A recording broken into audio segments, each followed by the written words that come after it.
Working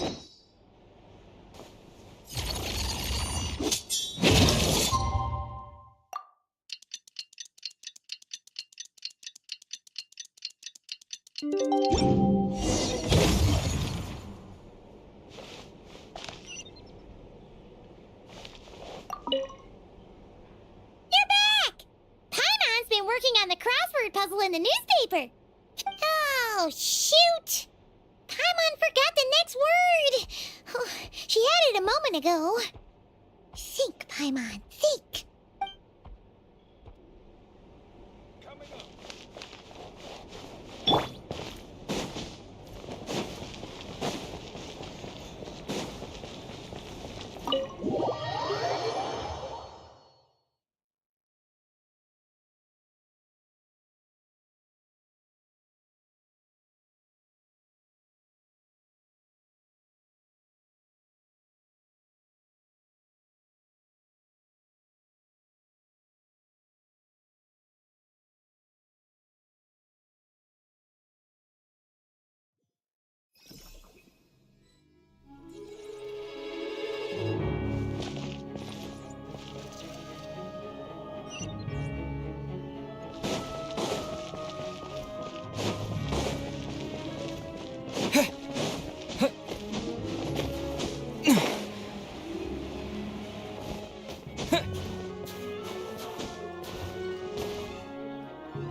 Anytime, any place.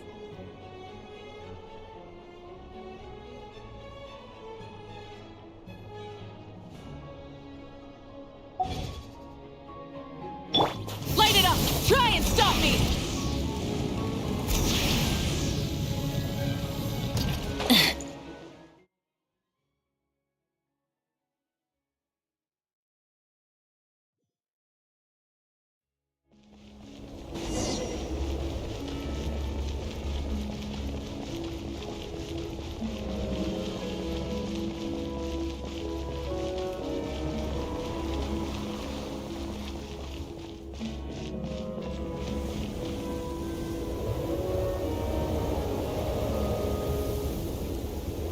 Ooh, it sure is cold today.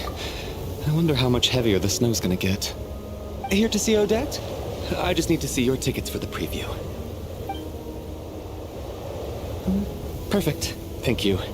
I'll hold on to your tickets. Come on in. It's freezing outside.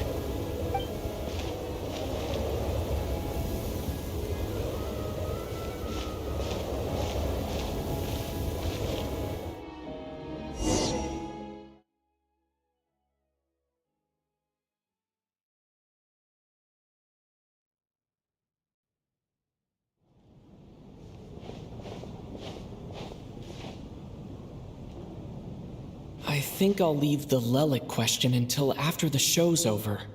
Then I'll go find Odette.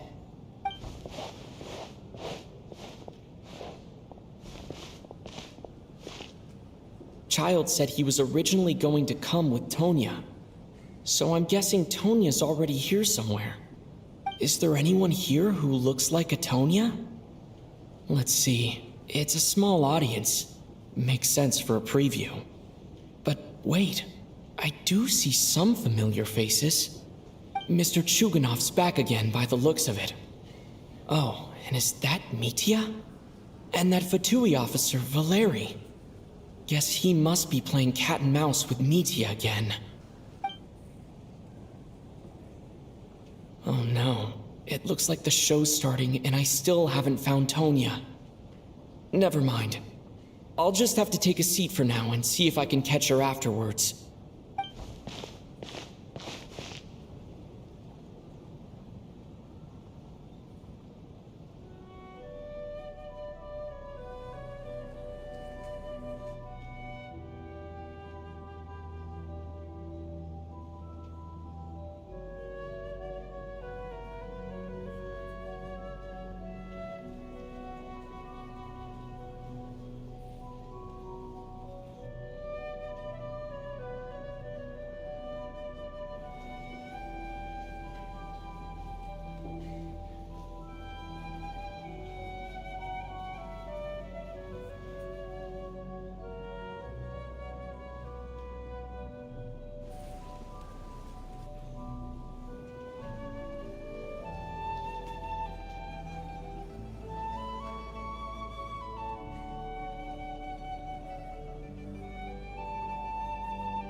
Members of the audience, I'm a staff member here at the theater. Today's performance was a very special one for us, as it marks the first attempt in a long time to revive the classic Snezhnaya ballet, Spirit Seeker. To commemorate this occasion, we would love to take a group photo of the cast, crew, and audience members present today. Could I kindly ask the audience to please come up onto the stage?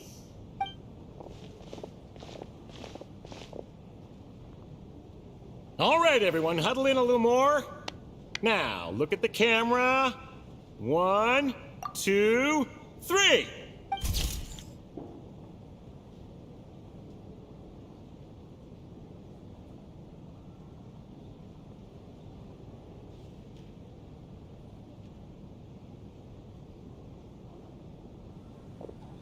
Are you quite satisfied, Mr. Energy Scientist? I rather hope you don't have any other escape plans to add to my workload today. What are you talking about, Sarge? This was simply my way of inviting you to watch Miss Odette's new show with me. And wasn't the performance spectacular? In the future, I heartily encourage you to take a leaf out of my book. Find some soul-nourishing pastimes to enrich your time outside of work. It was indeed a fine performance, but I must correct you on one point. This is not time outside of work. These are working hours. Working hours and non-working hours are just a social construct. Human technology can never advance if we're too rigid in our thinking, Sarge. May we leave now? Already? I mean, I was kinda hoping to soak up the atmosphere for a little longer, but... no? Okay, guess I'm pushing my luck. Didn't seem like too much to ask, but fair enough. Off we go then, Sarge. Back to the land of working hours. Lead the way. That has to be her. She's the only person in the audience around Tonya's age. Excuse me, are you Tonya? Huh? Your brother's busy today, so I took his ticket. Don't worry about him, he's fine. Oh, okay. Sorry for the trouble. What's wrong? Are you sick? No, I'm fine. It's nothing. Maybe she caught a cold on the way here because of the weather.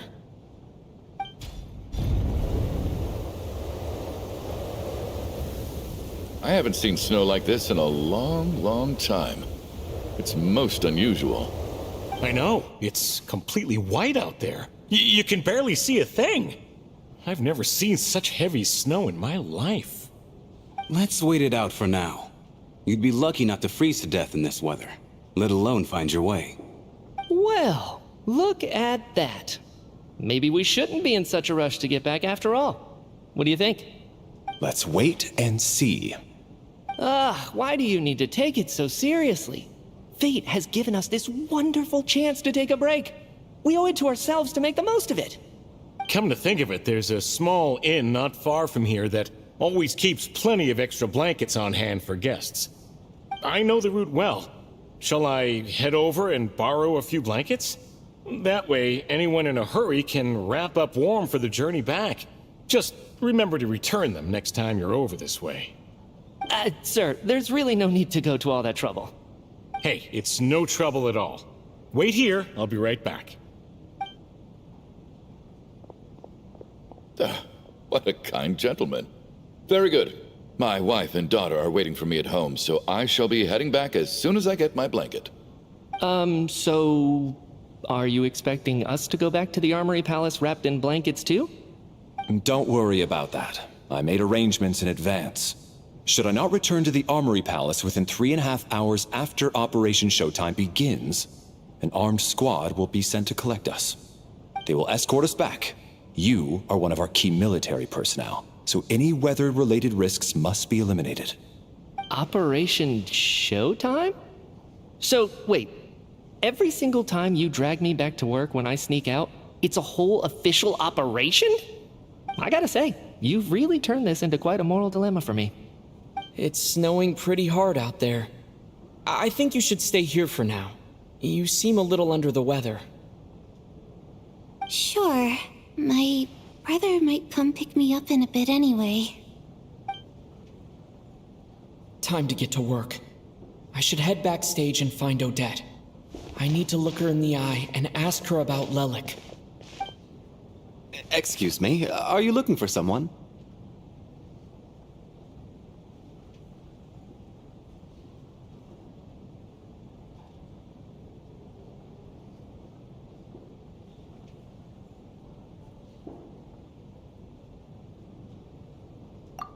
Ah, a fan, I'm guessing? Today is just a dress rehearsal, so Miss Odette won't be meeting with fans. She's taking a well-earned rest right now. Sorry, but that area is currently off limits to everyone except the cast and crew. Bad timing, I guess. Well, I might as well stick around. I doubt Odette will be leaving before the snow lets up in any case.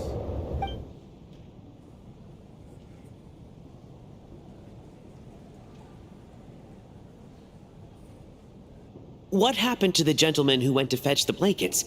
How has he still not returned? I was thinking the same thing. It's still snowing very hard. Do you think something might have happened to him? Whatever the reason for his delay, I must say I hate nothing more than people who make empty promises and fail to deliver. Well, I have to treat my employees like that on occasion, but that's different.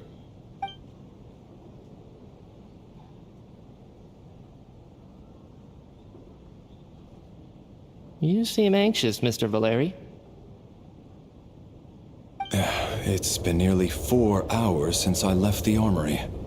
The army should have arrived to extract us by now. They know how much I despise tardiness and disrupted plans.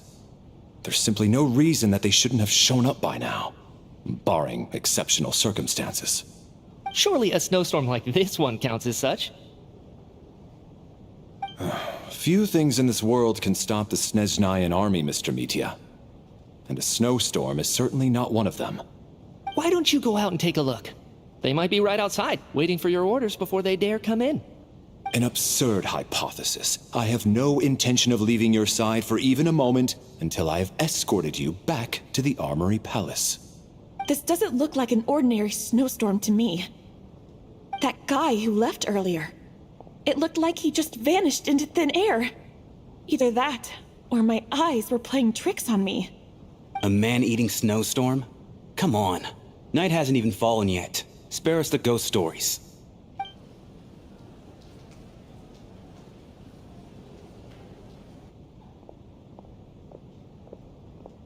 Traveler, didn't know you were coming today. How come you didn't say anything?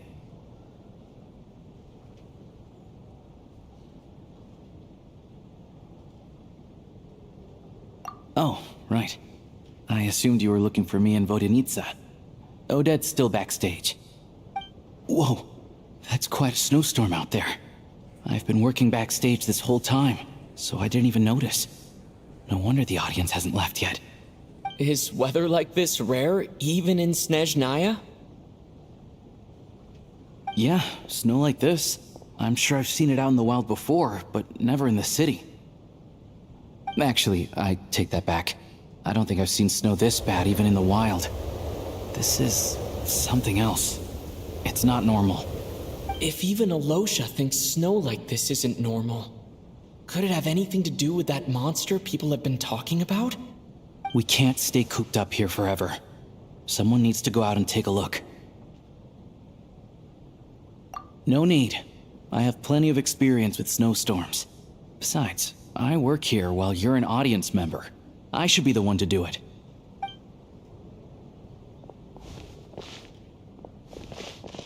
Everyone by the door. Careful not to let the snow soak into your shoes. In a snowstorm, you gotta look after your toes above all else. Heading out, my man? Be careful. I've been told the snowstorm eats people alive. Thanks for the advice. I am planning to be careful. I just want to take a quick look at the situation out there.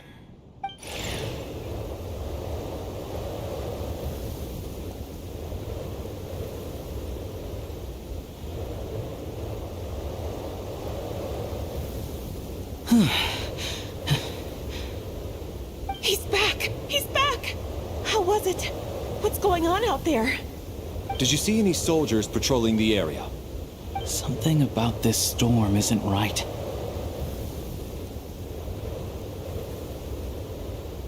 There's no one out there. I didn't see a single soul. And something in the air gives me the creeps. This isn't your average snowstorm. I suspect it might be related to recent events in our nation. I strongly advise everyone to stay here until the snow dies down. Are you serious? So all of us are trapped here now? That sounds a little far-fetched to me. You want to go outside and see? I, for one, am not risking my neck in that weather. This just turned from a minor delay into a major hassle. We can only hope that our friend who went to fetch the blankets just ditched us and went home. Is it really that bad? But my daughter, I won't be able to read her a bedtime story tonight. Huh? What are you all still doing here? Whoa! It's snowing hard! So now we're stuck here? Oh, this is terrible! Luckily, it was just a dress rehearsal today, so there aren't too many people here. On the bright side, the theater's always well stocked with supplies. If the snow still doesn't let up as we get into the evening, you can spend the night here, everyone. At least, I assume that's alright? Odette? Fine by me. This seems like a sensible backup plan under the circumstances. My thanks to the theater for being so accommodating. What are you staring outside and praying for, my man? You anxious to get home too? Oh, Your Majesty the Tsaritsa, I beg you, please do not let tonight's snowstorm stop. This is a golden opportunity to spend the night under the same roof as the two top stars in all of Snezhnaya. It's a once-in-a-lifetime experience. I think I've changed my mind. Sir, if you so much as look at us funny, you'll be seeing stars in a whole other way. Behave yourself, or you'll be begging for that blizzard. It's getting colder. We need to keep the indoor temperature up. Close the door and lock it tight. Let's head somewhere warmer.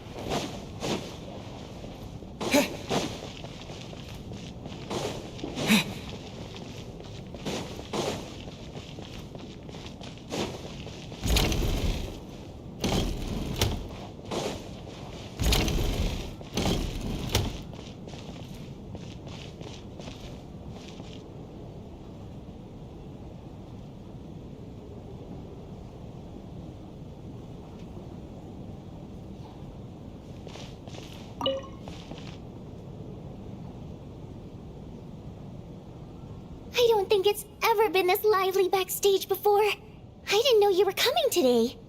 Hey, have you seen Chuganov? I heard he was coming today. Have you spoken to him at all? I'm with you. This could be just the chance we need. Yeah, I gotta figure out a way to coax some more intel out of him. I want to know why he suddenly changed his stance on Project Stuzha. What exactly happened before the most recent Vecha vote? For the Rokad, or just out of personal interest? Shh! There are other people around. Don't say the R word.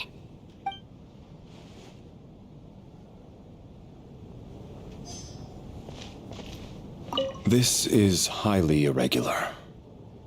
A delay of over an hour during an operation like this theoretically warrants a Harbinger-level response.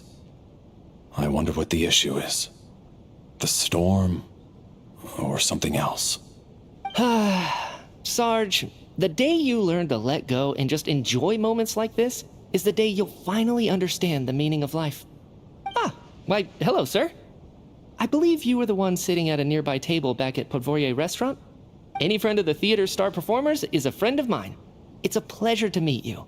I'm Mitya from the Energy Commission. Greetings. Major Valeri. head of the Special Assignments Battalion. Armory Palace Royal Grenadier Guards, 1st Regiment. I am here to ensure Mr. Mitia's personal safety. Please let me know if I can be of any assistance. Mr. Traveler, I cannot help but notice that Miss Odette is stealing glances at me. Any idea what that could be about? I've racked my brains, but I can't think of anything I might have done to offend her. Perhaps she noticed me spacing out during her performance?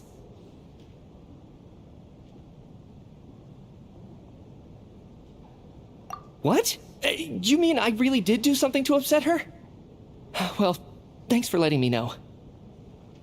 So, Mr. Mitia, is your work related to Project Stuja? Yes, that's right. The higher-ups in the Fatui transferred me from the Energy Commission to the Armory Palace because they wanted me to... Really? I can't even talk about that? Pretty sure it counts as part of my private life. All right, I won't say anything. Sorry, Traveler. As you can see, I'm afraid this pleasant chat will have to end here.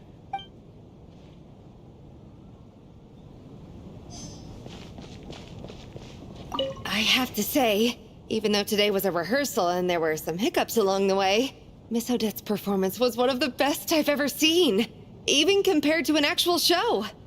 Oh, I couldn't agree more, especially considering the weight of the subject matter. It takes a truly seasoned professional to do justice to a theme like love and regret. Do you think we were coming on too strong? Odette's ignoring us again. What about you? What did you think of today's performance?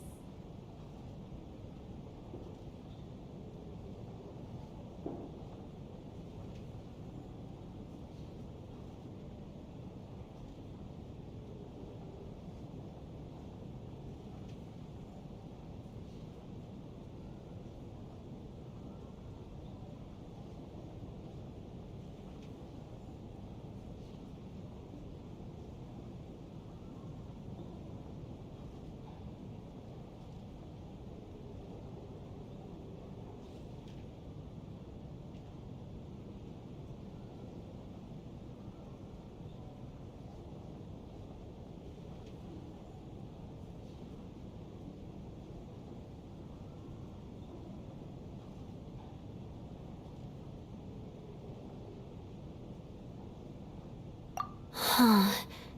That's actually a more insightful critique than I was expecting. My mother would agree.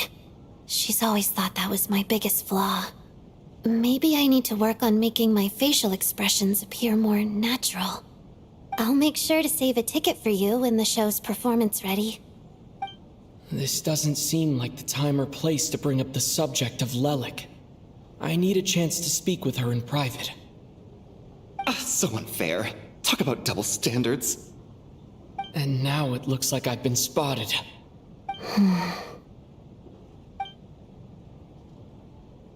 You know Mitia too? No, I don't. I just have a feeling that he might be dangerous.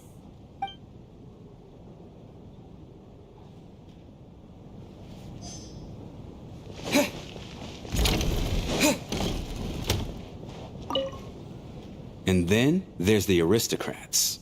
Easiest of all to deal with. You don't need to use any force whatsoever. All you have to do is show them the rope you plan to tie them up with. Do you know why? I don't. Do tell.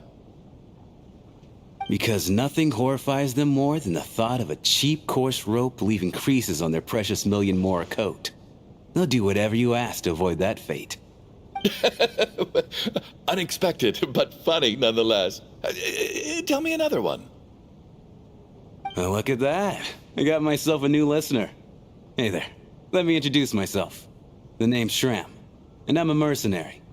The kind that gets paid to do odd jobs for rich folks. And I am Chuganov, an entrepreneur. If my name is unfamiliar to you, you will no doubt have heard of my factory, the renowned Iskra manufacturing plant. Are you really that famous, Mr. Chuganov? How come I've never heard your name before? Excuse me? Is that a joke? Or are you being serious? Oh, I'll have to ask my rope later. He's probably tied up more entrepreneurs than I've ever heard of.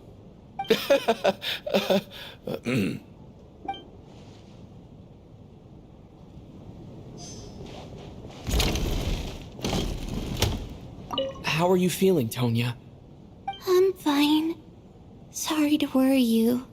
I'm used to it by this point.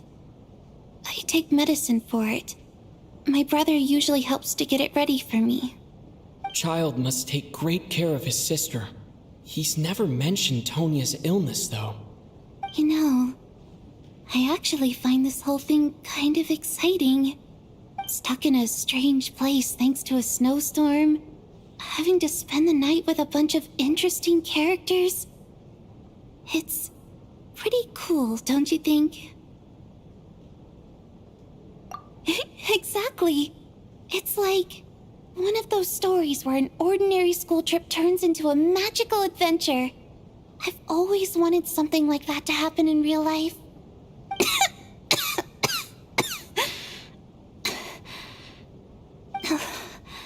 I'm fine, really.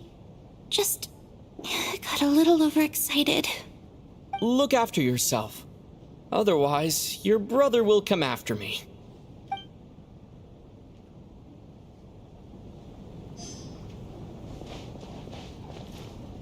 My husband has major trust issues. To him, I doubt even this snowstorm is a good enough excuse for me to stay out all night. That's the price of marrying into wealth.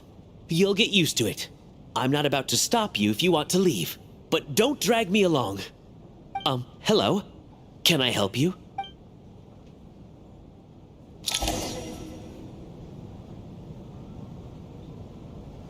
How's it looking, Alosha? No change from this afternoon. Heavy snow with no sign of slowing down. May I have your attention, please?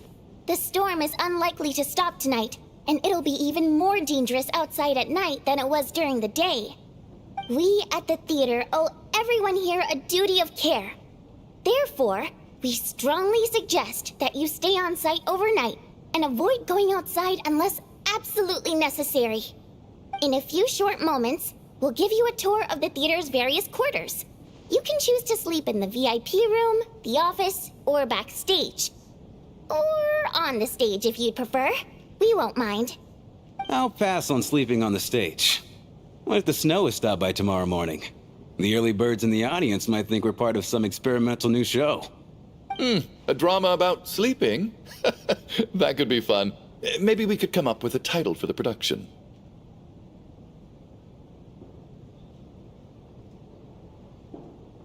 What? Gotta admit, I didn't get that one. Anyone who doesn't wish to sleep on the stage, please follow me. I'll show you to the rooms.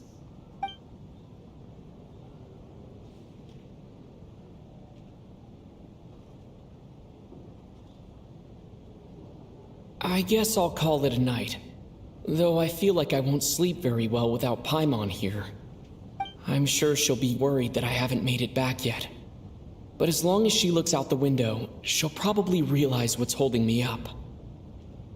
I wonder if she's feeling any better yet. At least she hasn't been getting any worse. Still, I should try and get back first thing tomorrow morning.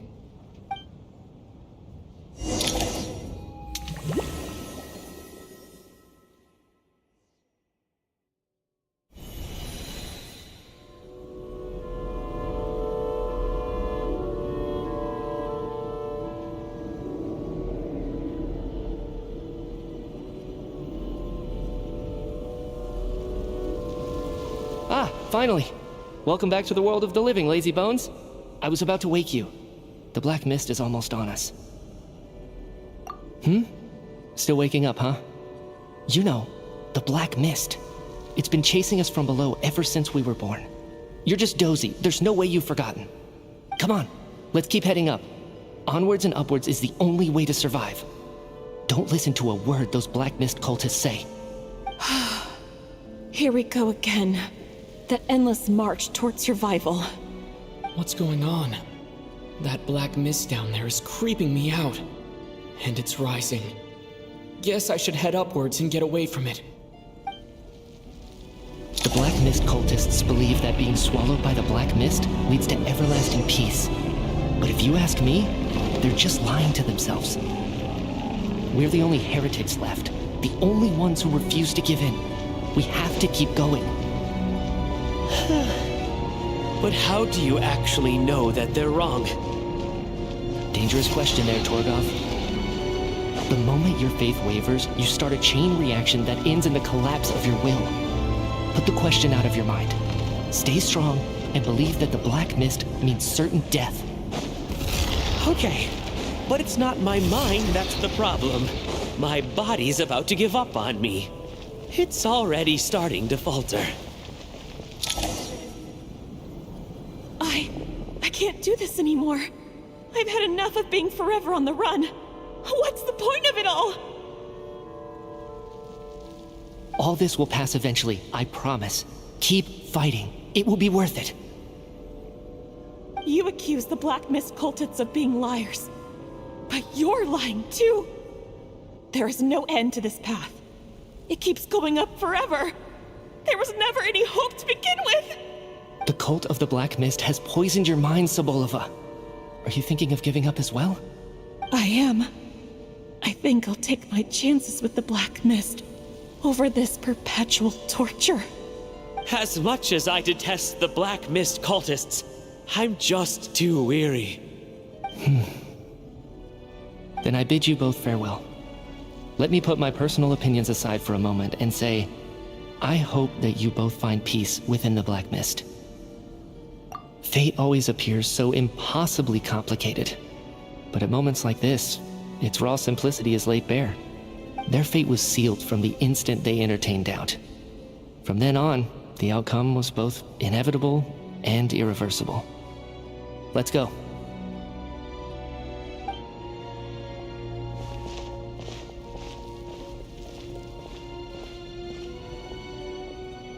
Torgov and Sobolova are gone. I never thought the day would come when even they would be swallowed by the Black Mist. It's just you and me now.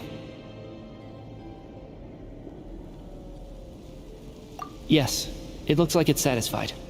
For now. This happens from time to time. But it won't be long before the Black Mist starts chasing survivors once again. No one knows how to stop its advance for good. Well, we should make the most of the precious moments of rest that those two bought for us. Huh? Are you really that sleepy, traveler?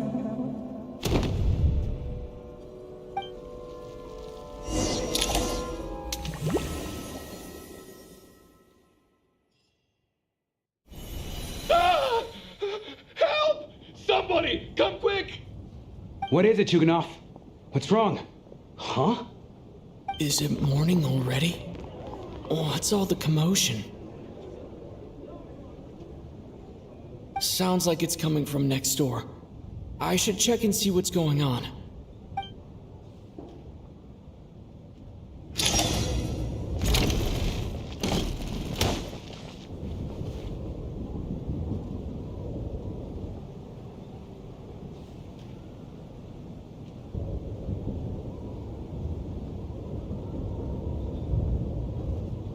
Don't look, Miss Tonya.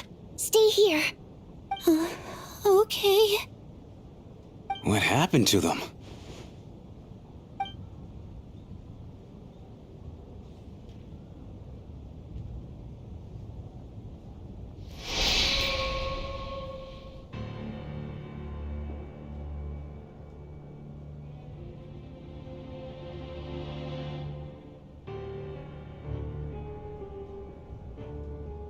These two people have passed away.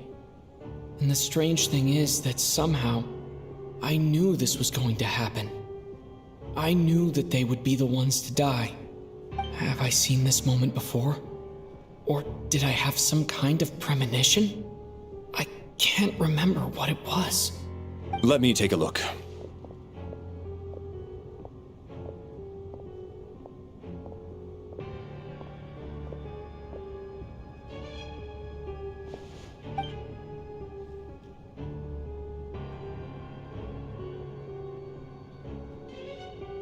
No vital signs in either of them. They're dead. The cause of death, however, remains unclear. No wounds on the bodies, no signs of a struggle, and no skin discoloration caused by the buildup of toxins. But just last night, they were chatting and joking away. This is so sudden. Could they have had pre-existing medical conditions? Even then, the odds of them both dying of sudden complications on the same night are extremely low. It's hard to believe that they died of natural causes, nor does this appear to be a suicide. Who was the first to discover the bodies? It was me. But these deaths have nothing to do with me, officer. I got up early because I wanted to see if the snow had stopped. Then I noticed that the door to this room was open, and it looked like there was a man and woman inside. I just went over to see what was going on. I had no idea they were... I can corroborate this. I was doing my morning exercises near the stage. When I saw Mr. Chuganov heading this way, I followed him. I can also confirm that I didn't see a single person approach that room before him. The snowstorm was raging all night, and it's still going now. There's no way someone could have come in from outside, correct? You mean an intruder? No, not possible. I slept by the door last night as a precaution. There's no way I wouldn't have noticed if anyone had tried to open it. Everyone, split into pairs and search the theater for anyone in hiding, or any signs of suspicious activity. I'll follow up with a full search of my own shortly. Go, there is no time to waste.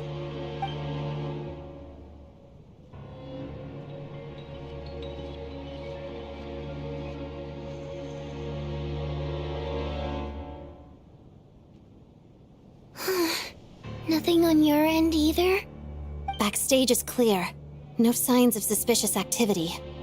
We checked the basement. Also clear. I don't think there's anywhere here that a living person could hide. Are we certain that the theater doesn't have a back door? Or any tunnel or passageway wide enough for a person to fit through? No, there's nothing like that.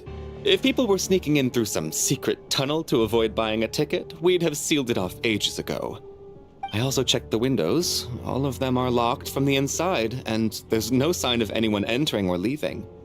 It sounds like we can safely rule out the intruder theory. If anyone came in during the night in this weather, there'd be no way for them to avoid leaving footprints or water stains. This can only mean one thing.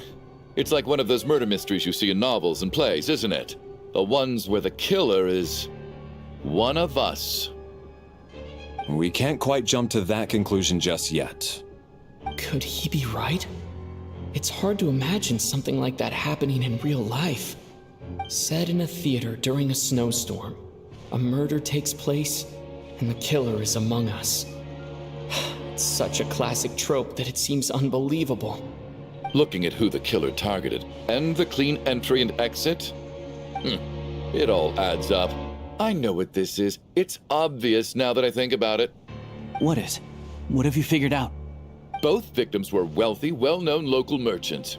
And the door was deliberately left open so I would discover the bodies and witness the crime scene first thing in the morning. Such ruthless methods.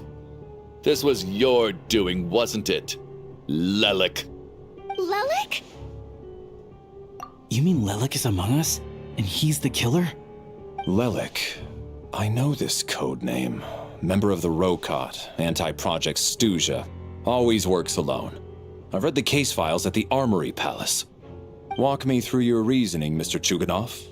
What do you know about Lelik?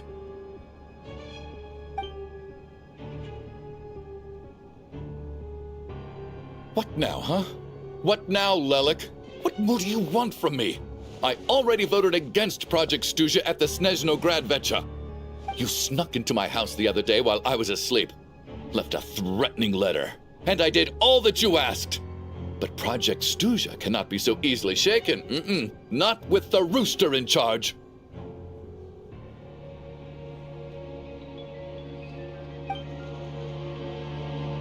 So he really was threatened by Lelik.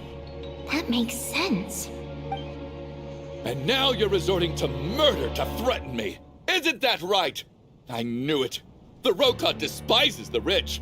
The lives of the wealthy are but refuse in your eyes. Show yourself! Which one of you is Lilac, Tell me! I'll do whatever you want! Just stop playing these mind games!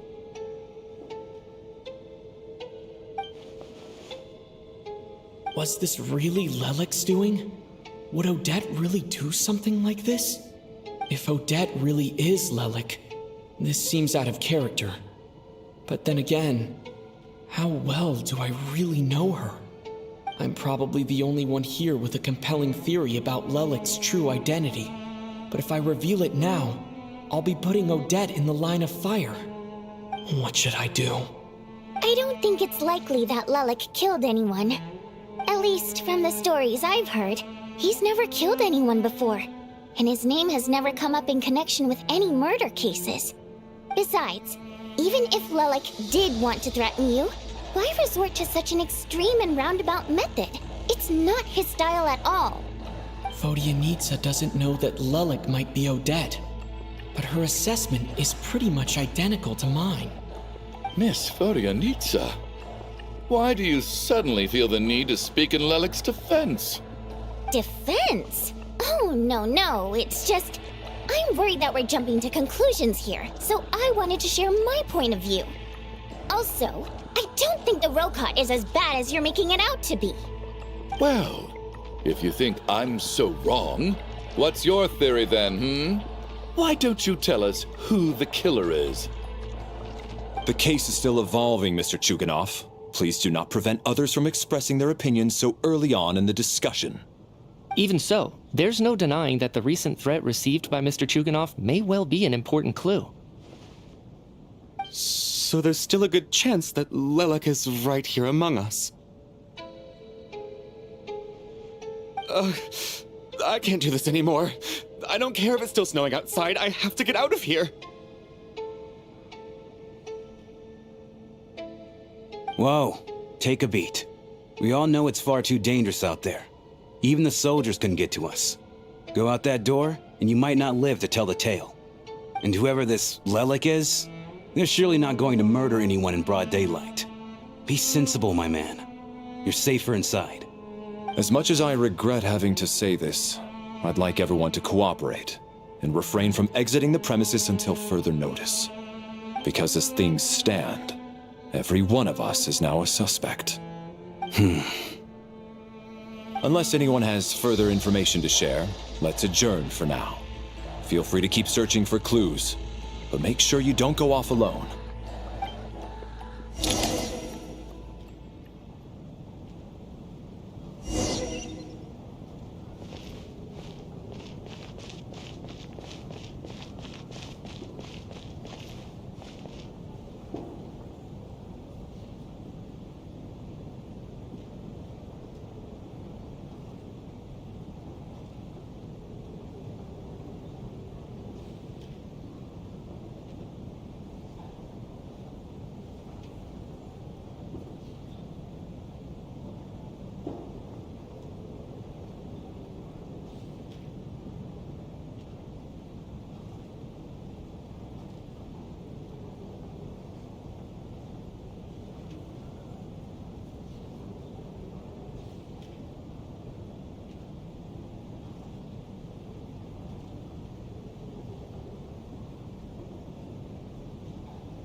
I still find it hard to believe there's a murderer among us.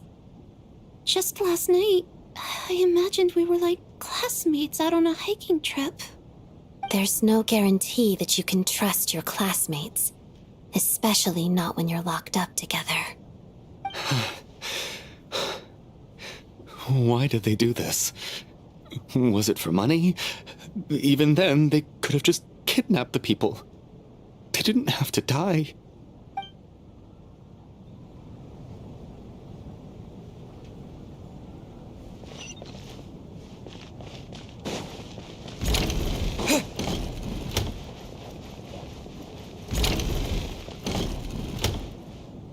You're right, that was my bad. It was a knee-jerk reaction. I didn't think it through. Luckily, no one suspected my identity.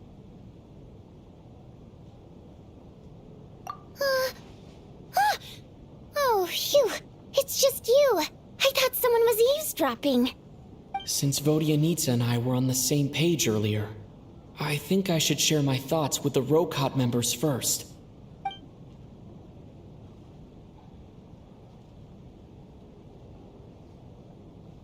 Whoa. Are you serious?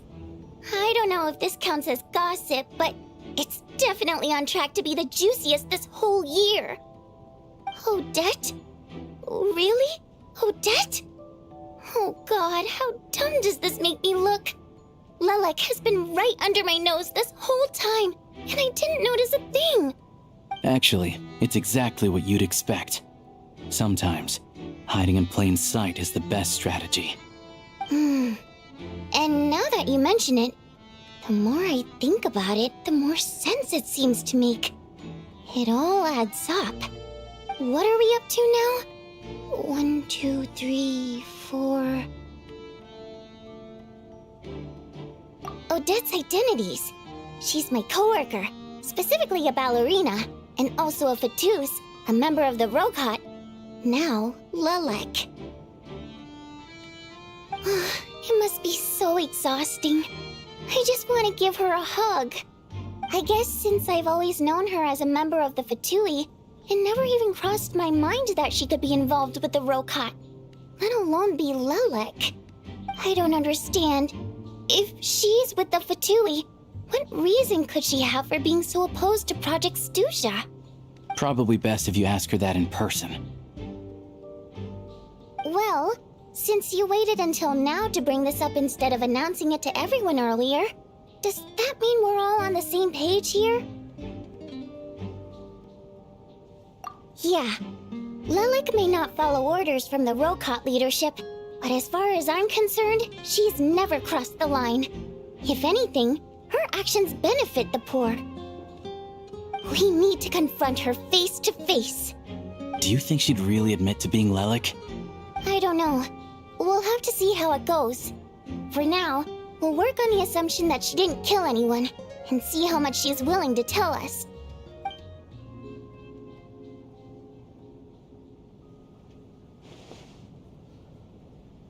Now's our chance. Odette's alone. Let's go. Hey, Odette. What is it, you guys?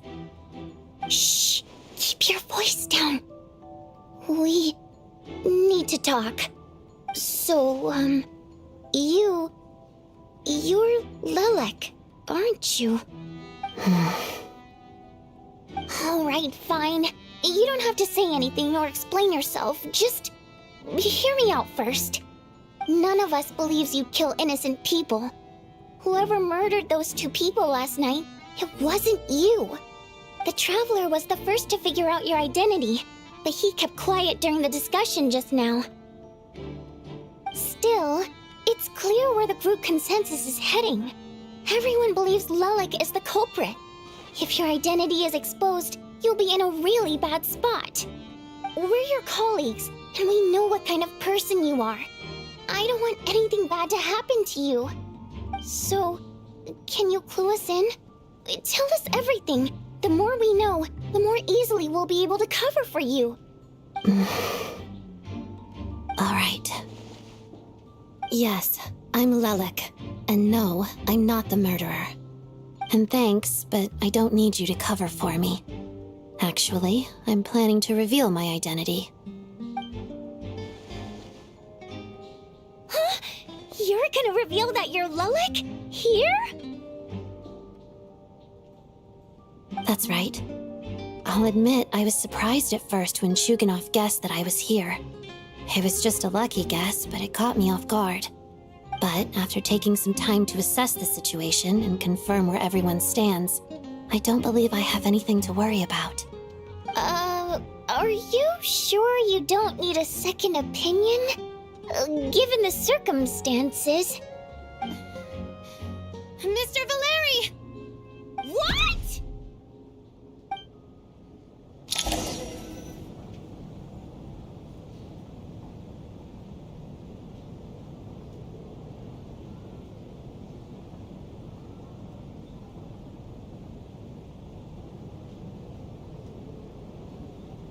So, Odette is Lelik? I don't know what game you're playing, but you've got a lot of nerve. It's just one identity. So what if it's exposed? I can disappear and adopt a new identity anytime I please. I made my peace with this when I chose to become Lelik. But more importantly, I promise I am not the murderer, which means that someone else is. So, if anyone still insists that I did this, you'd best produce the evidence now. Otherwise, I suggest that you bite your tongue. Because if you really believe I killed 2 people without making a sound or leaving a trace, pointing fingers at me would surely only make you my next target. Is this really the truth, Miss Odette? That's confidence, all right. I believe you. A real no-nonsense attitude. I can see why Marionette said that she's on track to inherit the title of the Fair Lady. Are you seriously buying this? Hey, officer! She just admitted to being Lelik. Aren't you going to do something about this? I do have one question, Miss Odette. Why have you chosen this moment to come forward and reveal your identity? If I didn't say anything, everyone would be focusing all their efforts on finding Lelik. And that is exactly what the real culprit wants. I don't want to be the scapegoat who lets the murderer get away with this crime. Despite all the accusations, she made the smart choice. A remarkable display of rational thinking under pressure. Clearly, Odette's talent extends far beyond the art of dance. She thought so far ahead. Ugh, why do I always feel like I'm one step behind her in everything? You've convinced me. Dealing with the murder case remains the top priority right now. Let's put the name Lelik and all related incidents aside until further notice. Nevertheless, the group still considers you the prime suspect. I assume you have no quarrel with that, Miss Odette? I understand. You're welcome to keep an eye on me around the clock. I have no objections. Mr. Chuganov? For my wife and daughter's sake, I'll let you off the hook for now. But don't think you're forgiven for breaking into my house and threatening me. Just wait till we get out of here, Lelik. We'll settle the score then.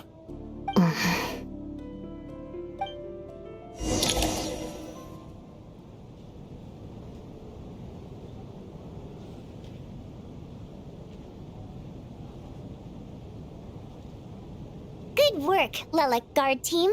And Lelik, too. Here, have some hot water. Turns out Valeri knew about my exploits. So now I've been told I have to guard Lelik with him. Shouldn't you be facing my way if you're guarding me? At the moment, it looks more like you're my bodyguards. If the true culprit is indeed still at large, as you have claimed, we must keep our guard up against them also. Don't worry, Tonya. We'll get through this.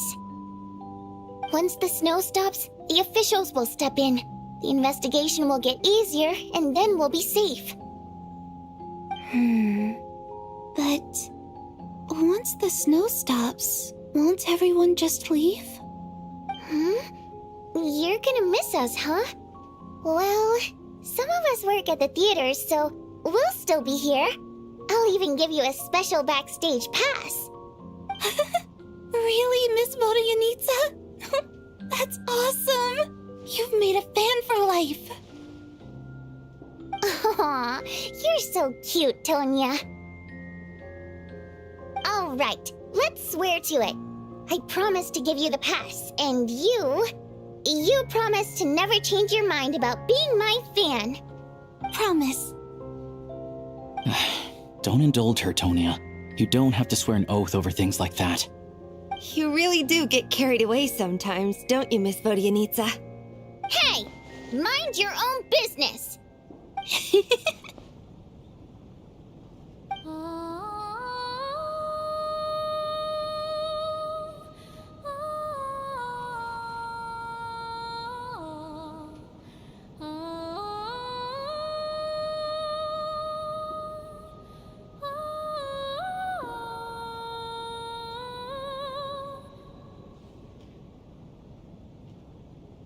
Don't be nervous, Miss Water Imp.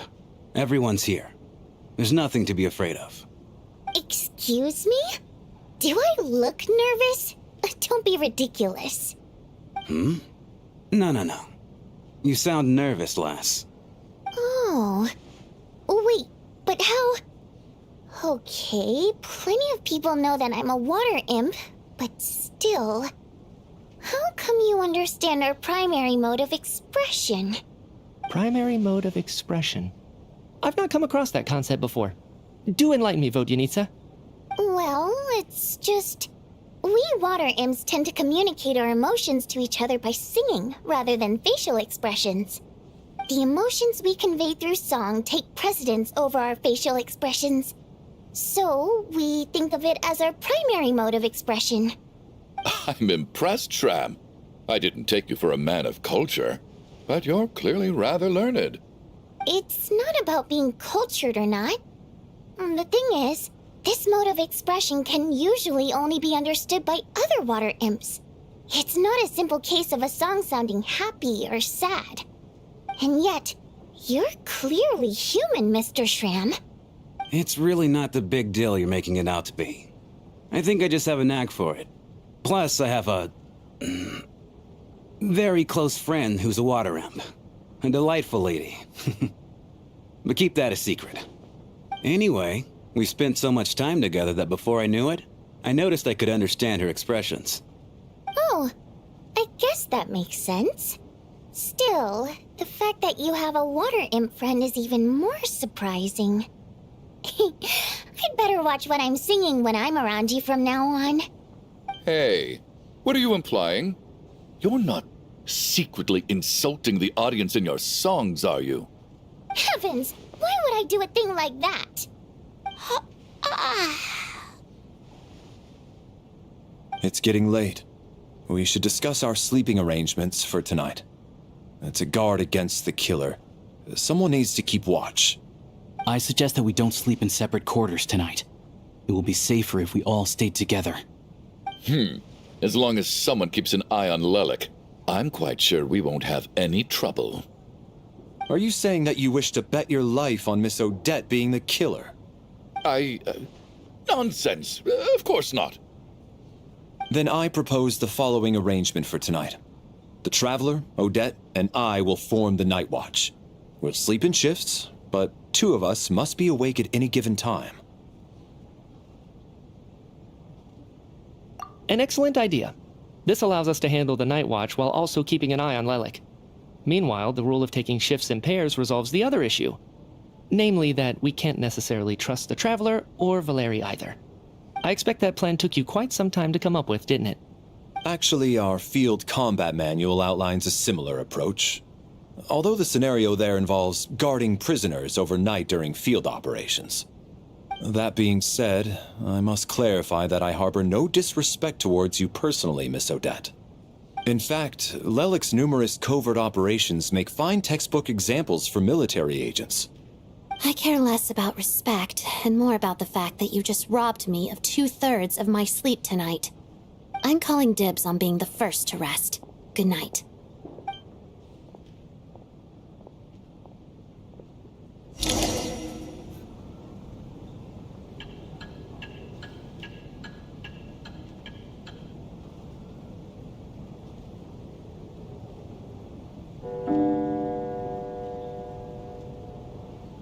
it's almost time. We should wake Odette. How are you faring? Oh, not going to argue with that. I'll take a quick nap. If you start to feel sleepy, wake me up anytime. It's finally time for Odette and I to share the night watch. I should wake her up.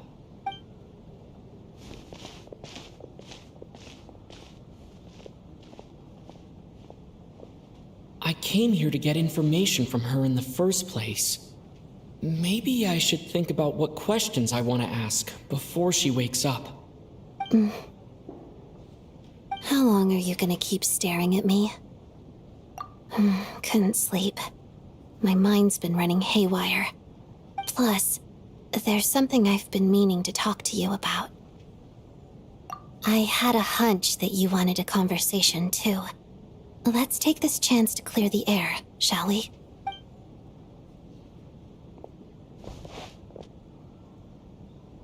I just had a simple question for you, really. It's, Rosaline. In her final moments, did she have any last words or anything?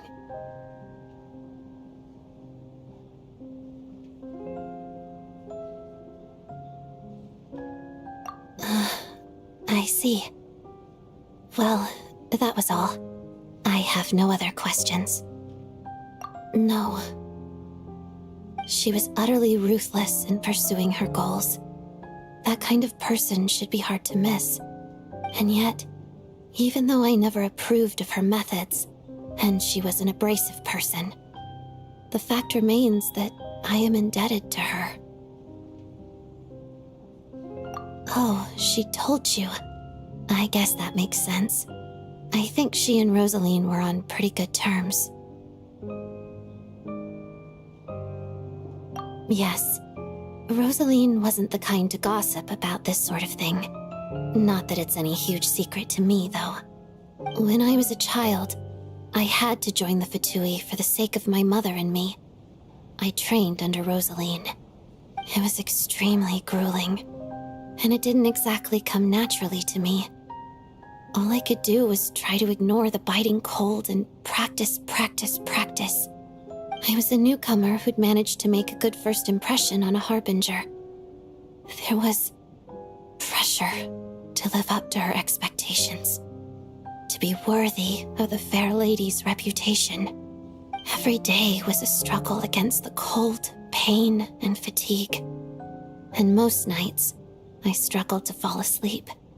After enduring all that, I've become almost immune to the sensation of pain. I suppose that was the cost of survival. Surely, any child who had to experience that would grow to hate her lot in life, don't you think? So, I put an equal amount of effort into my ballet. Because in my young mind, that was the only way to defy my fate. It was my way of telling her, the Fatui's demands and your expectations of me are not what I wish for. One day, I will leave. I think she probably blamed my poor performance in training on my passion for ballet. She knew my heart wasn't in it. One time, when I was secretly practicing a dance at night, she suddenly showed up. I knew she was there to catch me red-handed. I told her, "You don't deserve to watch the dance I learned from my mother." She looked stunned. I guess she was surprised that I lashed out first, before she had the chance. But strangely enough, on that occasion, she wasn't fierce with me like she was during training. Instead, she fell silent for a moment, and then left. After that, she never interfered with my dancing or asked me how it was going. She never came to watch me dance again either. Not even once. She was. But even now, whenever I take out this core Ignis, I can't help but think of that night. Of the look on her face. Sort of. Although gift might be too kind a term. This is her flame sealed within ice. A symbol of her favor, yes, but also her way of keeping an eye on people. She knew the location of every piece of Cor Ignis. If any recipient started acting suspiciously, she'd be on to them immediately. Trust her to make even a mark of approval feel suffocating. So, when news of Rosaline's death reached Snezhnaya, many people immediately crushed their Cor Ignis. It gave them a profound sense of relief, like they'd broken free from her shackles. But I kept mine. With my sensitivity to pain being as dull as it is, the warmth from this Cor Ignis is one of the few things I can still feel clearly. I still wonder, did she really come to stop me that night? I wasn't sure, but I was scared, so I said some really awful things. I guess she didn't leave anything behind. Not that I expected her to. It's fine. It's just a bit of a shame that we couldn't settle our differences before the end.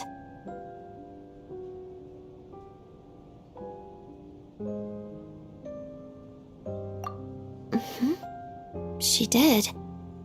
Are you sure she was talking about this event?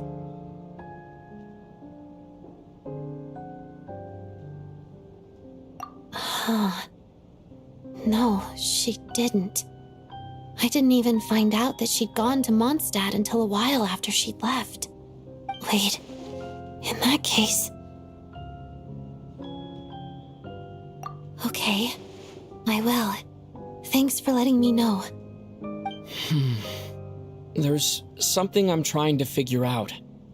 I'm beginning to suspect that Paimon's mystery illness is being caused by the energy research behind Project Stuja. Paimon's very important to me, so I have to get to the bottom of this. I figured that since you're Lelik, you might know something about all this. The ultimate goal of this energy experiment is to create a weapon for the final battle. The weapon's construction was completed in Nodkrai. Now, all that remains is to arm it with a sufficiently powerful energy. Yes, the weapon's development and all the related experiments are overseen by Lord Piero, the Jester, and the lab is located deep within the Armory Palace. I'm not sure why this experiment would be making Paimon feel unwell, though. The best way to get to the bottom of it would be to go there in person. Once we get out of here, I'll help you apply for an entry permit. And I'm hardly the organization's proudest member, as you know. You answered my question about Rosaline. I want to do you a favor in return. It's that simple.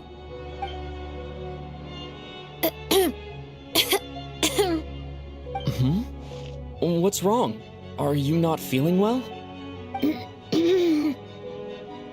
You two seem to be hitting it off.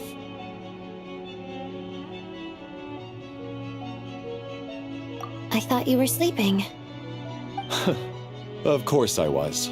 In the military, one learns to fall asleep quickly, even in the most inhospitable environments. It's vital to staying alert and energized. Why? Is something wrong? Even if he was awake, he can't have overheard us, right? Well, thank you both for keeping watch. Traveler, I'll take over for now. It's your turn to get some sleep. Sure.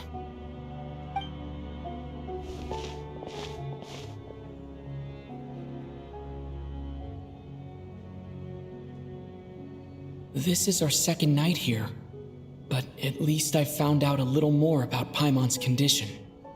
I hope she's been sleeping well the past couple of days. Why do I feel like I'm being watched?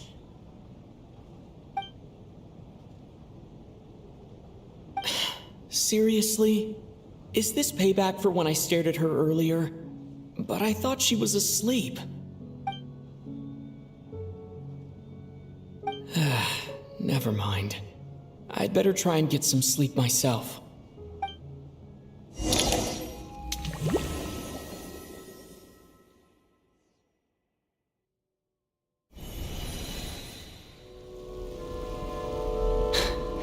Hey, What are you spacing out for?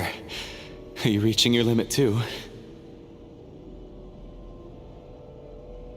How long have we been walking for? Do you remember? Time's lost all meaning. Ever since we noticed that thing above our heads. What was it called again? A star key? Or key star? Anyway, the person who named it was swallowed by the black mist. Whatever it's called, ever since we noticed it, we've been walking up and up, hoping that as long as we reach it, we can find a way out of this place. But it seems like no matter how far we walk, we never get any closer. Well, we've come this far. You never know. Maybe we're almost there? Come on, enough moping. Let's go. The black mist is catching up.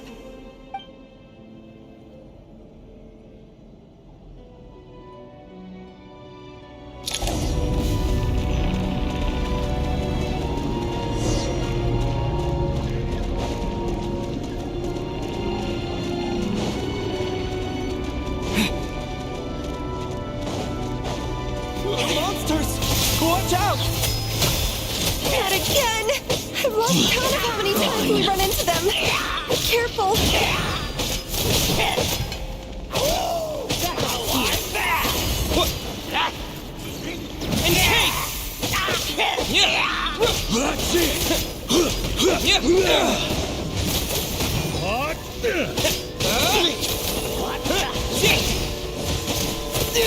Hey, tough guy.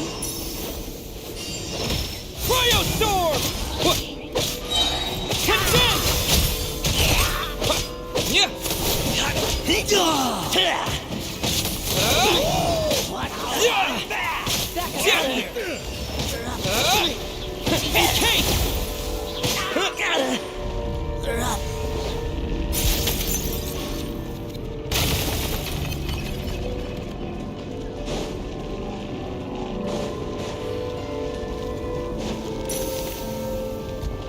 Here they come again! Get ready!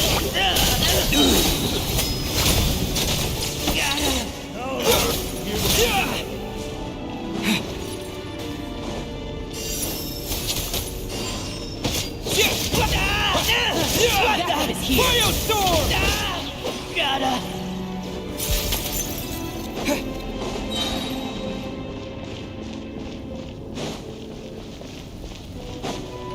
Monsters ahead of us? The black mist behind us? It feels like there's no escape. Fine.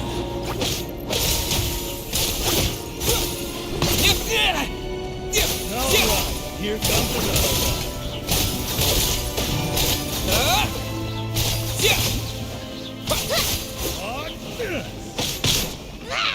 Cryostorm! Backup is here. Learned!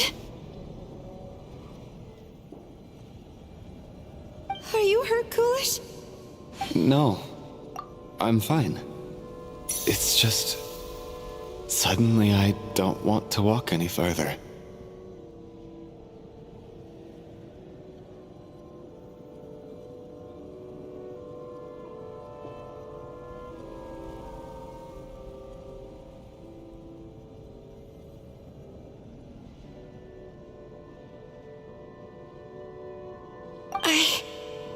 I get you.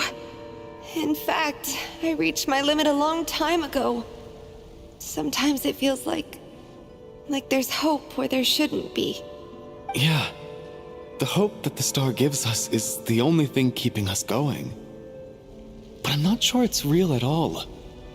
It may just be a collective illusion. Otherwise, why would it always be out of reach?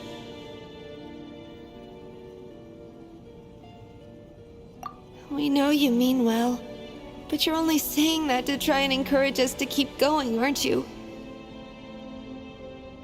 Thank you, friend. But enough is enough. Please don't give me any more false hope. Hope is poison in this place. You're going to continue, aren't you? I admire that. I've given up, but I wish you the best. May there come a day that you catch up to the storm and leave this godforsaken place.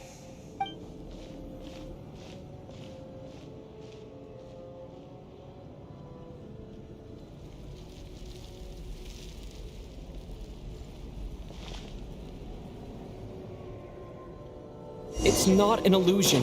We really are getting closer to the star.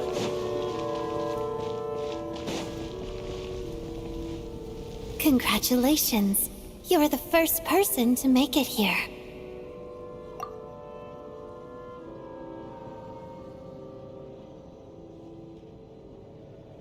I'm the star's envoy. The black mist has stopped rising. Its hunger is satisfied for now, having devoured your two companions. This is a good opportunity. I'll let you get some rest before we continue. What do you mean, leave? The star represents the starting point. It's the waypoint for the beginning. Congratulations on reaching the starting point. Once you are ready, we will head out and walk upwards. I will be right by your side the whole way. Huh? What's wrong? Hey, don't give up before the journey's even begun.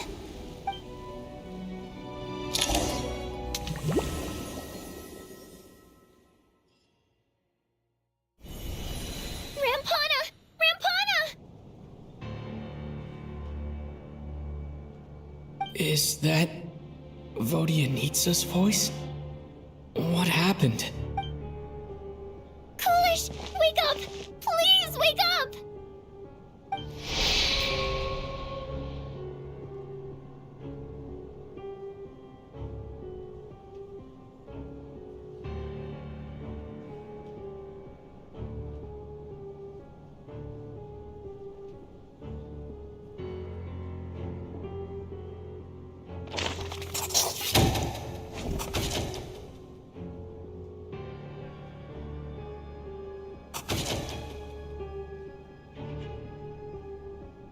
The situation is identical to that of the two casualties yesterday. We cannot ascertain the cause of death. At least there are some elements that we can rule out this time. They slept on the stage with everyone else, so I suppose the surrounding environment can't be a relevant variable. Rampana. Coolish. Weren't some of us keeping watch last night? 3 of us, in fact. How could you not notice something was wrong? I'm as confused as you are. Certainly nothing unusual happened on my watch. Likewise, and from what I've observed so far, both Miss Odette and the Traveler can be trusted. To be honest, I didn't get a wink of sleep last night. I couldn't help but think I was the target, so I just laid there with my eyes closed. I heard the Traveler and Lelik chatting, but otherwise I don't recall hearing any commotion during the night. Me too. I didn't want to wake everyone up, so I was concentrating hard, trying not to cough. I hardly slept at all. If anything had happened, I'm sure I would have noticed. Then, what could possibly be causing this? Once was bad enough. I can't believe it happened again. I worked closely with Rampana and Coolish for so long. I never imagined that one day they'd... And on the stage of all places... Vodyanitsa. 4 victims in just 2 days, and we still don't have a single lead. I need to get to the bottom of this as soon as possible. And above all, keep Tonya safe. I'd never be able to look Child in the eye again otherwise. Still snowing? Yes, I just checked. Still no sign of anyone outside either. So we only have ourselves to rely on. If you ask me, this killer can clearly strike whenever they please. The Night Watch was a useless endeavor from the start. Lelik must be an expert in poisoning. Clearly she used some poison that can't be detected on the corpse. Here we go again. Listen, I was already thinking to myself last night, was Lelik's reason for revealing her identity the real story? Well, now I have my answer. It most certainly was not. She's been playing us for fools. You get off on this, don't you? Revealing your identity, only to carry on with your killing spree? That's a hideous thought. One that only a hideous mind like yours could dream up. How dare you? That's enough! Yesterday, you named Lelik as a suspect because the victims were both wealthy merchants. Lelik might have had a motive then, but today's victims were just ordinary people. Not to mention that they were colleagues of Odette and mine. What reason would she have to murder them? Let me guess, just to scare you? Who knows? Maybe you don't know her as well as you think. I implore you all to ask yourselves, how many people are there really in this world that have what it takes to kill another person? Not many, I'd wager. Lelik is well known to be a ruthless operator, and now she has revealed her identity. How could it be any more obvious? Everything you've said so far is still just conjecture, which doesn't constitute a concrete lead. You need to back up your claims with some evidence. How can you defend her, officer? What did she say to you while you were on night watch? Maybe I shouldn't be so surprised. You military types are always colluding with criminals to target the rich.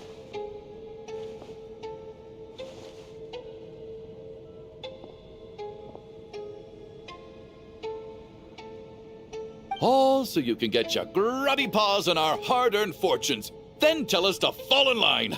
The Fatui, the Druzhna, and the Rokot. Thugs, the lot of you!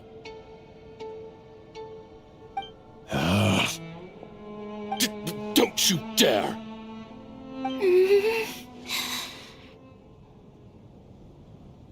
Sir, but you were the one who told us not to stop other people from expressing their opinions yesterday. 4 people have already died. Only yesterday I was chatting with Mr. Coolish. Then we woke up in the morning and he's... Turning against one another is the last thing we should be doing right now.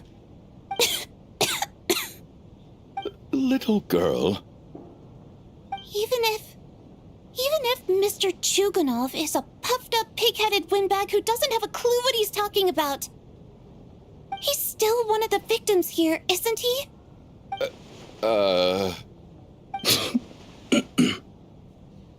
Quite.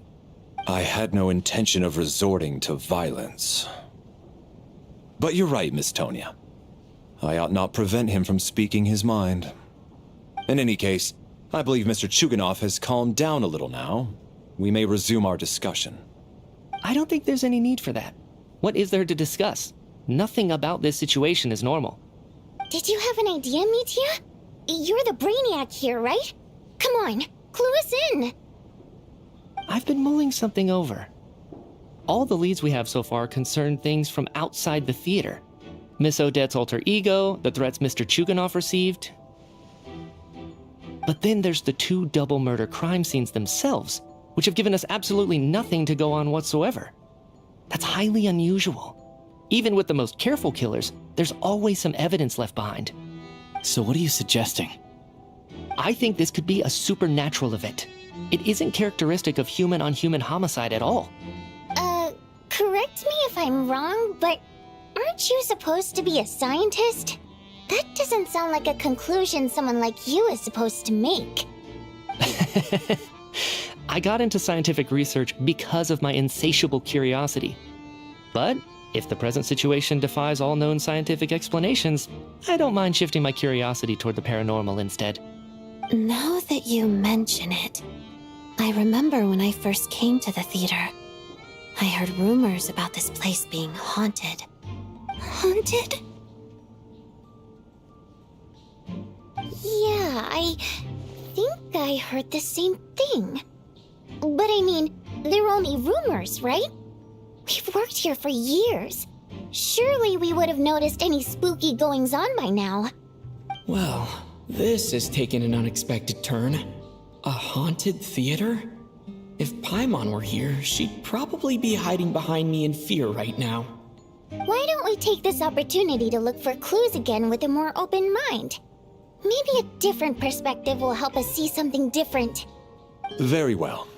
Whether it's criminals or ghosts we're looking for, the same rules apply. Everyone needs to tread carefully. I'll move the bodies into the same room for now.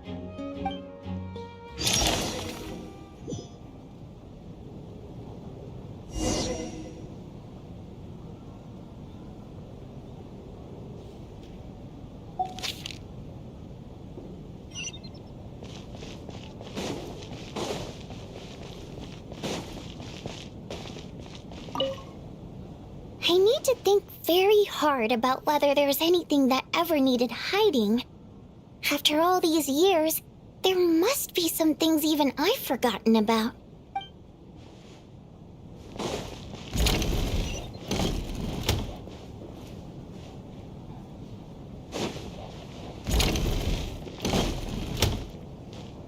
Tonya, did you find anything? Not yet. Still looking. So, are we supposed to be looking for something paranormal? I think I'd prefer teaming up with you than looking around on my own. This looks like somebody's notebook. Shall we read it together?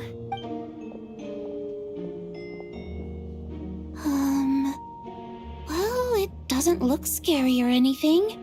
So I guess it should be fine. Alright, let's read it together.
This has to be Vodyanitsa's writing, surely. Maybe it's a little rude for us to peek at this. I feel like I just read someone's secret diary by accident. It sounds like she's writing this for her parents, right? I don't understand. Why put this stuff in a notebook instead of mailing it in a letter? Because her water imp parents belong to the aristocracy, who were driven out of Snezhnaya by the Tsaritsa long ago. And now they live somewhere new, where the postman can't get to.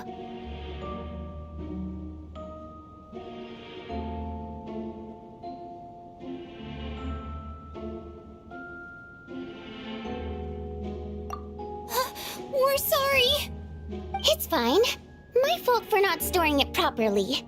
I can't leave things lying around and expect them to get ignored when everyone's scouring the place for clues. All right, give me my notebook back. I'll take over the investigation in this room.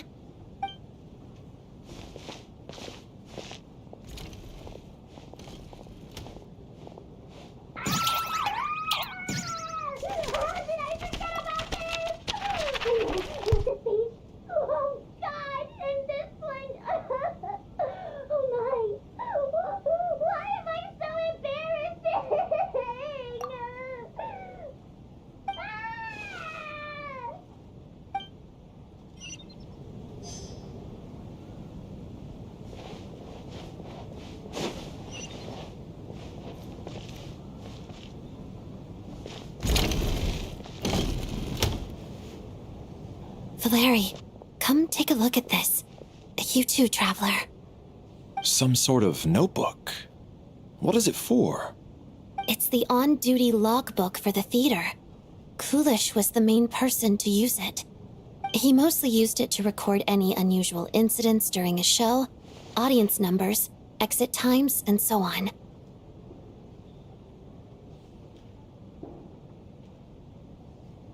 Yes, he'd always have this logbook with him when he checked tickets at the entrance. This should confirm a lot of key details about the recent show. So, you find anything unusual? Yes, the number of people. I've checked and double-checked, but the numbers just don't match what's recorded in the logbook. Apparently, we have an extra person among us. Are we certain that logbook is accurate? Could someone have sneaked in without buying a ticket or something? Unlikely. Coolish took his duties very seriously. I've rarely seen any errors in his work. Not to mention that this was a dress rehearsal, meaning smaller audience numbers and tighter ticket restrictions than usual. Everything would have been well within his control. We no longer have our tickets with us, do we? They got collected on entry. I assume there's no way we can check them again. Unfortunately not. The theater recycles tickets. Once people are in the door, they don't tend to leave until the show ends, so we collect the tickets at the point of entry.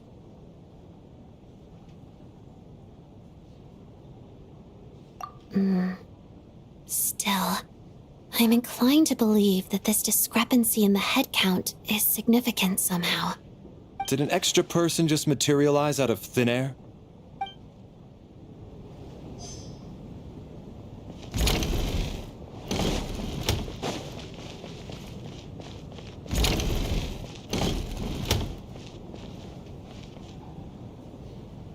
Ah, Traveler.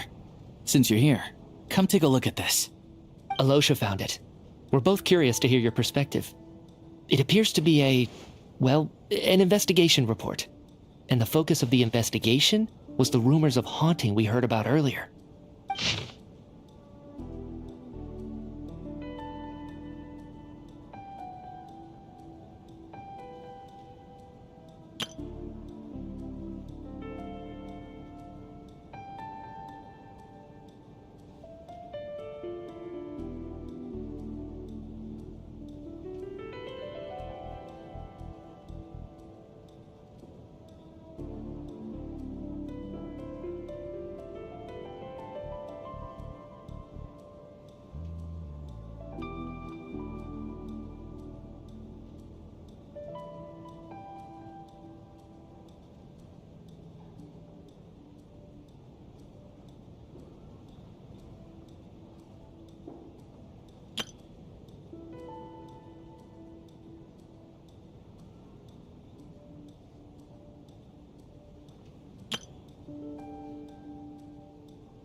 An investigation report, huh?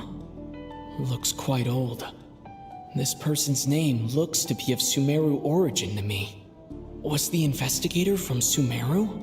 The theater manager must have hired an investigator once specifically to look into this issue. But it doesn't look like anyone ever looked at the report. Presumably, the manager wanted to know if the supposed haunting was dangerous, while also being fearful of word getting out in case it affected the theater's business. Anyway, the bottom line is, the haunting is actually real after all. It's caused by an obstruction in the ley lines. Is there any chance this is the key to finally making some progress with the murder cases? Ley line problems are pretty unexceptional to me by this point. And while it certainly offers an explanation for the ghosts, it's hard to imagine what connection it could have to these two murder cases. Some of the language that appears at the very end of the report caught my eye. Angel civilization, ley line renovation? My area of research doesn't touch on any of that, so it's completely outside of my wheelhouse. Huh? A piece of paper just fell out from the report. It landed right by your feet.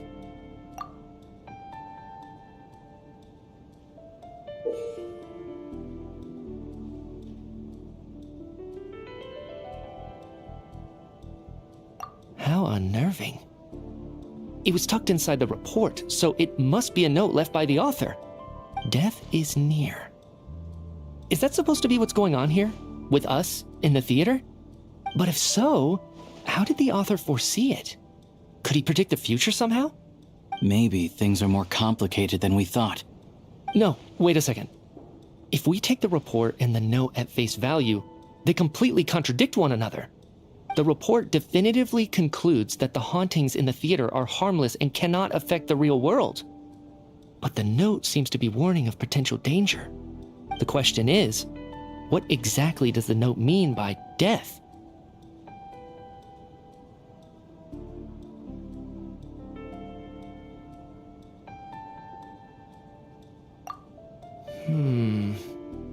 The various ways we could interpret this keyword lead in completely different directions. Let's pause our analysis here for now. I think we need more information.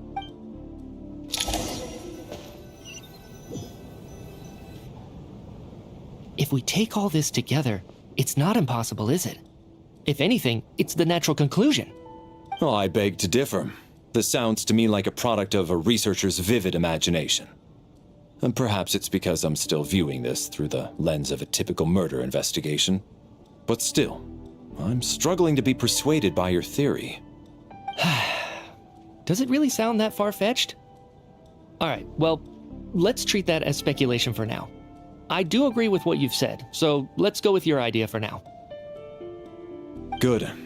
Okay, now that we finally have some meaningful leads, I think it's time to reconvene. Let's get the others.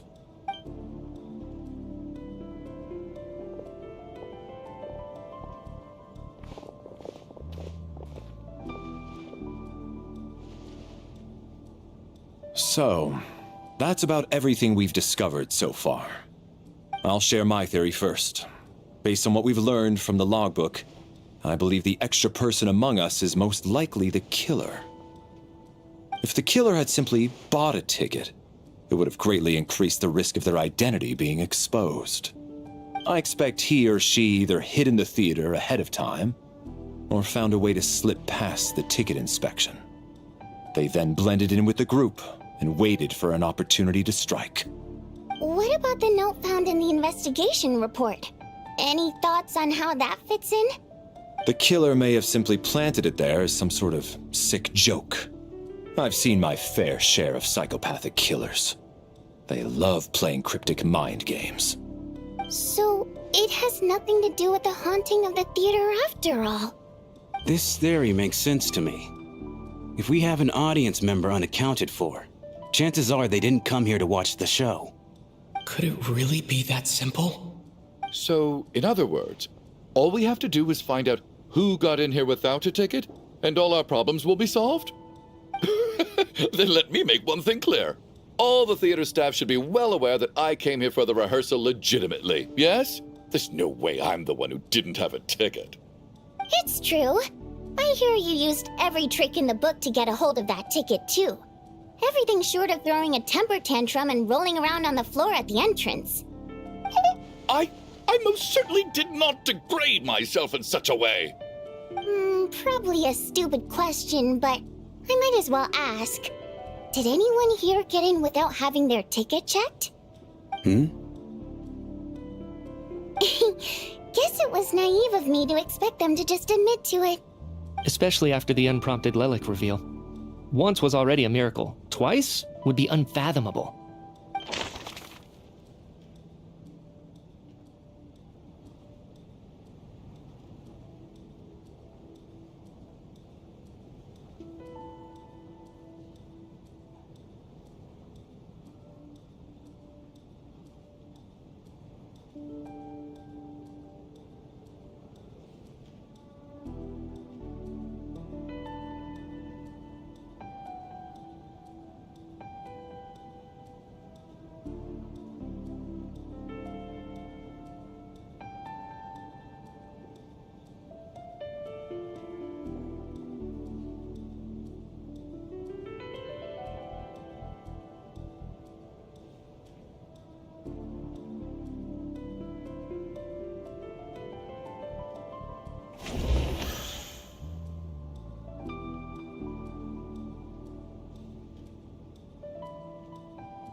I don't believe any of us here knew Shram before all this. If no one can verify Shram's identity... Mr. Shram, did you really go through the ticket inspection to get in here? Huh? Me? Why am I being singled out, my friend? Do I seem that suspicious? It's not that you stand out as suspicious, more that everyone else has been ruled out as trustworthy. Okay. Well, we spent the best part of 2 days together now, so I'm sure you can all tell what kind of person I am. I'm a true gentleman. I never dream of doing something like sneaking to the theater without a ticket. Yeah, I have no doubt that you're a good person. But the problem is, none of us here actually know you, so no one can say for sure that you are who you claim to be. Although, actually, what was it you said last night? Yeah, you're friends with that water imp, which is why you understand our primary mode of expression. Last time I checked, there were barely any of us remaining in Snezhnaya, since most of the water imps left. Could you tell me a little bit more about your friend? There's a good chance I actually know her, and I suppose it's also kind of a way for everyone else to get to know you a little better.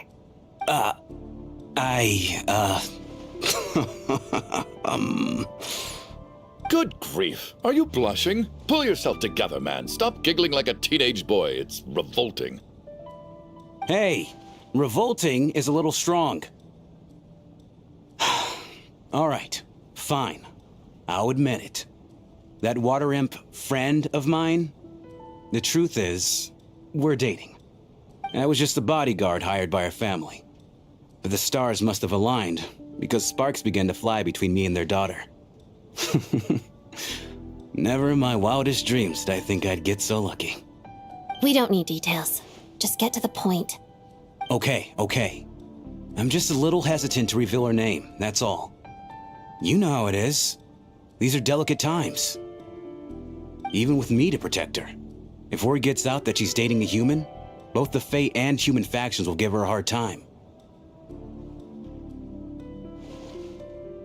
Really? Wait, no. That can't be. Huh? Shram, what the devil are you talking about? Why is everyone looking at me like that? Surely you can understand where I'm coming from. Delicate times? Factions? Yes? You know, the Civil War? Last time I checked, the Fae and the humans were still at each other's throats. If I'm not mistaken, the last significant civil war in Snezhnayan history was over 400 years ago, when Her Majesty the Tsaritsa had just taken the throne and was consolidating her reign. What do you mean, 400 years ago? What's going on here? Is Shram from the past? All right, Mr. Mitya, you win this round. As far-fetched as it is, it appears that your theory may be correct. I'm just as amazed as you are. I didn't even believe it myself, to be honest. Is someone going to explain what's going on here? From the look on your face, you figured it out too, haven't you, Traveler?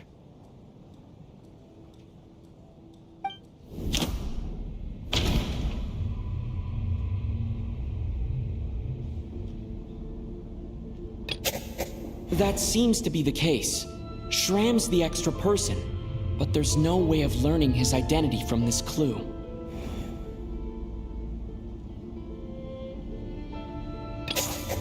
The theater's ley lines have been modified to block souls within its grounds from returning to them. Some souls can even wander this place forever. Mr. Shram's statement proves he is from hundreds of years ago, and according to the investigation report on the theater hauntings, Mr. Shram is very likely a lost soul wandering the theater.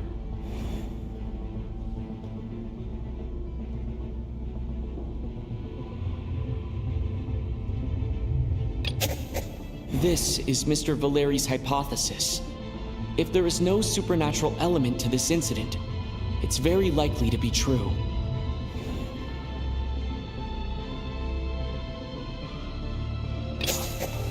For some unknown reason, the soul that has been wandering the theater due to the ley line issues has joined our group and blended in.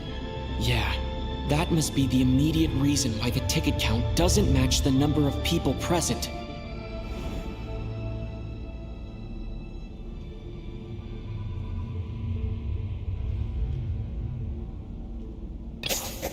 The contents of the investigation report have been verified. There are indeed ley line issues and wandering souls in the theater. Death likely symbolizes the deceased. Mr. Shram, for instance. Death is near. That must mean that there's a dead person in our midst. That's the truth, isn't it? Yeah, the logic is clear now. The investigation report said that there would be souls stuck wandering around the theater because the ley lines were cut off. Mr. Shram must be one such soul who died in the theater a long time ago. In which case, that also makes him our extra person. So when the note said death is near, it must have been referring to death as in the deceased, people who died a long time ago. Someone who died a long time ago. In short, there's a dead person among us. The extra person we've been searching for is a ghost from the past. You mean I'm a ghost? No. Don't make jokes like that, my man. There must be some mistake. But even if I was dead, I know for a fact I didn't kill anyone these past 2 nights. Yeah, even if all that's true, the report also said the souls inside the theater can't affect reality, right? They're harmless. Then what if the problem isn't the souls at all, but the ley lines themselves? The ley lines have a powerful ability to attract and devour souls. Let's say that the ley lines are like a black hole, constantly seeking to engulf souls. But the souls that don't want to return are trying to avoid being sucked in. Huh. Why does this analogy sound so familiar? What happens when the black hole can't achieve its goal? I'm only speculating here, but what if it ended up swallowing innocent souls by mistake, or intentionally taking other souls to compensate? That could explain why we weren't able to determine a cause of death. If you're right, and their souls were devoured by the ley lines, it does make some sense. It does seem to explain a lot of the things we couldn't make sense of. Does that mean it's true? Except there's no concrete evidence. Mitya is relying on a lot of logical leaps. Still, it seems like the best explanation we have under the circumstances. All right, so how could Shram not know that he's dead?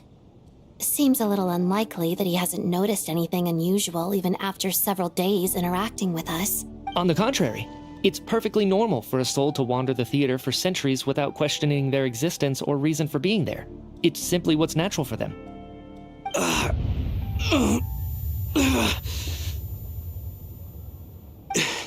You know what, Mr. Brainiac? I think you might actually be right after all. I'm trying to remember and... even though my head feels like it's going to explode, I think... it's all coming back to me.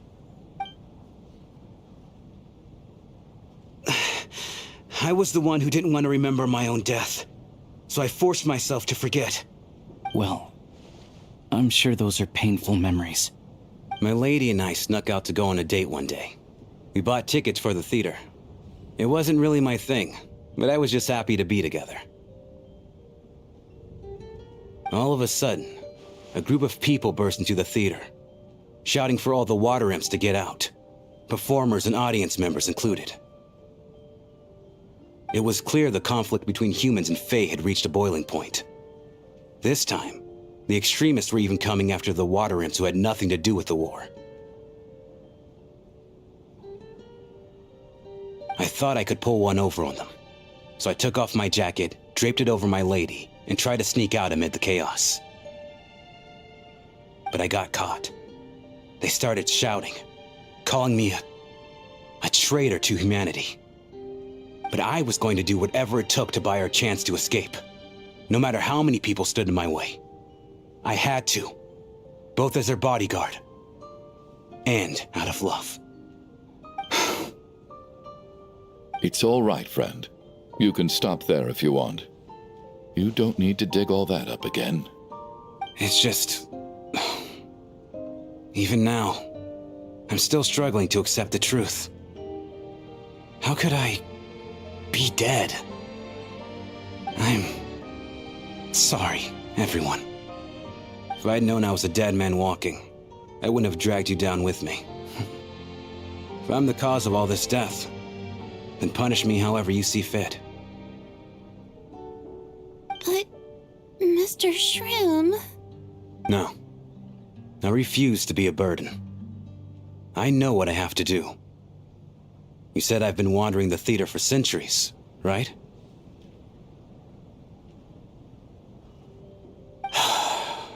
I guess it's high time I got a breath of fresh air. Out there, I mean. I'll leave this place and take all this death with me. Go out on my own terms.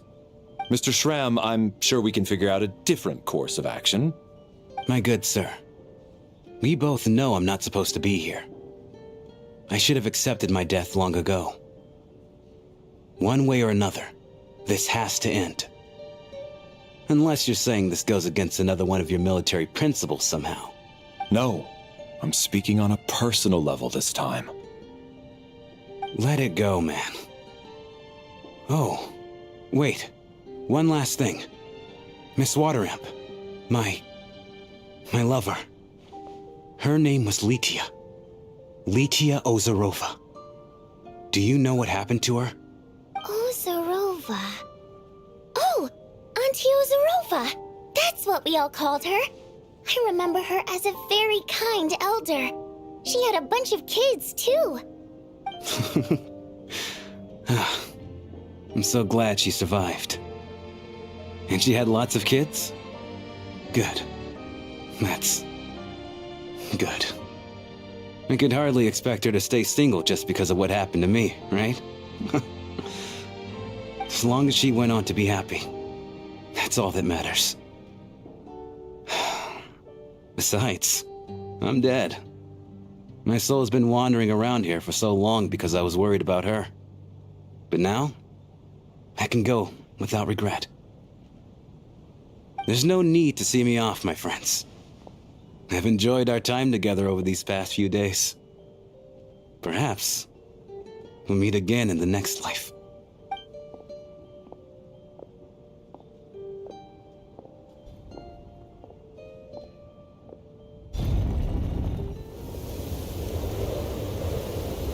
Take care, my man. I know Mr. Shrim was already dead, but... I still feel so sad. Death is cruel, no matter how we might try to make sense of it. So, was the conflict between Fae and humans really that bad back then? I was only little, so I don't remember much. It's terrible to think that so many innocent people had their lives turned upside down. Even the historical records about that time period don't say much about it. All people know is that the Tsaritsa founded the Fatui, drove out most of the Fae aristocracy without explanation, then used her terrifying power to suppress the humans. It seems to me like the Tsaritsa chose to make herself the enemy. She downplayed the conflict, directing whatever animosity both sides had for each other at herself instead. That's also why, despite how brutal the conflict was at the time, there hasn't been much lingering tension between humans and Fae since. Things have been fairly harmonious for the past few centuries. So, the Tsaritsa banished the Fae to protect the Fae living in the city?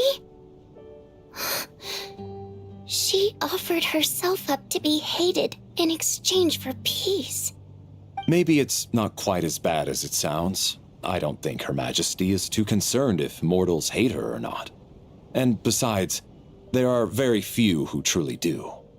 All this time, I had no idea. All right. If Mitia's theory is correct, then I think we can consider this matter settled. Let's all take a break.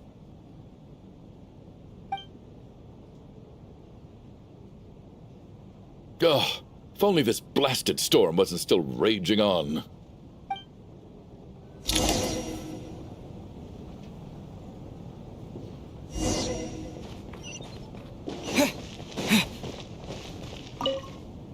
Well, at least it seems like Mr. Shram stayed optimistic until the end. The information he revealed, it's given me a lot to think about.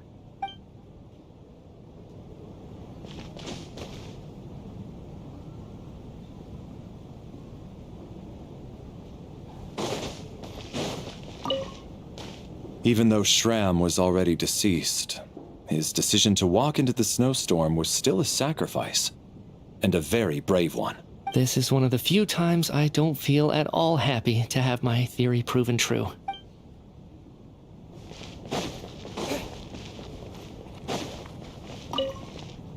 I was actually planning on hiring him as my bodyguard after we got out of here, you know. Oh, poor guy.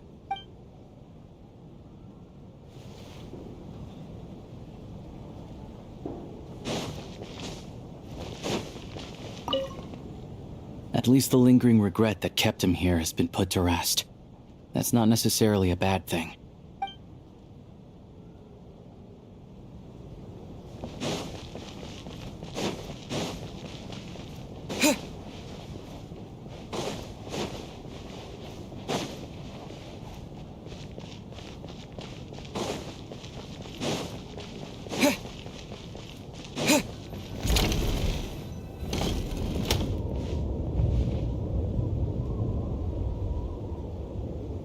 Looks like now we can just rest until the snowstorm stops.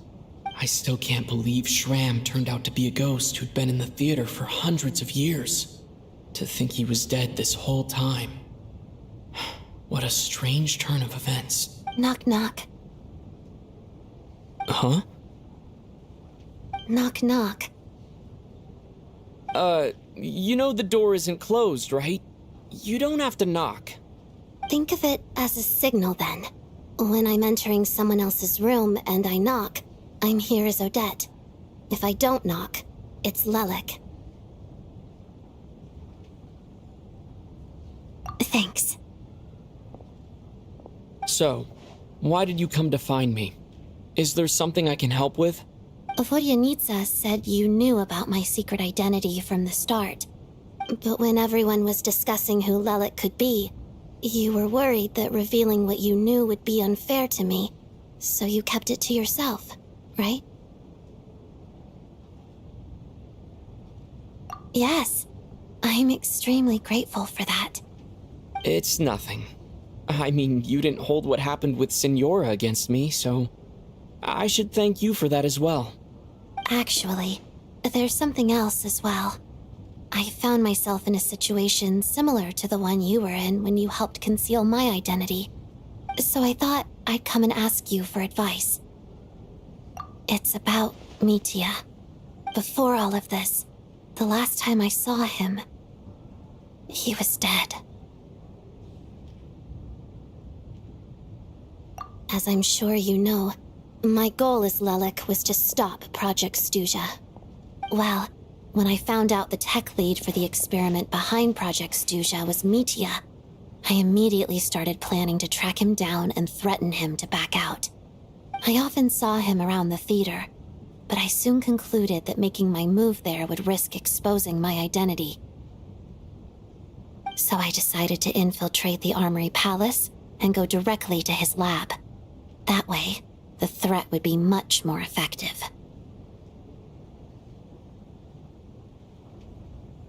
Well, I suppose there was a bit of luck involved, but I am a Fatus, so I already had some familiarity with the building's layout. But when I finally made it to his lab, Mitya seemed to be dead. I checked his breathing and his pulse. He had no vital signs whatsoever. I'm certain of that. I thought maybe another anti-Project Snezhnaya activist had beaten me to it, and chosen a much more brutal method, so I made myself scarce.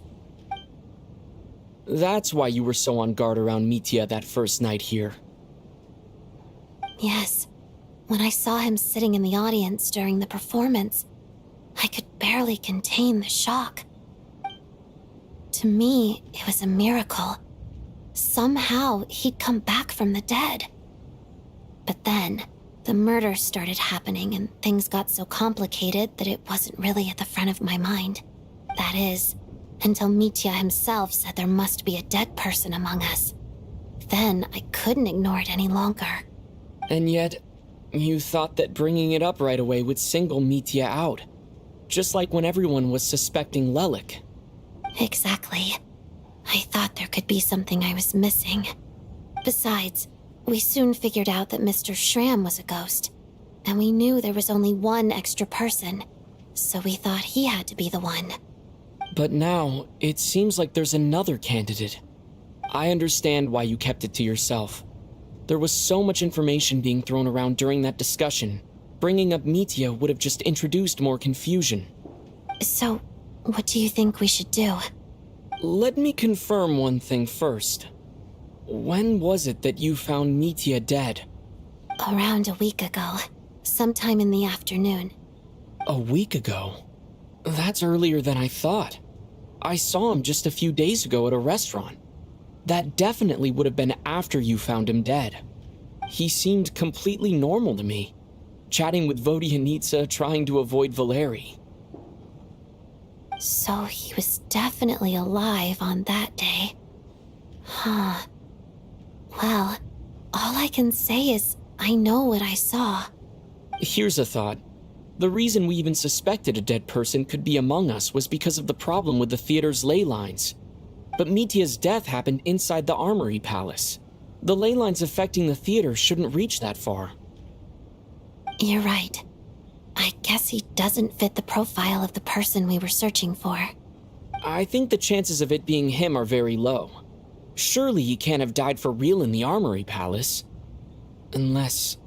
Unless what? Unless he really did come back from the dead. You're right. Do you think we need to disclose this to the others? Huh, what's this? A private meet and greet? Where do I line up? That's not what's going on here. Well, I was just making the rounds. Thought I'd try to lighten the mood a bit. Vodyanitsa's handing out food if you're hungry.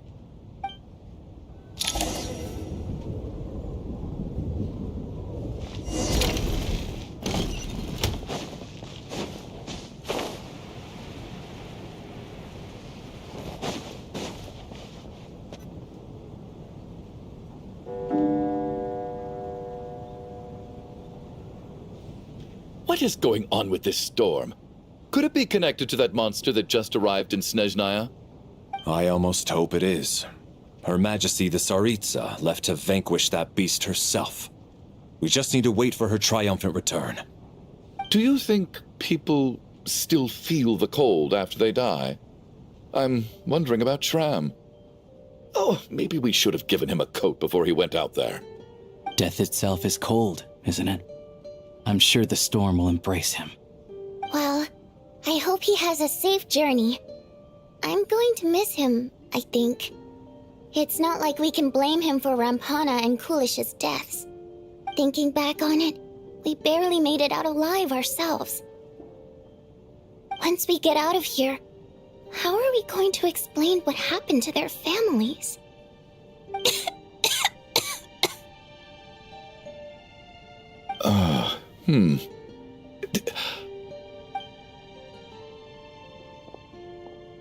Are you okay? Here, take this. I've never used it.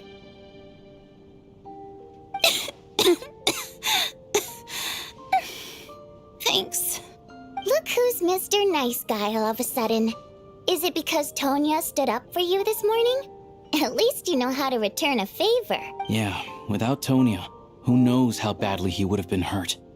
I told you already, I never intended to resort to violence. Duh, bunch of rascals. Little girl? I was rather surprised when you spoke up for me this morning. I didn't think I had many admirers here, so, thank you. Oh, no need to thank me. I said some bad stuff about you too. I've been, too embarrassed to admit it, but, you remind me a lot of my daughter. So kind to everyone, but never lets her old man off the hook. Unless my wife and I are having a fight, then she's always on my side. Especially when she was little. Every time I took her out...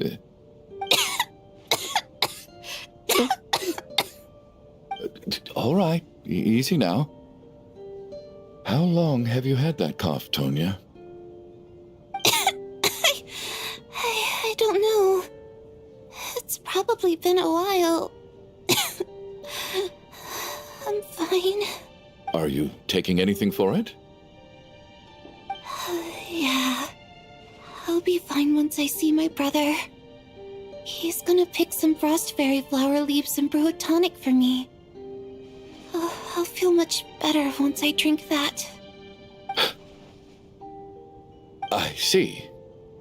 That's good to hear, then. We should probably discuss arrangements for tonight.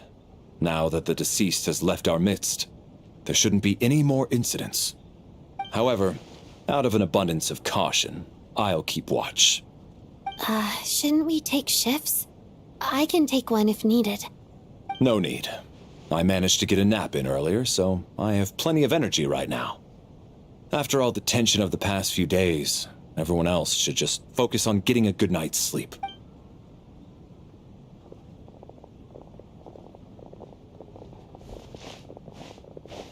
What a long day. This whole situation turned out to be way more complicated than I expected. But Valeri's right. I should just try to calm down and get some rest. The last thing I want is to give myself nightmares.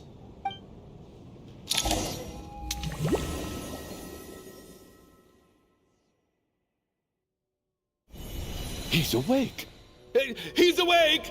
Get over here, you big lug, and take a look! If you must call me something, call me Mr. Door. The Black Mist is coming. You need to go. Are you all right? Can you walk? We just got attacked by monsters on our way up. That Mr. Door fellow protected us.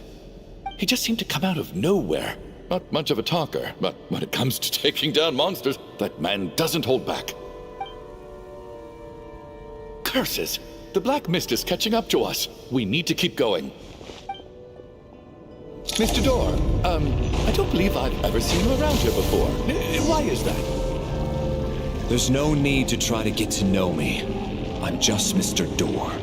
I have to find the door that belongs to me. Mr. Door! Looking for trouble! Get rid of them! I can just push these ones off. Well, anyway, we're lucky to have you here. Thanks for saving us earlier. No need to thank me. This is where my duty lies.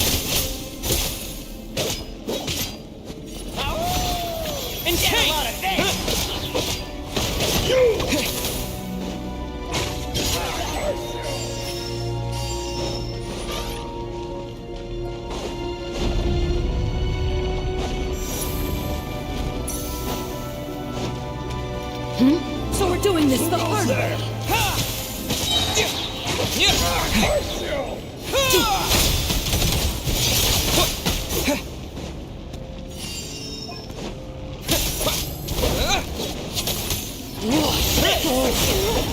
Remarkable work, Mr. Door. Oh, if I had your muscles, I'd do the same.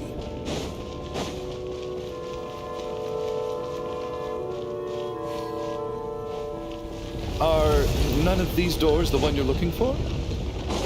No.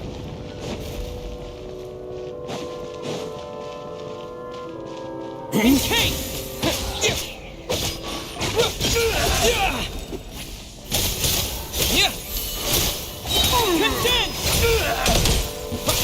Come in closer. Impossible.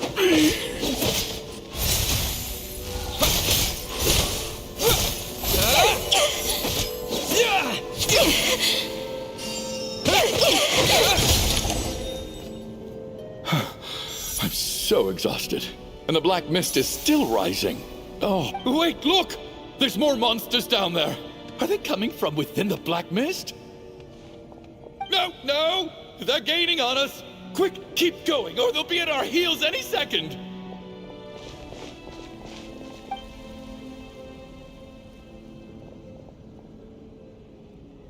Mr. Door, what are you doing? We need to get out of here. They're coming! Found it. This is my door. What? You mean you're going to stay here? I am a door. This is where my duty lies. No! You saved us. We can't leave you behind. You must keep going. A door can only keep things out for so long. You must make haste. But... Oh, you're right. Let's go. We can't let Mr. Door's sacrifice be in vain.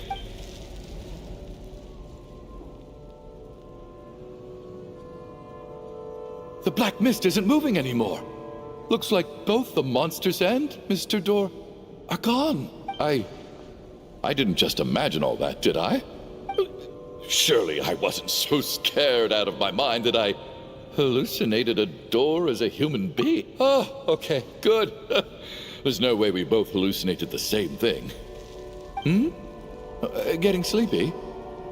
Well, looks like we're safe for now. Go ahead. Let's get some rest.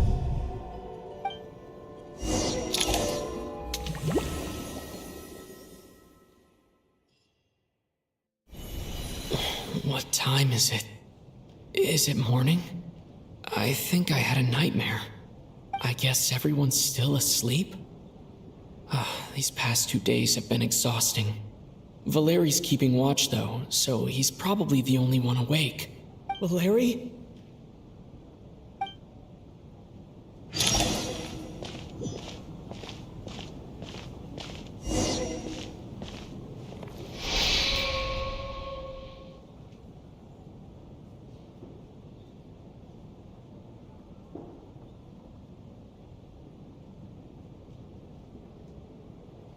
Wake up!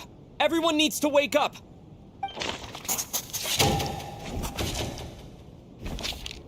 Just like the last 2 nights. No clear cause of death. I've been a real thorn in your side, haven't I, Mr. Valeri? Now you can rest in peace. But for me, life will be all the duller for not having to run away from you, my friend. How's Tonya? Is she okay? I just checked on her, and it doesn't seem like anything serious. She's just exhausted from the past couple of days, and she's still recovering from her illness. We should let her sleep a bit longer. That means Valeri was the only one who died last night. If Valeri was awake and keeping watch, it would have been impossible to kill him without waking everyone else up. That much is certain. This is so frustrating. Why has nothing changed since yesterday? I thought we already dealt with the dead person causing all this. Actually, one thing has changed. There's only 1 victim this time, not 2. Does that mean...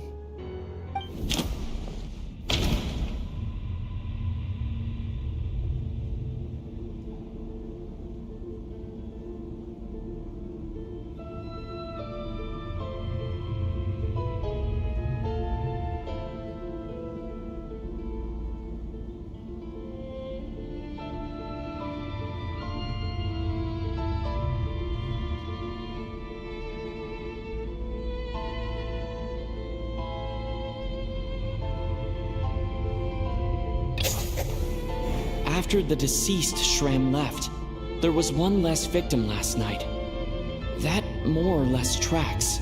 It's a reasonable conclusion, considering the only variable that... The number of people who die each night is equivalent to the number of dead among us. That's your theory, right? Exactly. We identified Mr. Shram, and the night after he left, the death toll dropped from 2 to 1. By that logic, there must be one more dead person left among us. Another one? But there was only one person unaccounted for in the ticket checks, right? The head count should match up now. Having an extra person was definitely a cause for alarm, but being one person short isn't nearly as unusual. Someone could have left in the middle of the show, or made it out before the storm hit. One more dead person among us. If Mitya's theory is right, then what Odette told me seems a lot more relevant. It's just, at the time, we had no reason to think there was more than one dead person. If only we'd taken it more seriously as a possibility, maybe this could have been avoided. I'm sorry. This is my fault. I had information that could have been helpful, but I held back. I should have brought it up right away. I'm partly to blame as well. I was too quick to dismiss Odette's concerns. What is this about? What have you two been getting up to behind my back? Sounds like there's some big news you've been keeping from the rest of us. Well, we're all ears.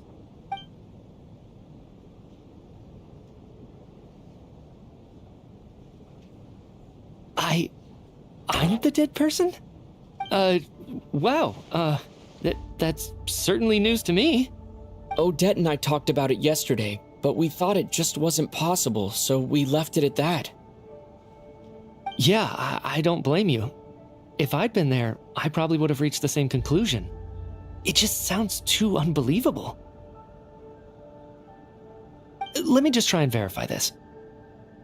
I just scoured my memories trying to think back to the afternoon Miss Odette mentioned. But I honestly have no recollection of dying. That's where I'm different than Mr. Shram. Having seen Mr. Mitya a few days ago myself, I also find it hard to believe he could be the other dead person among us. Well, if it isn't Mitya, then who? Do we vote on it? If you don't mind me asking, Traveler, I believe you mentioned that you know Tonya's brother. Had you ever met her before all this? No, never. Wait, are you saying... Now just 1 minute. I know where this is going. You can't just randomly point a finger at anyone you want. You're in the hot seat, and all of a sudden you want to divert our suspicions onto somebody else? Trying to pick a fight, Mr. Chuganov? Whenever you open your mouth, all you do is attack people, and I've had enough of it. If you don't want to engage in a civil discussion, you can shut up. You little brat! Did Mitya ask about Tonya because he suspects her? I suppose I only identified her by age, and nothing else. Could that mean... I'm just saying, you're going around casting suspicion on people for no reason. How could Tonya be dead? I can vouch for her, if nothing else. I've seen her before. She's the sister of that Harbinger, isn't she? The one called Child. Oh, really? You're telling the truth? Since being here, I don't think I ever mentioned she was Child's sister specifically. Does Chuganov actually know her? If Chuganov can vouch for her, then it can't be Tonya either. In which case, it seems unlikely that there's another dead person among us at all. Miss Odette, could you go over that afternoon with me one more time, when you found me dead? No problem.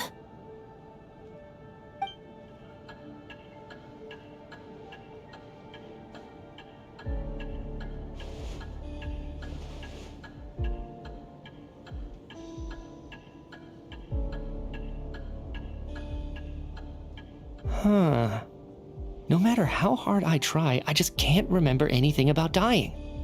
But I do remember something else. Miss Vojanitsa, during our last meal together, I told you how some of the researchers were suffering from temporary memory loss. Do you remember that? Oh, yeah. You said it was hindering the progress of your experiments. You thought they were just under too much stress or something. Right. And even though I don't remember dying that day, I'm pretty sure I experienced something like amnesia. Some of my memories from that afternoon are missing. Are you suggesting you're missing the memory of your... Of course. How am I only just realizing this? Humans aren't necessarily aware of their own death. You mean being silently assassinated, or dying in your sleep? Situations like that? The researcher's amnesia. Suddenly it all makes sense. I must thank you, Odette. I think your perspective just helped me reach a breakthrough on a series of issues that have been troubling me for quite some time. All right. It's decided then. I'll be the one to leave today. Oh, leave? Hey, wait a minute. Aren't you rushing into this? What if you're wrong? You'll pay with your life. Come on, kid. Aren't you gonna fight for your life? This seems like a rash decision. I have other reasons beyond what's been discussed. In fact, thinking back, I remember during Miss Odette's performance, while I was sitting in the audience stalls, a brilliant new idea for my research popped in my mind. But then, my train of thought suddenly cut off. I can't remember it now at all, and I didn't take any notes. I guess that must be another instance of temporary amnesia. No. Hold on. I see where you're going with this. You're suggesting that each instance of temporary amnesia is a death, right? There's a glaringly obvious flaw in that idea, no? How can one person die so many times? I believe Miss Odette's account. During the period where my memory is blank, I must have been either dead or in a similar state. All it would take is for the same thing to happen in the theater, and I would come under the effect of the ley lines in this vicinity. This increases the likelihood of me being the deceased, does it not? But... There's no evidence to suggest that anyone other than me is a candidate for the deceased. So allow me, as a scientist, to treat this as an experiment. Please relax, everyone. I don't think things are as bad as they may seem. If I really am the deceased, then to leave the theater will be a relief for me. If, on the other hand, I'm still alive right now, well, apparently you've all witnessed my resurrection recently anyway. Who's to say I won't return from the dead again this time? Mitya's right.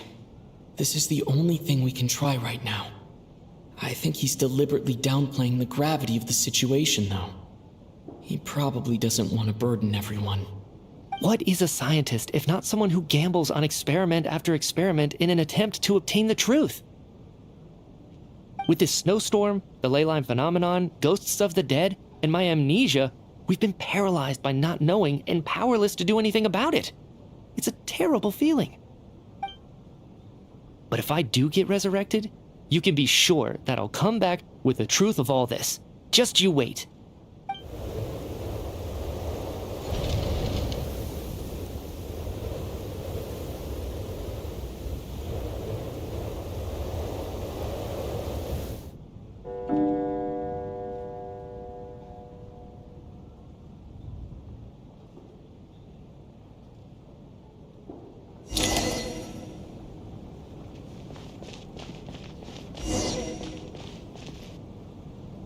Poor Mr. Mitya. I didn't even get to see him one last time. Maybe it's a good thing that you weren't there to see it. It was a hard thing to watch. I hate goodbyes. Why does it feel like everyone around me is slowly disappearing? Not just in here, I mean. In the outside world, too. Maybe it's the realization that, at the end of life, everyone has to face it alone. Come to think of it, the main reason we're still alive right now is pure luck. Each morning here, for every one of us, there's the chance that we might not wake up. You could take it a step further and say that the same is true outside, too. Who can ever be 100% sure when they drift off to sleep that they'll open their eyes again in the morning? If I make it out of here, I'm going to cherish every moment that I'm awake and live without any Without regrets. I feel like a strange sense of anxiety has been quietly growing inside me over the last 2 days. Are you okay? You look really glum. If something's bugging you, let's talk about it. There's only a few of us left here now. After everything we've been through, what's the point in keeping things bottled up? I have a travel companion named Paimon. Alosha and Odette have met her before. She's been feeling unwell recently. You're worried about her, aren't you? That makes sense. We've been trapped in here for days. To be honest, I used to feel like I was just a spectator in this world, watching everything that happens from the sidelines. Maybe it's because I'm a descender. A descender? But with Paimon by my side, over time, I slowly felt my connection to this world growing stronger. She loves eating, sleeping, and having fun, but she's also a great guide. It's her authenticity that makes this whole world feel more real for me. Over the last few days that we've been apart, I've often caught myself wondering, what would Paimon say if she were here right now?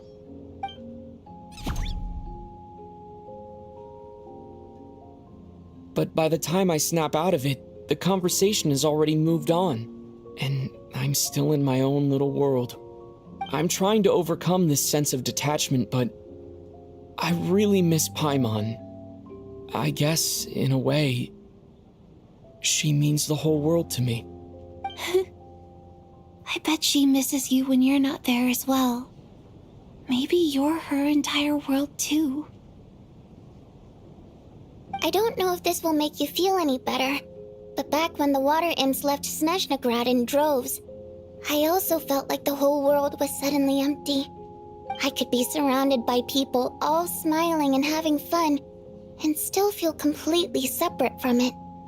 So, I totally understand how you feel. Later on, I started to think, maybe accepting the fact that our loved ones won't always be with us is something that takes a lifetime. All we can do is cherish their companionship from moment to moment. So, once we get out of here, you better hurry back to our side as fast as you can. You can't let your story end in regret.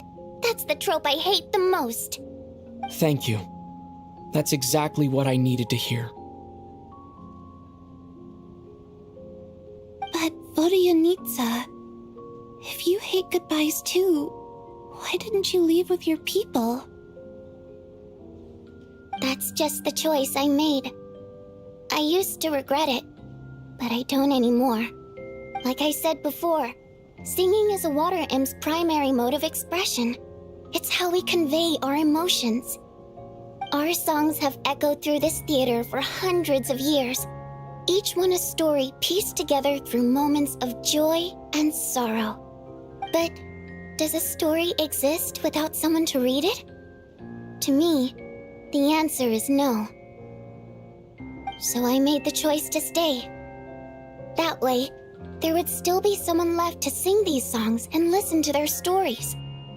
Otherwise, they could have been lost forever. Could you teach me how to understand your people's songs sometime? I want to be able to truly hear them, like Mr. Shram. A fan after my own heart. Thank you, Tonya. How about I sing something for you, and you tell me what you hear? Okay, I'll do my best.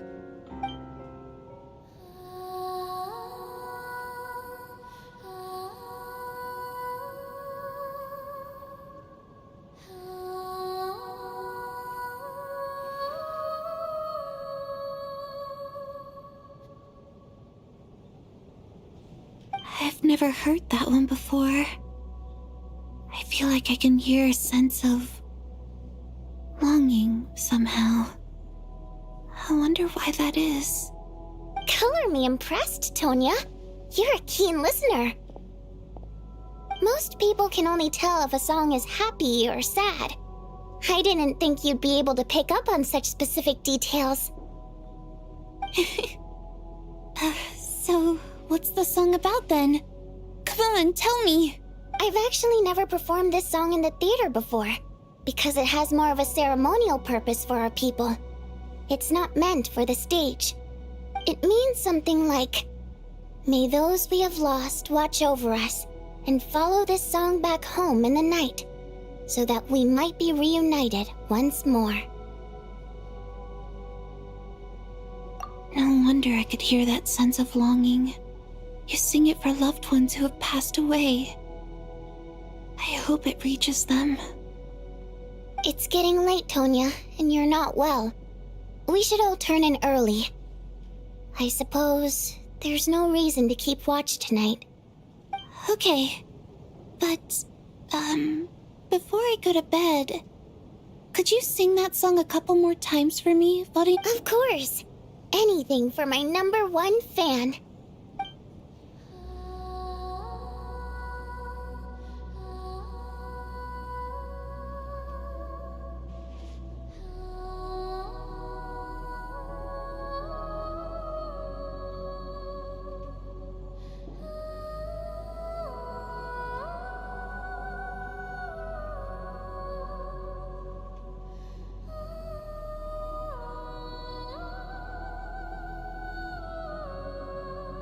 Once I get out of here, I definitely don't plan on ever coming back. But I guess that means I'll never get to hear Vodyanitsa sing again. That's a sad thought. Before I fall asleep, I should cherish this moment of companionship while it lasts.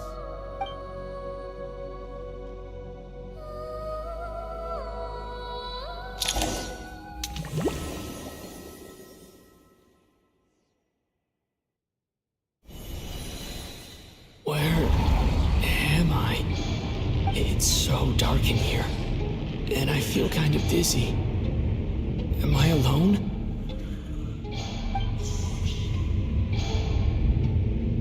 Huh? What was that noise?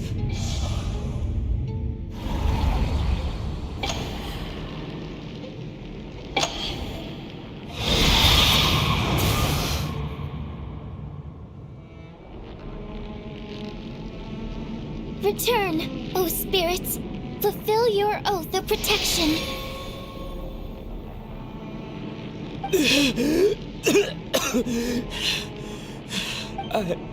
I'm alive? What just happened? No time for questions. Quick, over here. Turn on the switch. We need to bring back the light.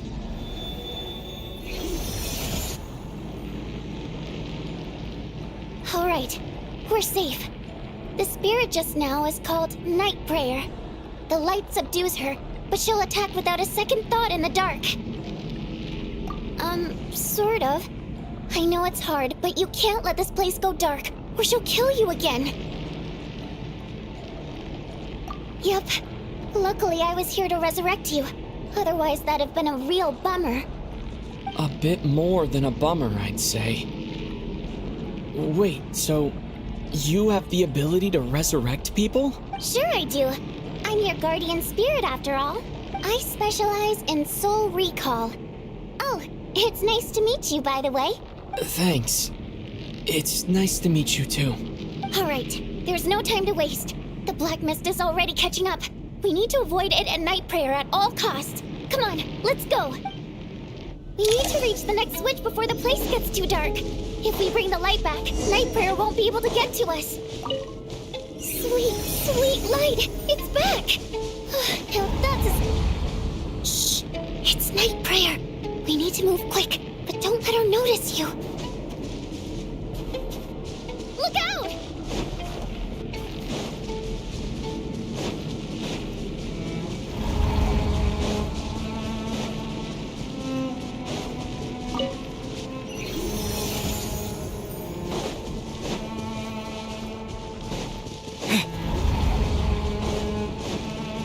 The next switch is over there.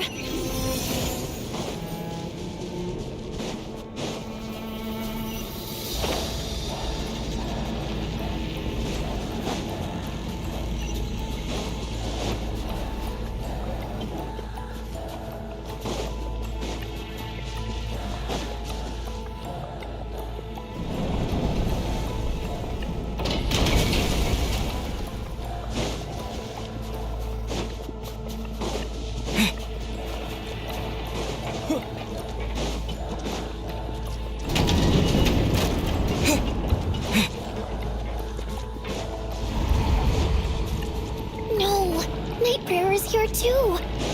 This can't be the only path. Let's head up there and take a look. The switch is just up ahead. Hurry!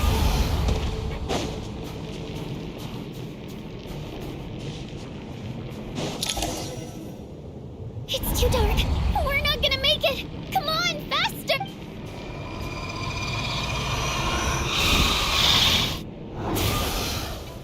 Traveler! I won't let you die like this. Not on my watch.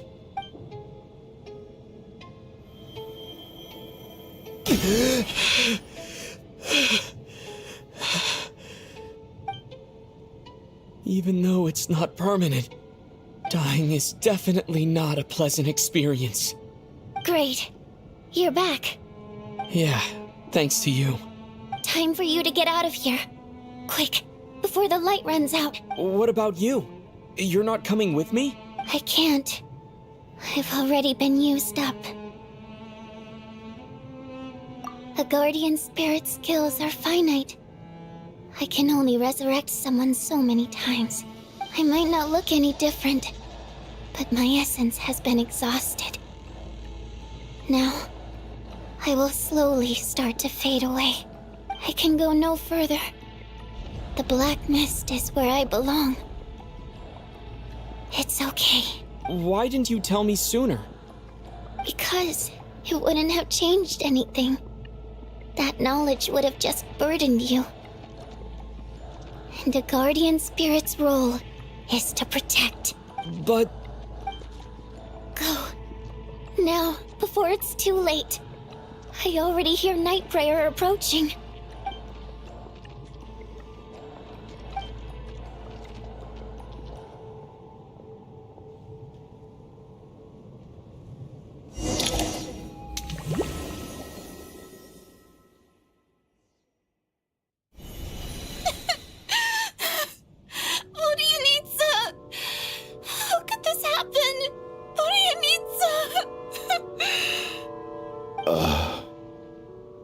Well, I guess there's no need to inspect the body.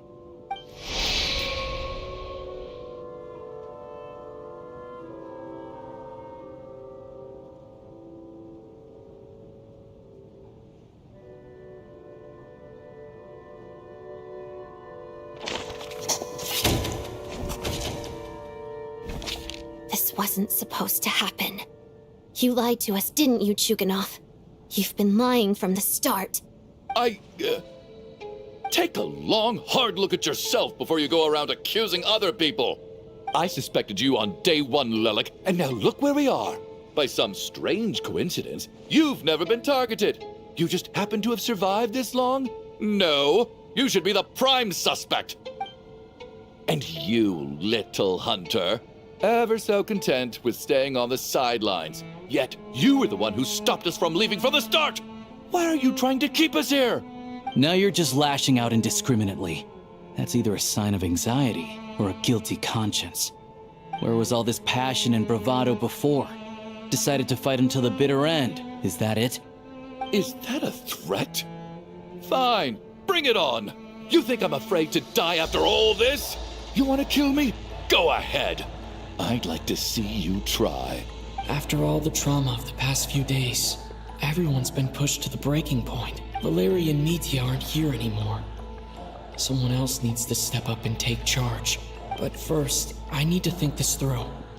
Considering everyone left, who's the most likely candidate for the deceased?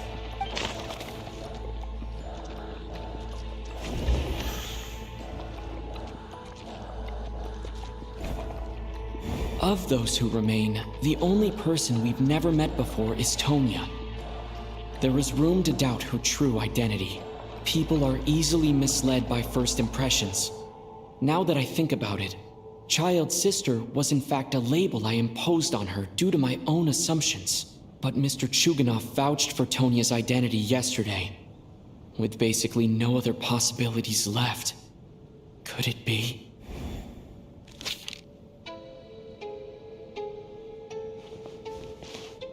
Tonya, how's Tusser been lately? Tusser? Your brother Ajax must have mentioned me in his letters home, right? Did he say anything about a blonde traveler? No. And my brother's name is Razik, not Ajax. Chuganov, looks like it's your turn to do some explaining. Yesterday, you said you could vouch for Tonya. Why did you give us a false testimony? I knew you were behind this, Chuganov. You've been lying through your teeth from the start. Everything about you is fake, down to the wife and daughter you're always talking about. Your entire family man persona is a charade, isn't it? That night, when I infiltrated your place as Lelik, I noticed you were home alone. Didn't think much of it at the time, just thought everyone else was out. But thinking back on it now, that doesn't seem very likely. My guess is, you live alone, don't you? Even that was a lie? But why would he lie about having a family? Oh, curses. Oh, why is there no end to this blasted snowstorm? If it would just stop. If it would just stop. I think I remember now. I know how I ended up here. It feels like a distant memory. But at the same time, it's just like it was yesterday. The reason I'm always coughing is because I got sick with frostbite. The locals usually call it the snow cough. It's not a very common illness. It's partly genetic and partly caused by the cold climate, but it can be fatal. They sent me to the hospital as soon as they found out I had it, and I spent so long lying there in that hospital bed. After a while, I felt myself growing weaker and weaker. Nothing seemed to be working anymore. Neither the treatment that the doctors were giving me, nor the medicine my brother was brewing from frost fairy flower leaves. So one day, I told my brother that I wanted him to take me outside for once, so things could be like they used to, just for one day. I wanted to meet loads of friends, experience new things. He agreed. He snuck me out of the hospital, and we escaped. We got to the theater, bought tickets, and went inside. Oh, it was all so exciting. I remember the show very clearly. It was amazing. But I found myself getting sleepier and sleepier. Oh, Tonya. When I woke up, I couldn't find my brother anywhere, so I guessed he'd already left. But there's no way he'd leave me behind. So I decided to stay here and wait for him. At the time, I figured he'd probably gone to brew some more medicine for me. I was planning to chew him out for abandoning me when he got back. Tonya, it sounds like by then you'd already... Yeah, I know. I understand now. Dead, aren't I? This cough and the feeling weak, it's probably just my body's memory. After all of that, it turns out I can't blame my brother after all. I was the one who abandoned him. I'm sorry, everyone. I realized this much too late. It seems like death skewed my perception. And now I've dragged you all into this mess. Your name probably isn't even Tonya, is it? Didn't that ever strike you as odd over the last few days? Well, when I was little, my brother and I read a storybook, and Tonya is the name of one of the characters. When we escaped from the hospital, our family and the hospital security were looking everywhere for us. So when you first approached me and said my brother had sent you, and called me Tonya, I thought he must have chosen a fake name that only the two of us would know. Because he was afraid of getting caught. No. It seems like that was just wishful thinking. At least your memory of death isn't painful. That is a small comfort. Now it's your turn, Chuganov. Talk to us. I believe no lie is ever told without a reason. You're right. I was lying. I happen to know that the Harbinger child and his sister Tonya managed to get tickets, so I lied to you and pretended I knew them. And yes, I was lying about my family too. The truth of the matter is, I lost them a long time ago. I just refused to accept reality. And now I've spent the second half of my life living a lie. I'm a joke. My daughter's name was Iskra. And before you ask, yes, Iskra, as in Iskra Manufacturing Plant. She also died from the snow cough. She was just 6 years old. If she were still alive today, she'd be around the same age as little Tonya here. After Iskra passed, my wife couldn't bear to face those memories either. So she chose to start a new life without me. One day when I came home from work and saw the empty room, I felt like I couldn't breathe. Subconsciously, I started to imagine that they were still there. I soon discovered that this was the only thing that made me feel any better, so I just embraced the delusion. Nothing more than a pathetic means of escapism, I know. But at least it's not a crime. So explain your false testimony then. The night before last, when I was chatting with Tonya, she mentioned that her brother would brew medicine for her from frost fairy flower leaves. Combined with her various symptoms, I suddenly understood everything, including the fact that she was deceased. The snow cough used to be an incurable illness. I would pick frost fairy flower leaves to brew medicine for Iskra too. It took hours and hours on the stove. But the year after my daughter passed away, the jester of the Fatui announced that a cure for frost blight, also known as the snow cough, had finally been developed. It turned out that all previous treatments were completely ineffective. No better than random concoctions. That was the final straw for me. I just couldn't take it anymore. Just one more year. One more year, and everything would have been okay. So, more than anyone, I know full well that in this day and age, no one in their right mind would still be using frost flower leaves to brew medicine for the snow cough. Poor Miss Tonya, therefore, had to have been from an era when snow cough was still a terminal illness. So, you projected your daughter onto her? Even though you knew she was one of the dead?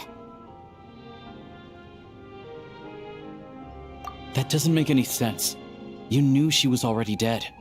What did you hope to achieve by protecting her? I just don't believe in your crackpot theories, nor do I approve of your actions. How can you just declare a living person dead and throw them out into that snowstorm? Nitya's gone. My good buddy Shram's gone. And now it's Tonya's turn, isn't it?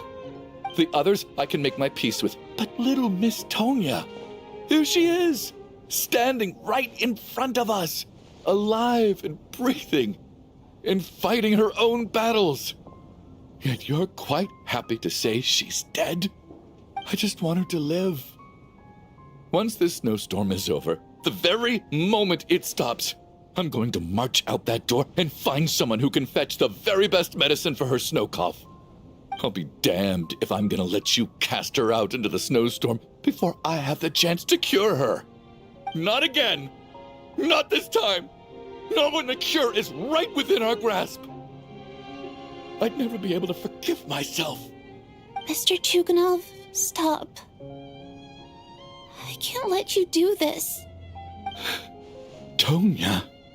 By the sounds of it, you've known I was dead since the night before last, right? I really liked Mr. Valeri, Mr. Mitya, and Miss Vodyanitsa. And now they're all dead because of me. I'm not happy about that.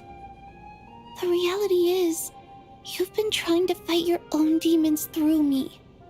But all you've really done is trap me inside your delusion along with you. No! Listen to me. I want to save you. I do!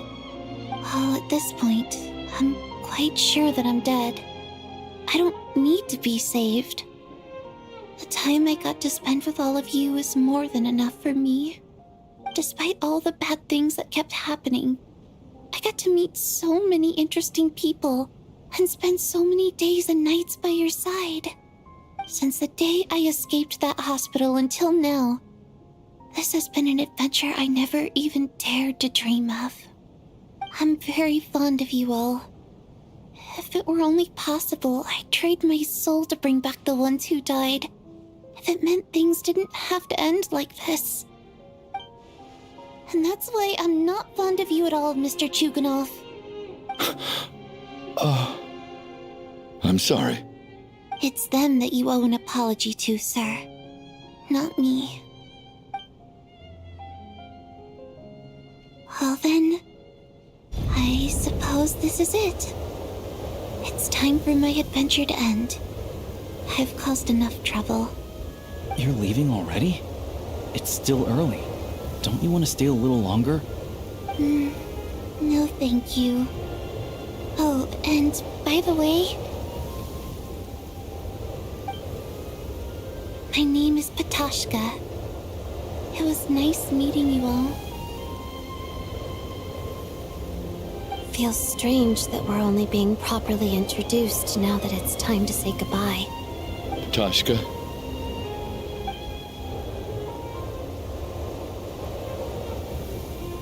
What are you doing, Chuganov? Are you crazy? Let me leave.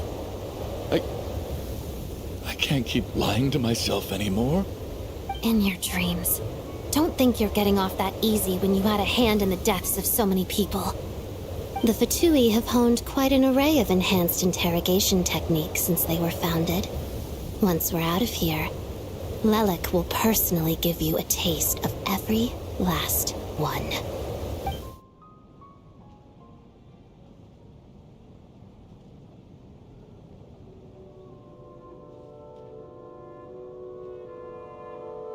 I think we should leave.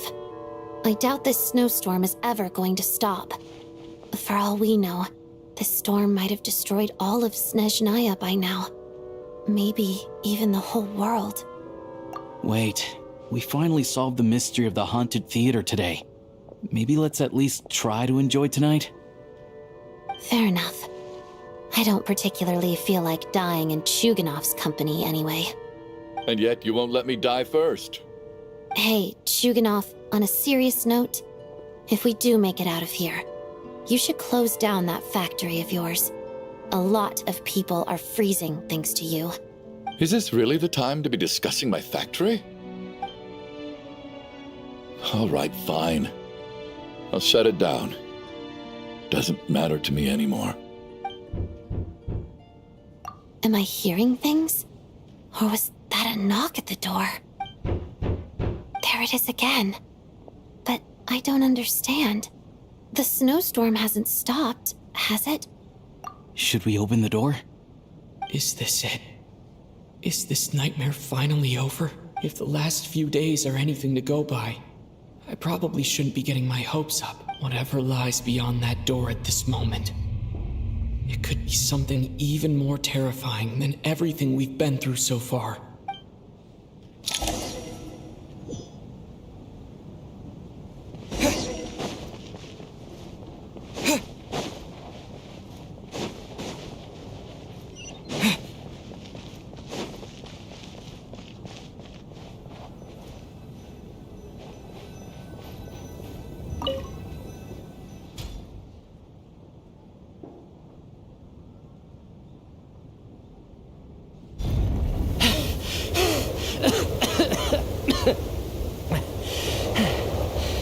Hey everyone, I'm back. How are you doing? Feeling any better? Much better, thanks. Whew, it is so good to have you guys here. I was a little worried that the theater would be empty by the time I got back. Let me see. Tonya and Vodyanitsa are missing, which means Vodyanitsa died last night. And then you discovered that Tonya was the other dead person. Am I right? Not Tonya. Pitashka. First, tell us how you made it back here. Given the conditions outside, no one should be able to return alive.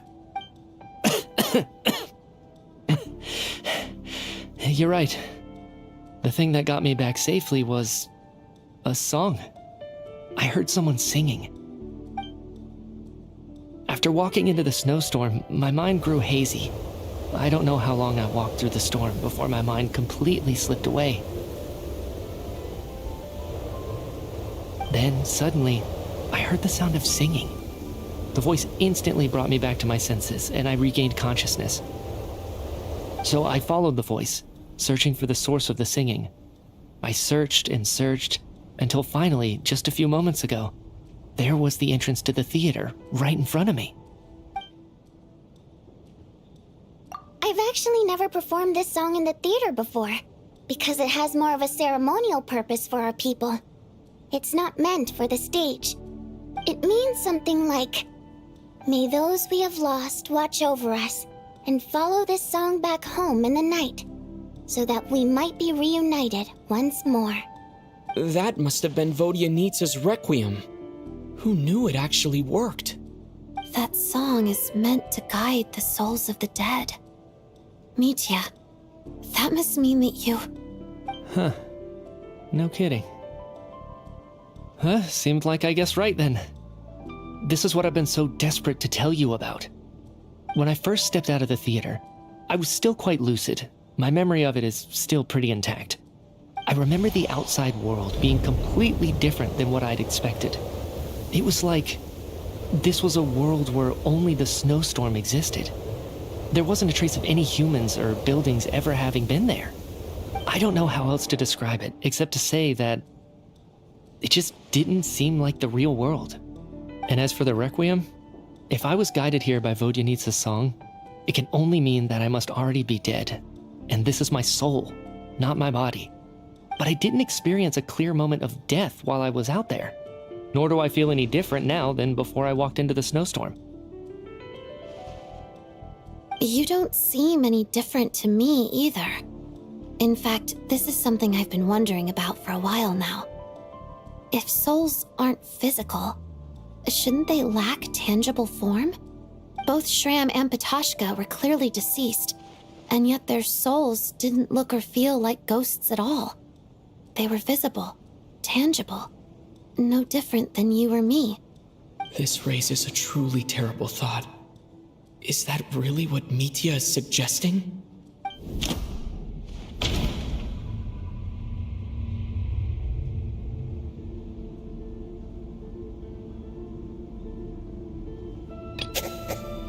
Dreams can't explain everything. And this isn't the Sub-Zero's festival. Mitya's soul was summoned back by the Requiem, confirming that he is indeed already dead. And yet, he looks no different from us. Of course, if even the long-deceased like Mr. Shram can blend in with us undetected, then maybe we've all been dead from the very start. And all of us are now souls wandering the theater.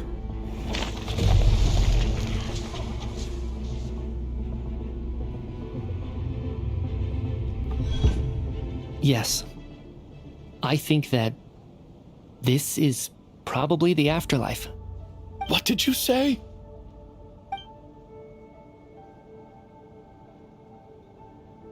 You heard me.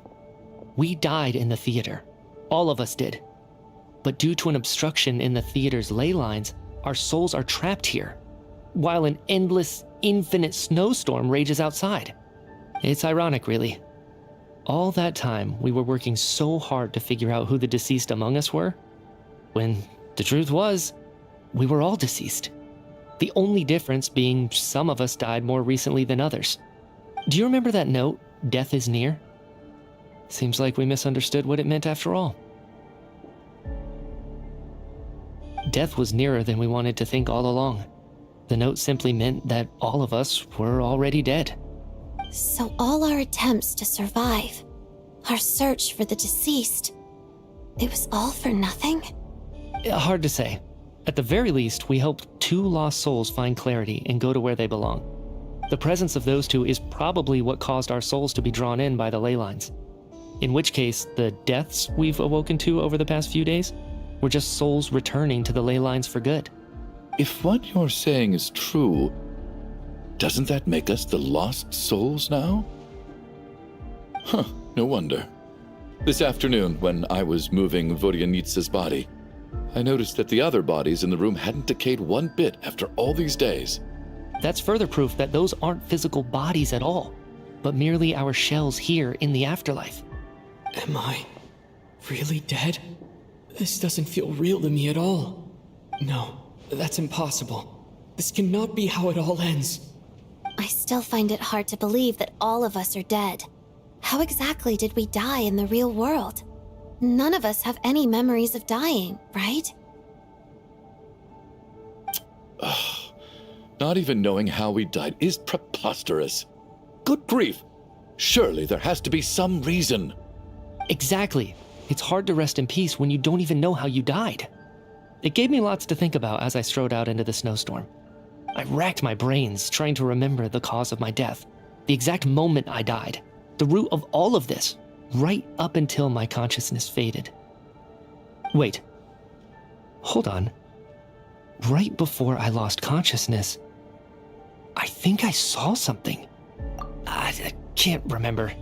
And I think I lost my notebook and pen. Mitya, your hand. Is that blood on your fingers? Huh? You're right. There's blood on the fingertips of my right hand. Looks like it's already dried. When did that happen? What the? I guess this was what I saw. I must have desperately drawn it in my own blood right before losing consciousness. What's wrong? Do you recognize the symbol? It's Renova, the ruler of death. Alosha, do you still remember that Snezhnayan folktale you told me about? It was about the Grim Reaper. When someone's about to die, he appears as an incarnation of someone familiar to guide their soul into the afterlife. And as soon as you recognize his face, your life is over. I heard a similar tale when I was little. You think the Grim Reaper in this story refers to the ruler of death you mentioned? That's right. In which case, death is near could also mean that the Grim Reaper is here disguised in a familiar form. Death, the deceased, and the Grim Reaper? So it's a triple entendre. When I first saw this note, I thought it contradicted the investigation report. But now it seems like that was the whole intention. So the Grim Reaper deliberately misled us. Then, we started suspecting each other and searched for the deceased while they hid in plain sight. By that logic, the one person most likely to be the Grim Reaper incarnate is...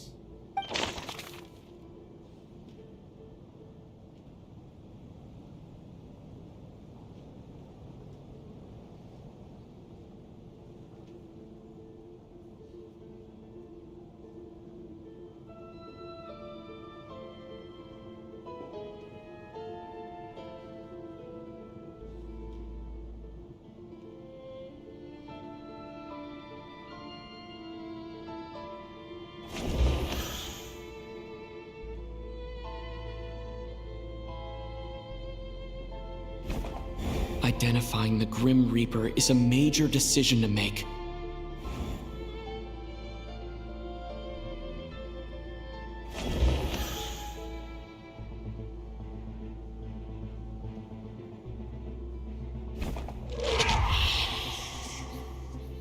No doubt about it. It's Alosha. Looking back at how everyone has acted over the past few days, Alosha is most likely the Grim Reaper lurking among us.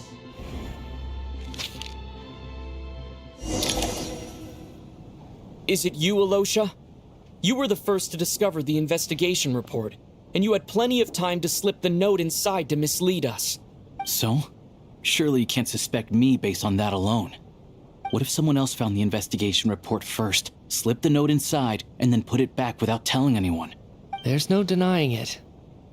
The note could easily have been slipped in much earlier than it was discovered. That's not all. I've also noticed that although on the surface, Valeri, Mitya, and sometimes I were the ones taking charge of the situation. Looking back now, even though you didn't say much, you were always subtly guiding everyone from the sidelines. What do you mean? You were the one who emphasized how dangerous it was outside and insisted we all stay here. It was also you who suggested that we all sleep in the same place. And earlier today, you tried to convince Patashka to stay. I don't understand why, but it was out of character. So, you didn't understand my intentions, and now you're assuming the worst. Seems pretty unreasonable if you ask me. He still won't admit it. Fine. Let's see how he responds to the most damning evidence of all. The biggest question I have right now is, if the Grim Reaper is impersonating Alosha, then where's the real Alosha? When did they switch?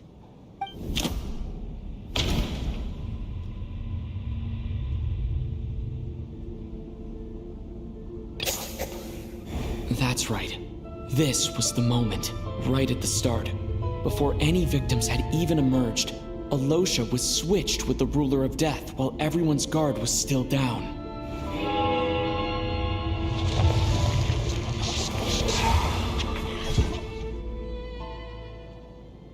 When all this began, right after the performance ended and the snowstorm began to pick up, no one suspected anything unusual. We just assumed we were snowed in. It wasn't until we discovered the bodies the morning after that we realized something out of the ordinary was going on. But it's clear now that the oddities actually started earlier than that, when Dimov walked into the snowstorm and never came back. Right. So Mr. Dimov was the first victim, not Sobolova and Torgov. And if we pinpoint that moment as the beginning of this incident, then one thing becomes clear. Alosha, you are the only person who walked into the snowstorm and came back without the help of Vodyanitsa's Requiem. More precisely, Alosha never came back at all. The one who came back was the Grim Reaper. Not bad. Well, since you've backed me into a corner, I suppose there's no point in keeping up the act anymore. Alosha? You're the Grim Reaper? I am no such tired cliché. Mortals should address me as the Ruler of Death.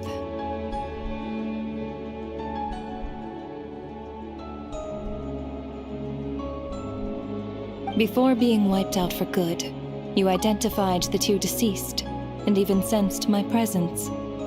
A commendable achievement, far beyond what I expected. I heard you can ferry souls. Those deaths each night. Were they your doing? Your initial conclusion was correct. Due to the existence of the two deceased, the ley lines yearned to reclaim those long-lost souls. Every night they devoured an equal number of souls to fill the void. This required no intervention from me. Though, of course, ferrying souls is indeed my authority. Here, take a look.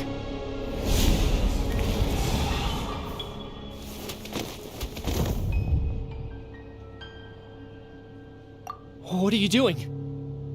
That takes care of today's too.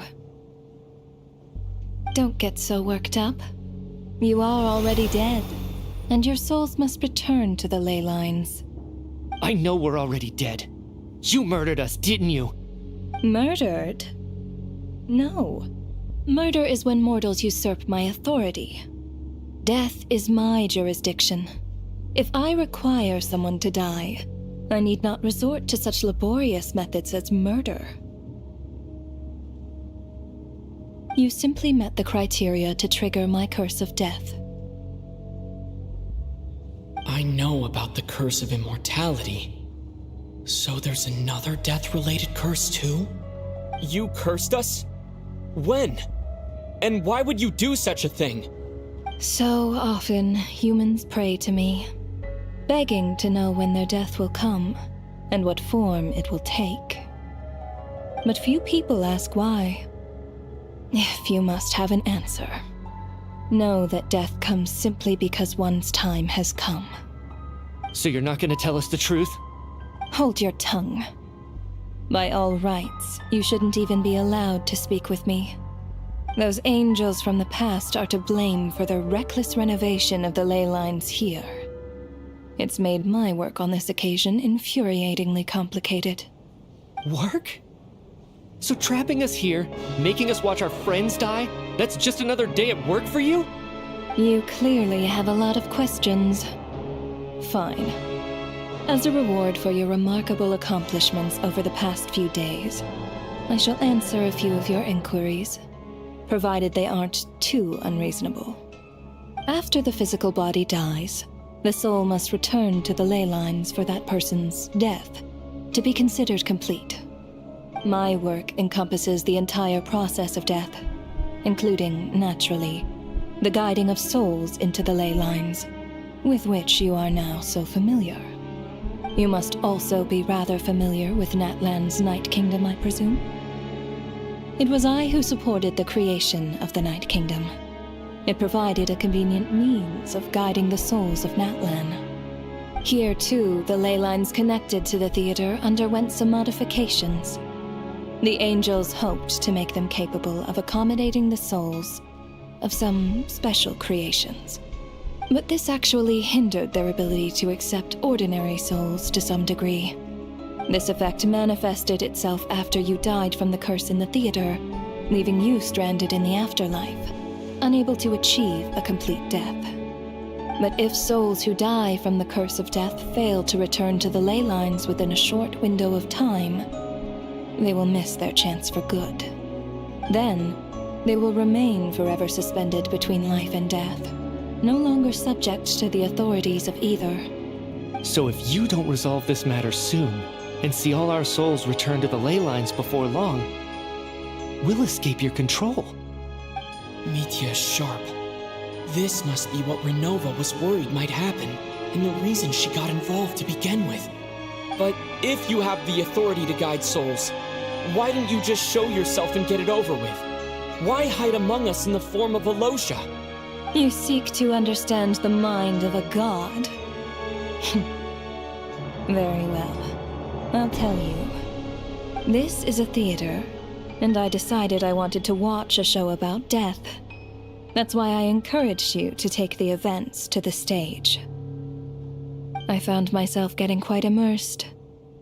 I suppose the entertainment you provided makes up for all the trouble you've caused me by being so defiant in the face of death. There. Are you happy with my answer? Can't say I am. Really? But it fits the stereotypes you humans have about gods. Just moments ago, you were complaining about how infuriatingly complicated your work here has been. Work is work, I get it. There are times when it's a huge pain, but you just have to get it done, right? That's a rather unique perspective for a human. You are in fact correct. There is a pain point in this case. Due to the obstruction in the theater's ley lines, there is a hard limit on the number of souls they can receive each day, making it impossible for me to ferry all your souls at once. Revealing my identity too soon would inevitably have led to futile resistance, and there was a risk that any souls who chose to run would disappear. Then there was the issue of the 2 lost souls you called the deceased. The way you resolved that quandary was all part of my design. That's what I don't understand. If all of us were souls of the dead, what made their presence among us special? For centuries, they have refused to return to the ley lines, exploiting the issues created by the angel civilization to resist being drawn in. Centuries of obsession accumulated during this process. You may think of this obsession as the resentment of the dead, and in this quantity, it was a bomb that could have detonated at any moment. It reached the point where I could not afford to leave it unchecked. But the only way to fix it was to help them acknowledge their own deaths, make peace with their regrets, and willingly walk into the snowstorm. Only then, with my guidance, could they finally return to the ley lines. Otherwise, you would not like to know what the consequences would have been. I vaguely remember seeing Batashka, but in the most terrifying form. Was that in a dream? Is that what would have become of her if she hadn't returned to the ley lines? I see your dreams brought you many revelations. So you see, death in fact grants wisdom to mortals. Souls connect to all things in the world and see the chain of cause and effect between them. It's nothing unusual. Anyway, giving psychological counseling to lost souls is not my strong suit. That is more of an angel's role. It was something I could not resolve directly using my authority, so I decided it was easier to leave the bomb defusal to you. Meanwhile, of course, their presence caused the souls of other members of your party to return to the ley lines each night. From where I stand, that was killing two birds with one stone. As both issues slowly resolved one another without me having to lift a finger, all I had to do was stay close by and keep the situation under control. Then use my authority to wrap things up at the end. And, of course, while I was at it, I thoroughly enjoyed watching this drama, dealing with death from a mortal perspective, play out on the stage. Sounds like you had it all figured out, Grim Reaper. I just did the math. You said there's a hard limit to the number of souls the ley lines here can receive each day. It's 2, isn't it? That much is obvious, even to a fool. It's time to review this whole affair. If the ley lines can only take in 2 people per day, I need to go over the deaths from these past few days again.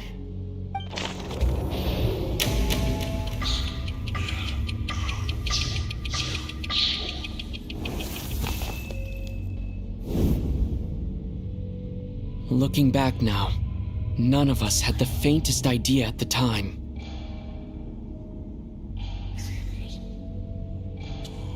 From the moment that staff member named Demoff walked into the snowstorm, the incident had already begun.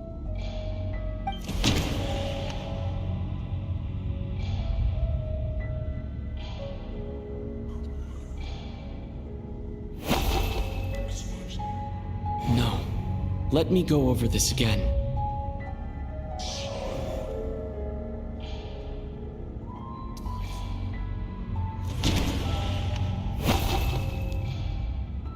No. Let me go over...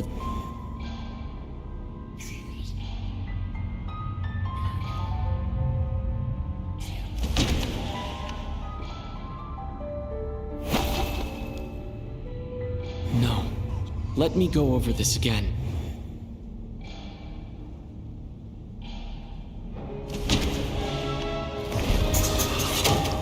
Alosha was the second to walk into the snowstorm after Demoff to investigate. During this process, the ruler of death assumed his identity, making him one of the victims.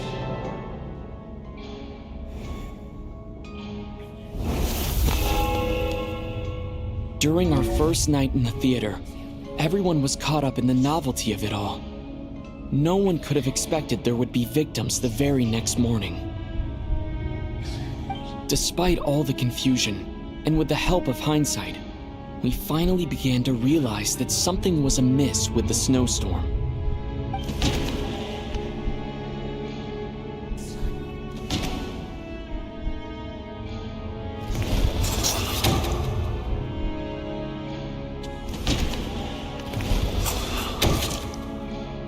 The ley lines devoured Torgov and Sobolova on the first night. At the time, we thought this might be a murder case connected to Lelik.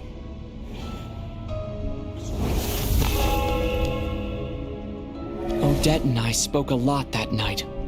3 people were on watch, but in the morning, we discovered that someone had fallen victim all the same.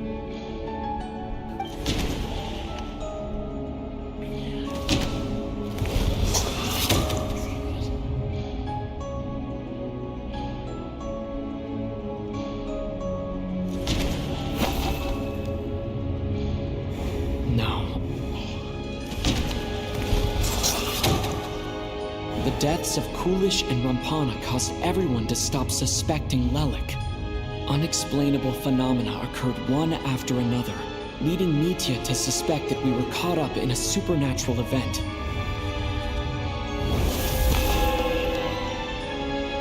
Later, we discovered that there seemed to be an extra person among us, and subsequently discovered the existence of the deceased.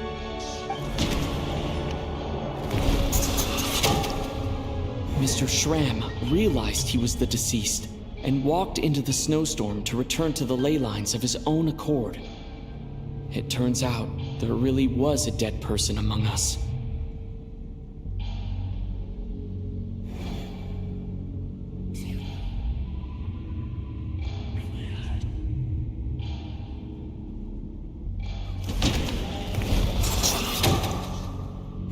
He thought it was all over. But Mr. Valeri's death was a rude awakening for everyone. The ley lines consumed him during the night regardless. A lot happened today.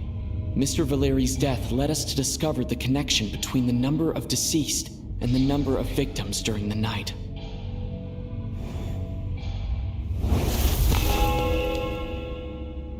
The fact that there was more than one deceased seemed to bring us back to square one. Odette revealed some information she had been keeping to herself.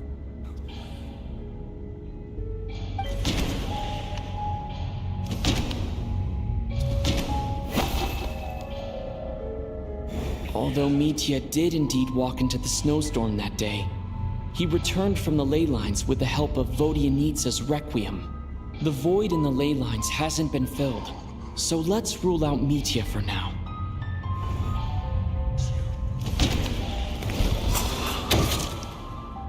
As it happened, Petashka filled the void left by Mitya's return from the ley lines by walking into the snowstorm this morning. The girl I thought was child sister Tonya turned out to be another of the theater's deceased.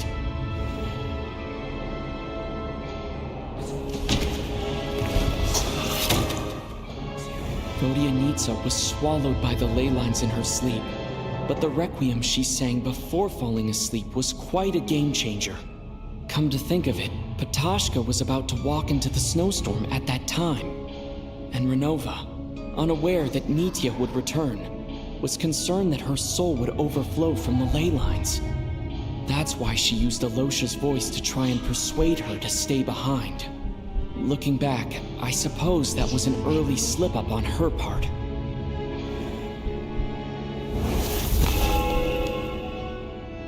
No one could have expected anyone who walked into the snowstorm to return.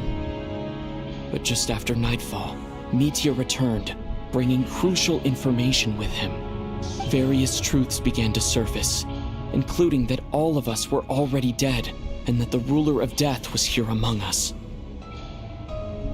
Then, after revealing her true form, Renova callously claimed 2 souls.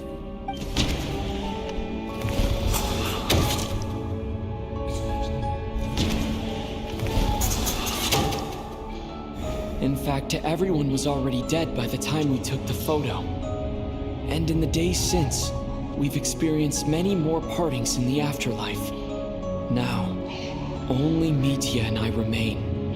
And the true culprit behind everything still stands before us. In Mitya's eyes, I see the same anger and frustration that I feel. That covers everything. It's all clear now. Your work isn't finished here yet, is it? The Traveler and I are still standing here, safe and sound. The Water Imp's song threw things off a little, but it is of no consequence. The ley lines have already anchored your soul, and the first ray of light tomorrow morning will take you back. I, meanwhile, Need to review my attitude towards the Water Imp race? So the reunion in the night that Vodyanitsa mentioned, I suppose that was never meant to be a permanent reunion. That just leaves you, Traveler. My power only allows me to temporarily separate your soul from your body. The ley lines of Tevat would not accept you, and your soul is firmly anchored to your body by your will. For a descender like you, who is not bound by Tevat's rules, your death can only be brought through the most violent of means, such as directly destroying either your body or soul.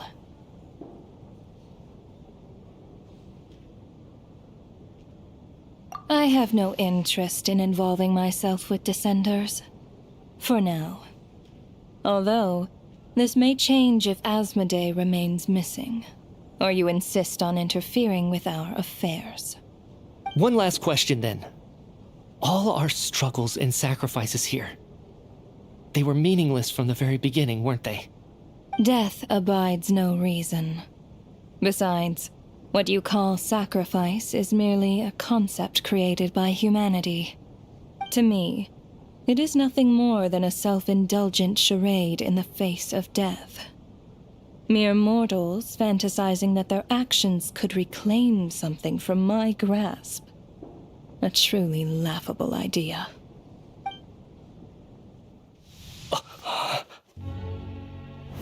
Grim Reaper, you really know how to get on my nerves. I'm not here to ingratiate myself with you. I kill merely because your deaths are necessary. Oh, you've made that quite clear. But humans don't take well to being scorned. Not even by the gods.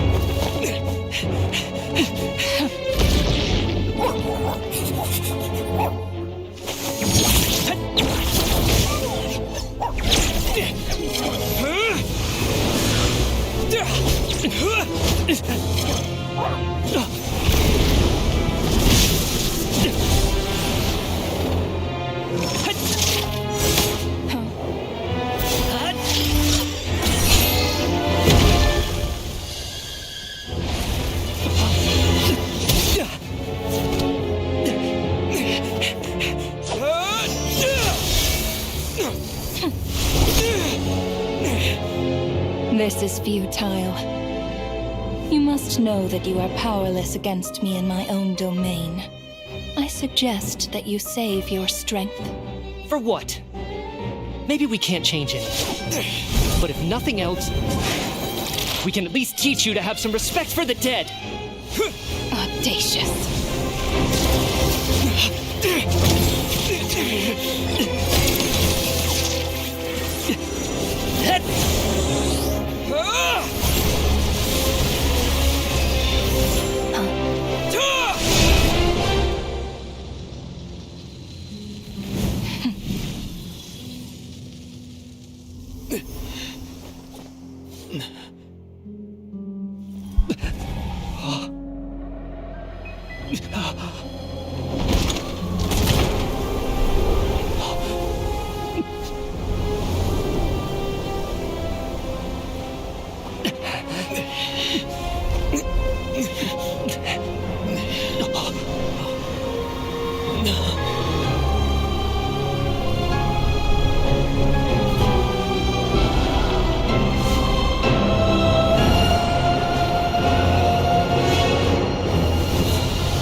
How are you holding up, Odette? What happened to me? How much do you remember? What do you mean? Is the performance over? I can't seem to recall what happened. Has Odette already forgotten?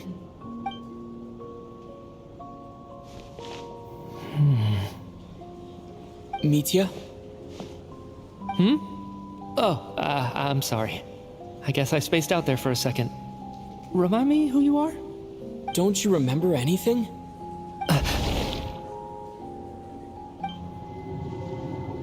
Yeah, I remember now, comrade. Looks like we guessed right. Just like me when Odette found me at the Armory Palace, for some reason, everyone killed by the ruler of death eventually came back to life. Just with one catch. They forgot what happened while they were dead. Odette and the others have already forgotten everything. Why were you able to remember this time? Could this be the reason? You said this is the ruler of death's symbol, right? I don't see anything there. You don't? Huh. Okay, I guess that makes sense.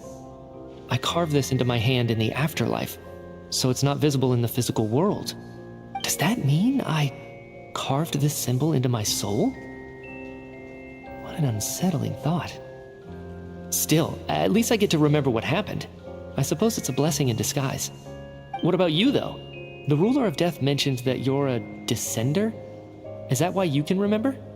A full explanation would get complicated very quickly, but that's essentially it. Well then, now that it's all over, let's figure out what we've learned. The first thing I notice is that everything here is precisely as we left it, right before our deaths. This confirms that time passes differently in the afterlife than in the real world. They say that right before death, time slows down, and your whole life flashes before your eyes. That must be how you know you have one foot in the afterlife by that point.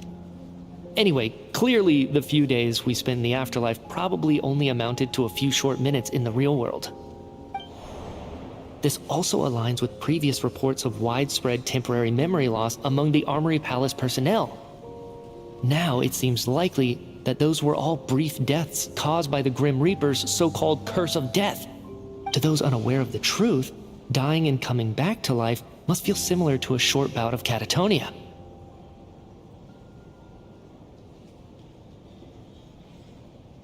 This leaves me with a couple big questions. What are the conditions that trigger this so-called curse of death? And why are we resurrected after we die? If nothing else, I think it shows that killing us wasn't her ultimate goal.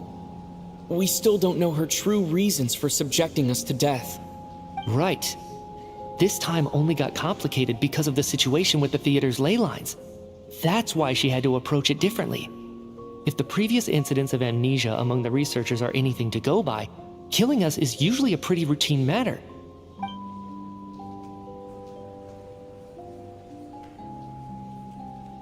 Come to think of it, wasn't I about to note something down before I died? I can't remember what it was, but I think it was something related to my research project. Sorry, Traveler. I'll catch up with you again later. Right now, I have to make a trip back to the Armory Palace. Sir, if I may, no one of your description has ever shown up in my investigations into Mr. Mitya's friends. Yet, you two seem very familiar with each other. Could you perhaps tell me where he was in such a rush to get to? And, by the way, have we ever crossed paths? Forgive the presumptuousness, but I feel a vague and indescribable sense of familiarity about you. I can explain everything. Could you help me gather everyone in the theater in one place?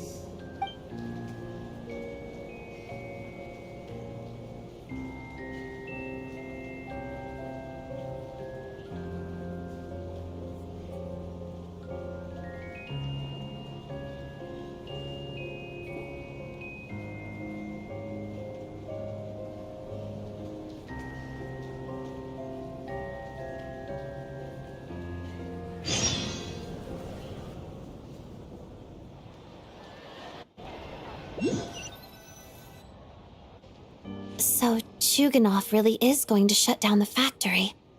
I guess this theater incident actually did us some good after all. So, you said I promised to take you to the Armory Palace while we were in the afterlife, yes? I believe you. I think I even have a vague memory of it. Agreed. Let's check in on her first. The whole reason for our trip to the Armory Palace anyway is to figure out what's going on with her health.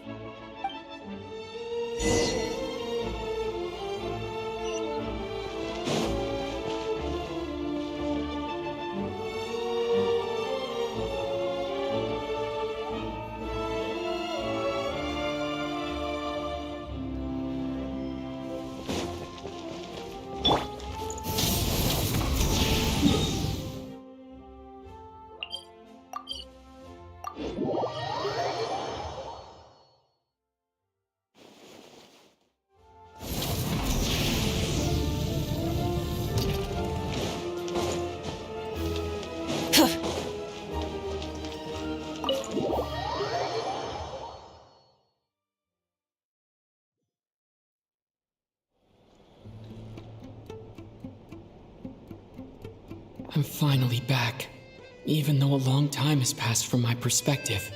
As far as Paimon's concerned, I probably just went out to watch a very short show. I should keep my emotions in check when I see Paimon again, or it'll seem weird. Wait. The atmosphere here feels off. Shh. Stay quiet. Let's go inside and take a look. Have we still not been able to notify Child yet? We need new orders. What if that person comes back again?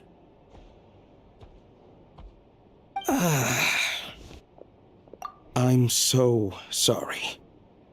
Under the circumstances, there was really nothing we could do. Tell me, what happened to Paimon? It was the Jester. He came here in person and escorted Miss Paimon away. He's the director of the Fatui. His authority supersedes all others and cannot be questioned. There was nothing we could do. How long ago did he leave? And what was Paimon's status? It was about an hour ago. Miss Paimon was fast asleep at the time. The Jester simply walked off with her as if it was only natural. I assure you, he absolutely did not use any force. Do you know where they went? The Armory Palace, most likely. Lord Piero, the Jester, has been overseeing the experiments there lately, keeping a close eye on their progress. Everyone in the Fatui has heard about it by now. I'm surprised he came in person. Whatever his reason for taking Paimon, he'll most likely return to the Armory Palace first, which is exactly where we were headed anyway. Then lead the way, Odette. Okay, let's go.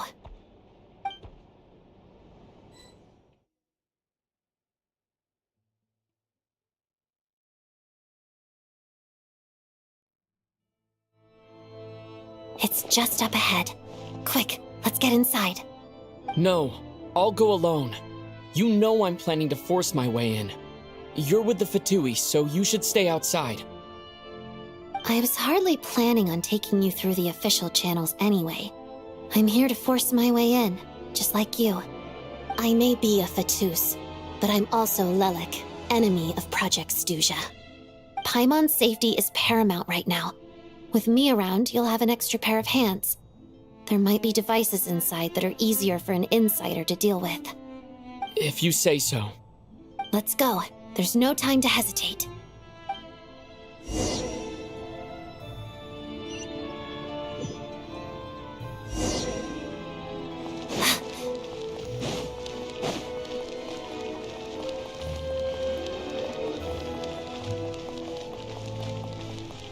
Hey, who are you? This part of the Armory Palace is to restricted access. What do you think you're doing? No questions, please. We're short on time.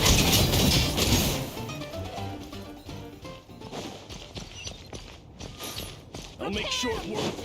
Here.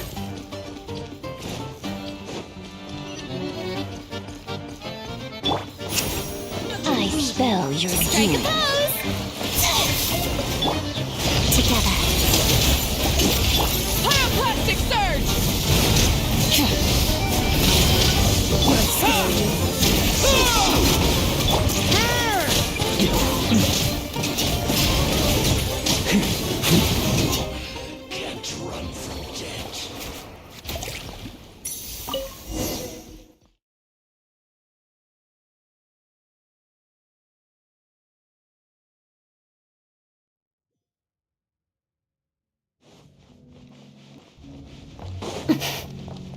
Where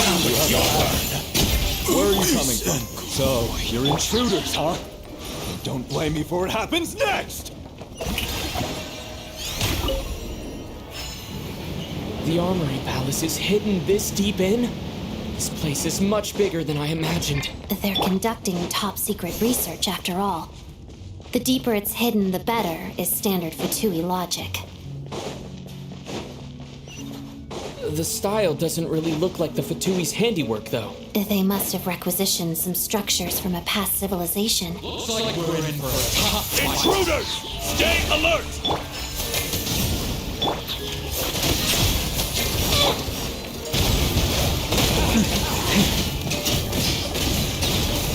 On me! Up the ante!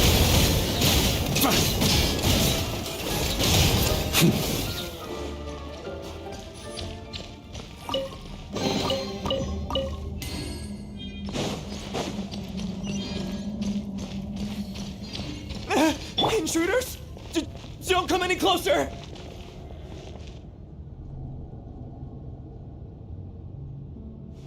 Just what are you guys trying to do here? I'll make short work of your scalp! Condense! The shelf. Crystalline Adagio. Rise with the sun! Wrath from the skies! Try and stop me! Couldn't reach it! Let the world come alive! No one interferes with a jester's work!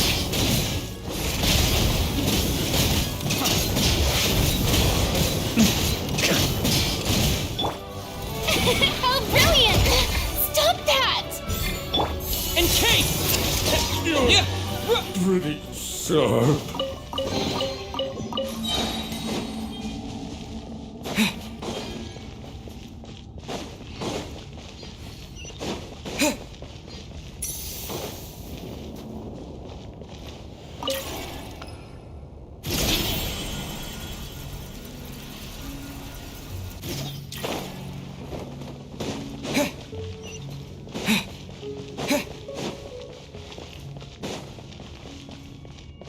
Looks like no one's guarding this place. There's something off about that decoration over there. Look out! Let's deal with these before we move on.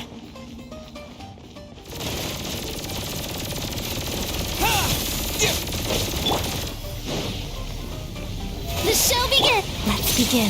Harada.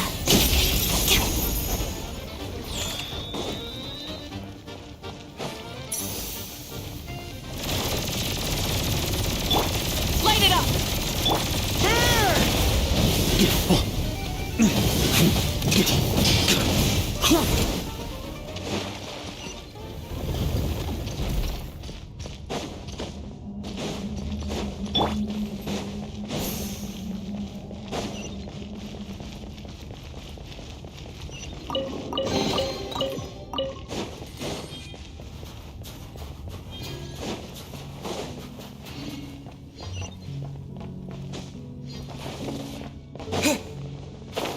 The researchers here probably don't know that we're uninvited guests. Let's try not to hurt them. What's the big star from the theater doing here? That's Miss Odette. She's a member of the Fatui. Don't tell me you didn't know that. Was the whole reason for Project Stuja to support the research here at the Armory Palace? Just what are the Fatui and the Tsaritsa planning?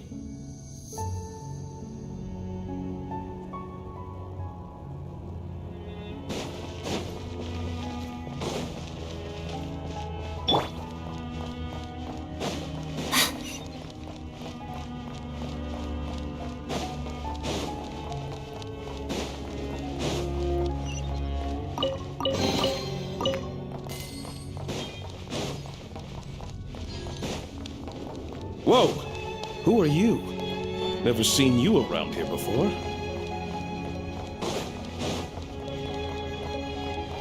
Looks like there's no way through here. Maybe using the power of this prism could help?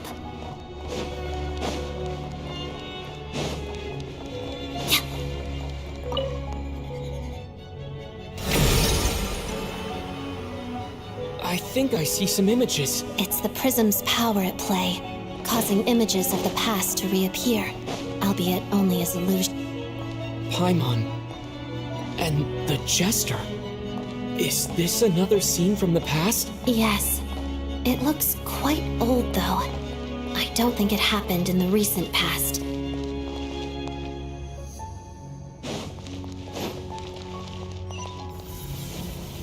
What's going on here? What happened? The source seems to be the Armory Palace. They must have started some large-scale experiment. Wait, what if this has something to do with Paimon? We need to hurry!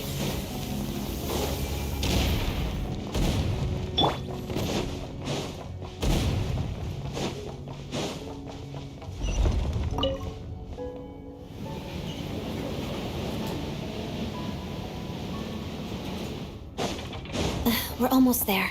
The Armory Palace is just up ahead. Paimon, please be okay.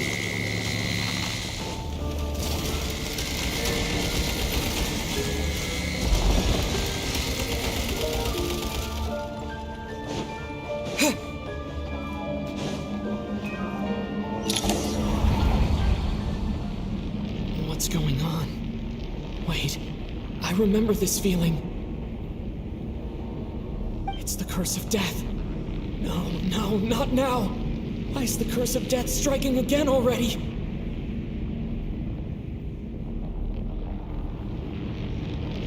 Odette!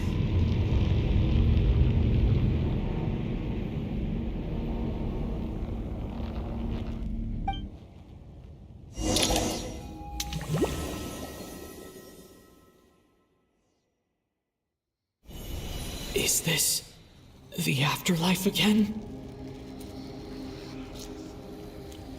I need to find a way back to reality. Is that Odette's core Ignis? Could that be what just woke me up?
Odette? Odette! No signs of life. But past experience says that she should be resurrected before too long. Right? Did Odette intentionally use her core Ignis to guide my soul? I feel like something similar happened in a dream I had before. Thank you, Odette. If not for you, my soul wouldn't have found its way back to my body so quickly. And I might not have woken up so soon, but I'm sorry. I don't have time to protect you. I have to use the time you bought me to get Paimon back.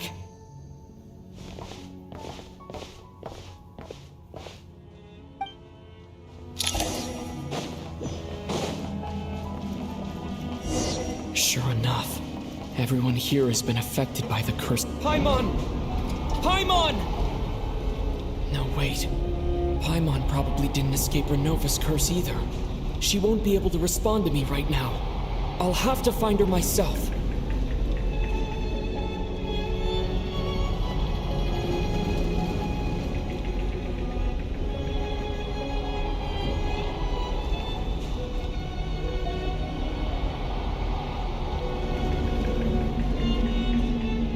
Aditya! Is this the laboratory he works in? What happened here to trigger the curse of death again so soon? I'll have to ask him when he wakes up. Finding Paimon has to take priority now.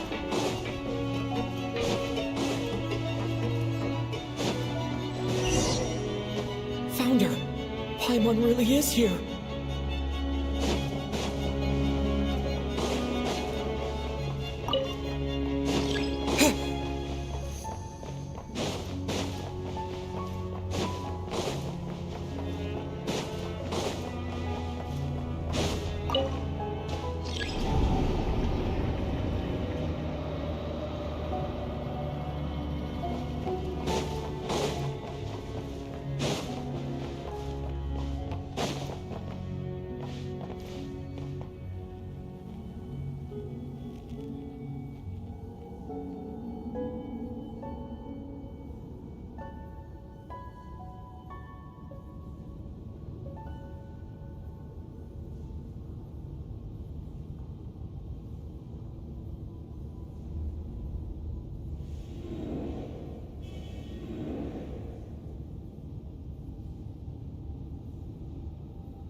You don't learn, do you?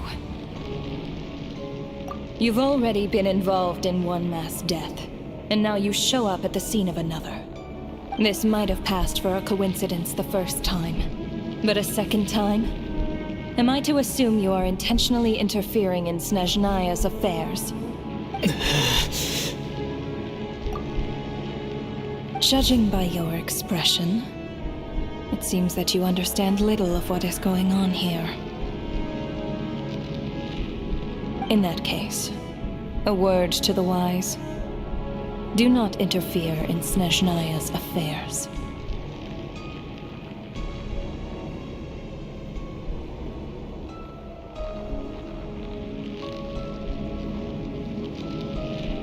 A civilization that fails to learn its lesson constantly depletes its own worth. It will one day lose any reason for its existence.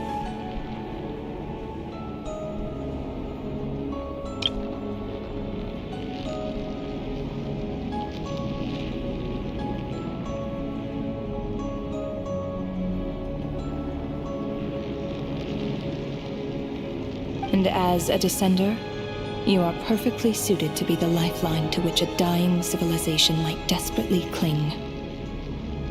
Consider your position carefully.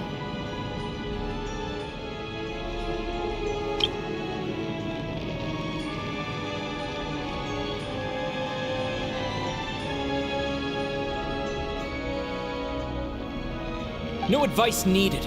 I'll make my own judgments. Suit yourself. When the day of reckoning arrives, not even a descender can hope to escape unscathed.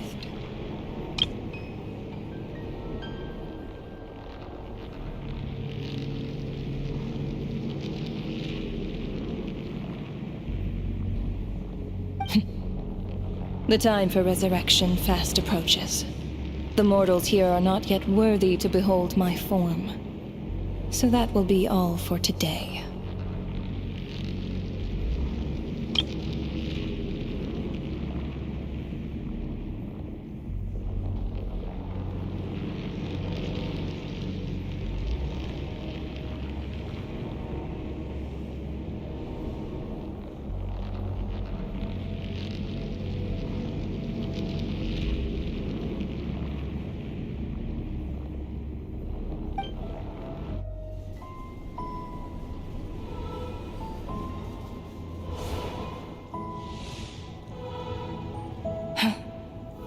That thing is coming with me.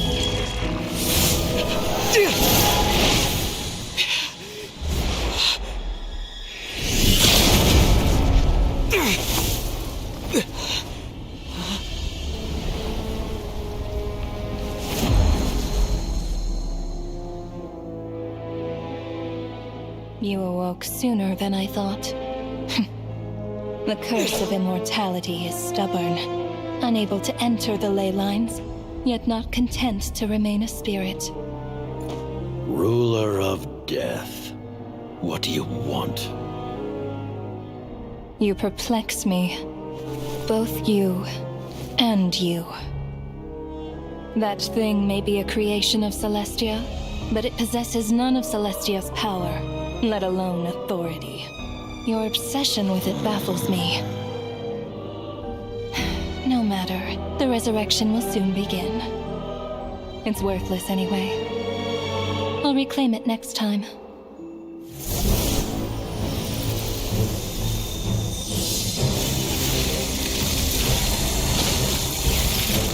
Hey, who says there'll be a next time?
I missed you, Paimon.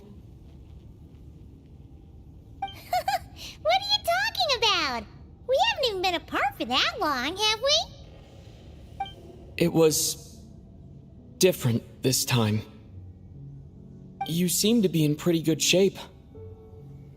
Yeah, Paimon's back in tip-top condition. It's the weirdest thing. Paimon fell asleep earlier, and when she woke up, she found herself here. The jester and that guy talking to him used some kind of energy on Paimon, and she could kind of feel it canceling out that other thing that was making her feel unwell. So, Mitya helped too? Apologies for leaving in such a hurry at the theater earlier. I was in a rush to verify some theories. Rest assured that your companion is perfectly safe. We reversed the effects that the experimental energy had on her. The jester specifically instructed me to do so. I suppose this is our first official meeting, Traveler. I could not let Paimon suffer in her condition for a moment longer, and so I simply took her without explanation. I hope you do not mind.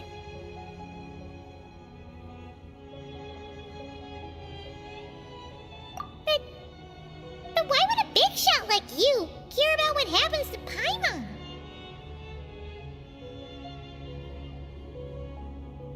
As I said when you first arrived in Snezhnaya, we once spent some time together in the distant past. Oh yeah, you did mention that. If Paimon did think you seemed strangely familiar the first time we met. I'm afraid the reminiscing will have to wait. Meteor, let us continue with the report. What conclusions, if any, did you reach from conducting the final experiment of our energy research ahead of schedule? The good news is, my hypothesis regarding the Ruler of Death has been verified. As for the bad news, I recommend we suspend the experiments and Project Mistelton until further notice. Currently, we have no means with which to make a breakthrough. I say this purely as a scientist, guided by reason alone. I will trust your judgment. We shall put the project on hold until the Ruler of Death has been eliminated. Wait, what are you guys talking about? You want to get rid of Renova? Like, how? By killing her? By whatever means necessary, so long as it removes the threat she poses to us. Until then, everything we do will be in vain. After what just happened, I've ascertained Renova's goal. Or rather, the trigger condition for the Curse of Death. Okay, let's hear it. What she's doing is blocking Snezhnaya's technological progress, preventing us from possessing any means with which to threaten the heavenly principles. Just like the little lapdog she is. So, any ideas, research, or experiments that lead to technological progress can trigger the curse. Just now, for instance, I was set to launch a final phase energy experiment ahead of schedule. If the experiment was successful, we could have achieved a crucial breakthrough. As expected, though, the moment the experiment began, all the researchers, technicians, and witnesses died from the curse. All that effort, not to mention the energy and materials we relied on Project Snezhnaya to gather for us, went to waste. In the end, nothing was gained. Does that mean something similar happened when we were at the theater? That's right. During the performance, I thought of an important breakthrough regarding the experiment, and wound up dragging everyone into this. So the nature of the curse seems to be something like, when moments of technological progress occur, all life in the vicinity is taken away. What a violent method. Of course, that meant the curse was normally limited to the Armory Palace. Since outsiders are forbidden from entering, this mass death phenomenon went unnoticed. Until Odette came along. I believe she was the first witness. The Curse of Death was triggered just before she infiltrated the Armory Palace that day. But you mentioned something about a final stage experiment. Doesn't that mean you actually made some progress? That's right. Even with the gods locking certain key components out of reach, humanity can still advance technology in incremental steps accumulated over time. But, as I'm sure Renova anticipated, even incremental progress has its limits, a point where the truth you're seeking must be put to the test in an experiment. You mean the experiment you were just about to do? Yes, we were at a critical juncture, a moment where the quantitative was about to translate into fundamental qualitative change. With this single experiment, we could have brought everything we've worked for to fruition. But now, after already being forced to fumble around in the dark all this time, it feels like we've truly hit an impenetrable wall. As long as Renova's Curse of Death persists, we won't be able to advance the experiment or obtain any results. And with Project Snezhnaya having been in effect all this time, at our nation's current strength, repeated trial and error is simply unsustainable. Only by eliminating Renova first will it be possible to continue advancing our plans. But she's the ruler of death! She can just kill whoever she wants, right? That's gotta be the scariest power ever! Is it even possible to beat her? We'll see. But one thing's for sure. She definitely can't just do whatever she wants. The best proof of that is me, standing here, very much alive. You're saying... Wouldn't it be easier to just kill all of us researchers for good? Why resurrect us over and over again? Why let us advance our technology to this point? So, you're saying even the ruler of death has limitations we don't know about? Exactly. And I think that's where the key to our breakthrough lies. Regardless, the ruler of death has always been an obstacle we must overcome. Indeed, we must face life, death, time, and space. After all, our goal is the heavenly principles. The Fatui want to challenge the heavenly principles? For a long time, I've had a vague suspicion the Fatui and the Tsaritsa were targeting the heavenly principles. But hearing the Jester admit it is still a shock. No wonder the Tsaritsa's goal has always been kept a secret from the people. What kind of road will that lead Snezhnaya down? In that case... Lord Jester, I would like to request some leave. I'd like some time to organize my thoughts and go over the data. Granted. Get some rest, put the experiment out of your mind, and take care that the curse of death doesn't affect any civilians.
While there is yet time, allow me to offer you my hospitality, honored guest of Snezhnaya. Is there anything you wish to know?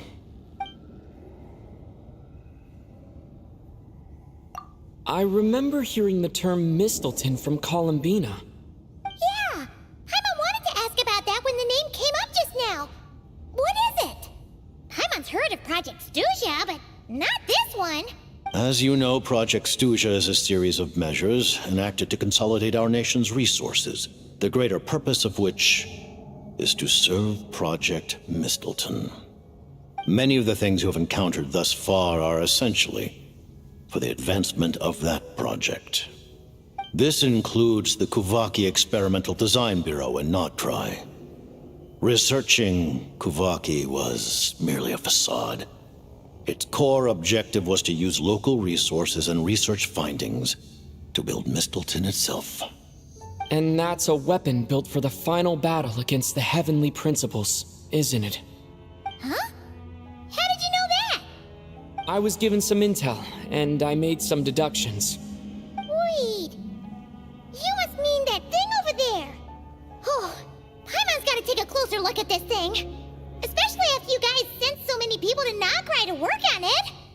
Kuvaki alone will not break through Celestia's defenses, let alone challenge the heavenly principles.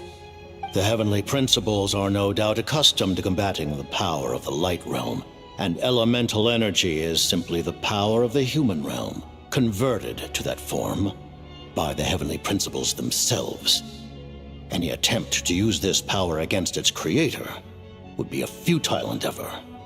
For now, therefore, we have set our sights on the form of energy associated with the third descender and the stellar linchpins. This may hold the potential to allow Mistleton to contend with the heavenly principles.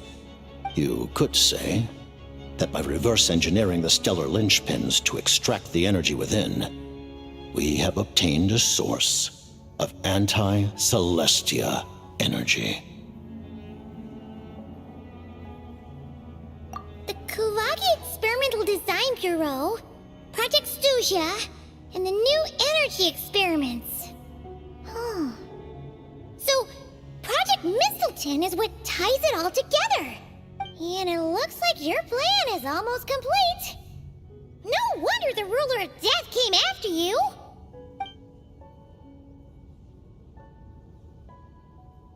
Her Majesty the Tsaritsa has embarked upon an expedition to vanquish a monster. Were it not for this, I imagine she would have been delighted to grant you an audience. Seems like the powers that be in Snezhnaya don't intend to hold my past conflicts with the Fatui against me.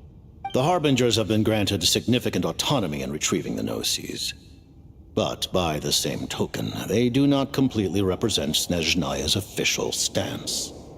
You read my mind.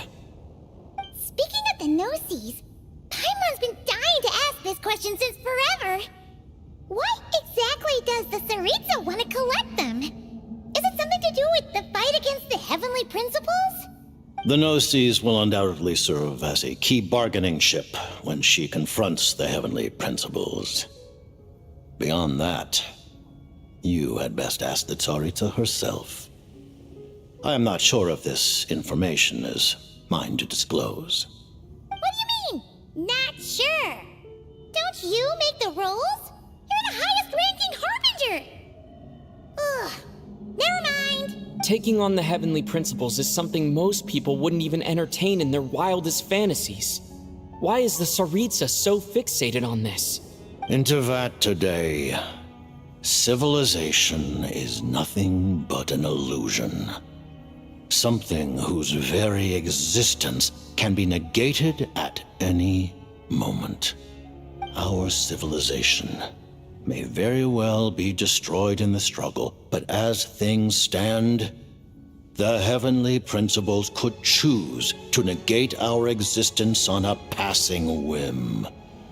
And we must not sit back and accept that fate.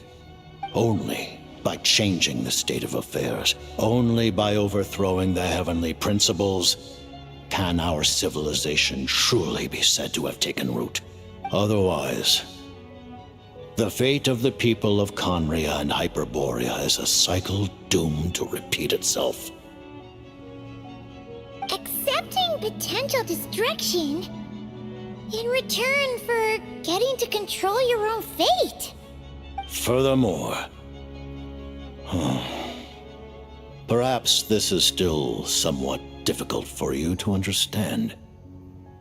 Are you aware that all the rules of this world are made up of curses? Huh? All of them? Paimon knows about the curse of death you mentioned, and the curse of immortality that you and Dainsleif have. Then the birth of the Hilichurls, the rules of Natlan's Ode of Resurrection. Those are curses too? Farina's long life seems to stem from a curse placed on her by Focalor as well. Yes. Even a god's love for humanity is a curse the heavenly principles inflicted upon the gods. What?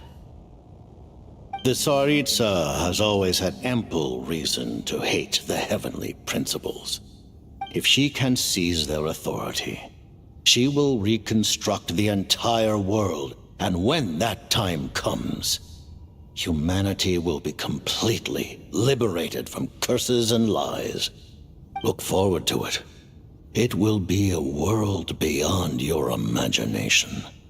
Though the ordinary people of Snezhnaya may not understand these details, in this frigid land locked in a ceaseless struggle against the environment, in this nation to which the gods have never shown favor, we all believe that standing in solidarity with the Tsaritsa in our shared struggle will surely usher in a new and better world.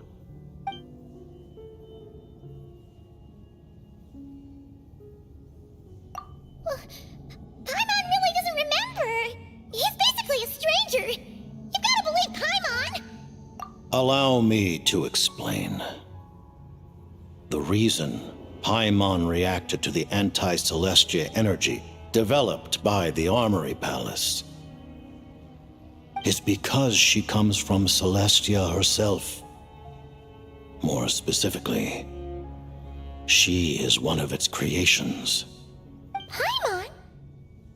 A creation of Celestia? Oh, right.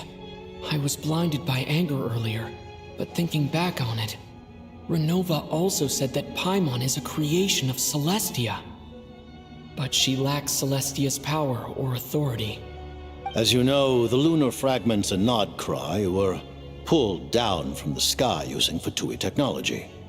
But the first application of this technology was in Conria over 500 years ago. I used this technology upon the heavens, and the response I received was none other than Paimon descending from Celestia. I presented her to the Vinster King, but he took no interest in this gift, nor did it satisfy him. Paimon then took up temporary residence in my palace until, of course, the arrival of the Cataclysm. Wait, Paimon's a little confused. You're talking about things that happened in Conria 500 years ago. You're saying Paimon was there for that? But Paimon doesn't remember any of that. Falling from the sky?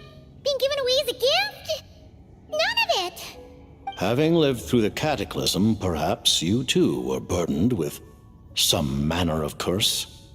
Although, losing your memories would indeed be the smallest price I've ever seen paid. But it's not just her memories from Conria. Paimon doesn't even know how she spent the last 500 years. She only has memories from the past few years. No matter how hard she tries to remember. What was Paimon like back in Conria? Did she know a whole lot because she came from Celestia? Was she super smart? Unfortunately, when you arrived in Conria, your consciousness was like that of a newborn infant. None could say what kind of being you once were in Celestia. During the time you lived in Conria, your personality was no different from how it is now.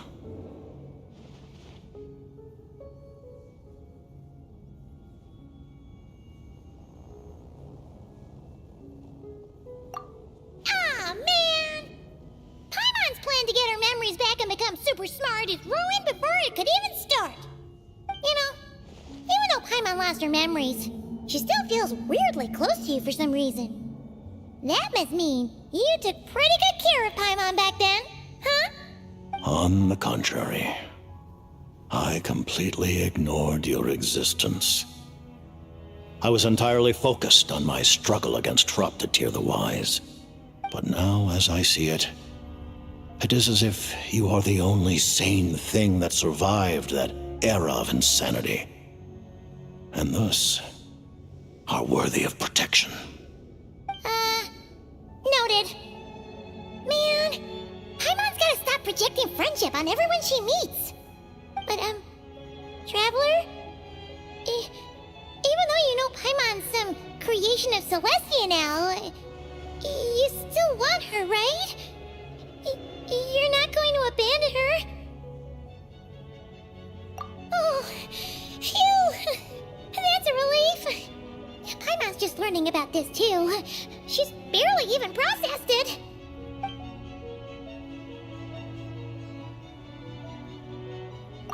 Thank you for telling me so much. I'm a bit surprised, honestly. I didn't expect you to be quite so transparent with me. Given the circumstances, the Fatui need not hide anything from our allies. Allies? To advance Project Mistleton, we must first resolve our issue with the Ruler of Death. And, if I presume correctly, you have no intention of letting her actions go unpunished either, do you? That's right. Ever since she said she intends to reclaim Paimon when we next meet, I figured reconciliation was out of the question. Against an opponent of this caliber, deliberating over our allegiances would waste time we do not have. We must join forces unreservedly with whomever we can, if we are to stand anything like a fighting chance. You're going to challenge the Ruler of Death? Just for Paimon? But Paimon's only... Thank you. Oh, thank you. Oh, gee. Now Paimon doesn't even know what to say. Anyway, Paimon's super touched. The Tsaritsa will return in triumph in short order, and the Fatui shall hold internal discussions regarding the enemy. The time for us to meet again will come very soon. Got it. Thanks for your help with Paimon. I'll be sure to look after her for you. There was just one other thing. Well, it's just a request, really. Paimon really wants to see what this Mistelton thingy you're gonna use against the Heavenly Principles looks like. Of course, Paimon knows it's top secret and stuff, but she just had to ask. It's okay if the answer's no. Certainly you may. Oh, for real? Actually, maybe it's best not to. What if her Nova suddenly pops up again? She might take this chance to... While the technology is not yet fully developed, it has nevertheless reached the stage where Celestia's creations are unable to damage it. In that regard, you may rest assured. Oh. Wow. No wonder Paimon felt so out of sorts recently, even though it was super far away. All right then. Paimon's ready to take a sneaky peek at this top secret super weapon.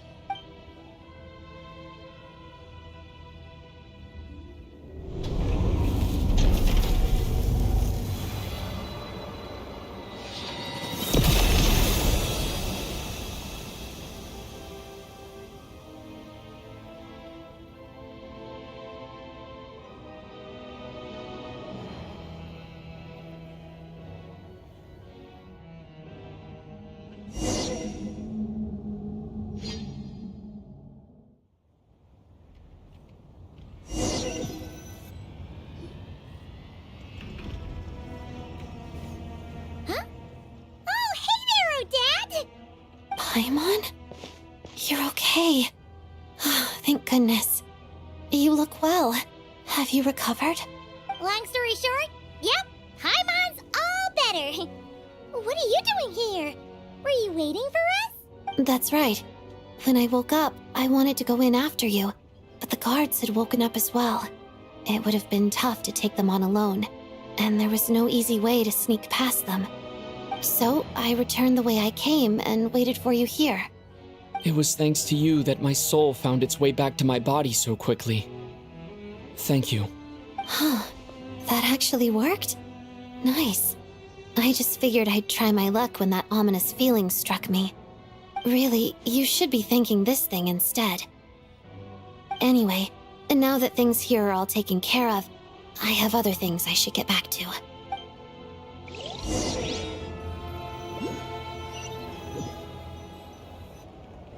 Ah, Director Chuganov, you're back. We just received notice that Project Stuzha has been suspended, so we've convened an emergency meeting. This is the preliminary plan. In addition to expanding production capacity, we've also discussed feasible layoff plans to optimize revenue and expenditure structure. Our calculations indicate that the factory's profits will increase by at least 30%. Just give the word, Director. That won't be necessary. Leave the energy for those who need it. Whether they use it just to get by or to run a business, that's up to them. Start preparing to halt production and lay off the staff. Make sure the workers are able to land on their feet and that they are duly compensated. Thank you all for your hard work during this time. Am I hearing you right? Why? After all the tough times we made it through, now is exactly when we should start to turn a profit. I just suddenly don't want to do this anymore. Huh. Does there have to be a reason? Iskra, it's time to rest. Dear esteemed members of the Rokot, given the effects of Lelik's radical actions upon our organization's reputation and social stability, a decision has been made to permanently withdraw this codename from use.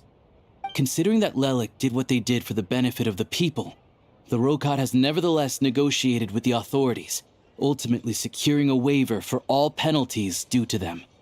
Lelik will be suspended for a period of time. Depending on their future performance, they may be allowed to adopt a new codename and continue acting as part of the Rokot.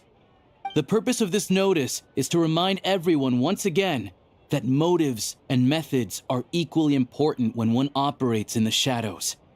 Even with Project Stooge's suspension and our interim operational victory, we must guard against complacency and rashness and work to consolidate the progress we have made so far.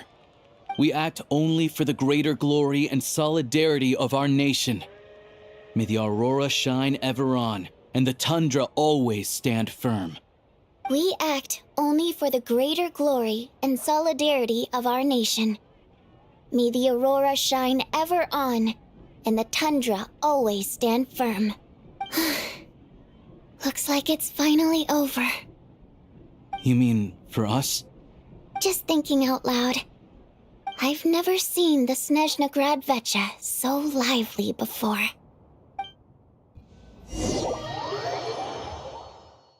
I never once thought I'd come here. But I understand everything now, Rosaline.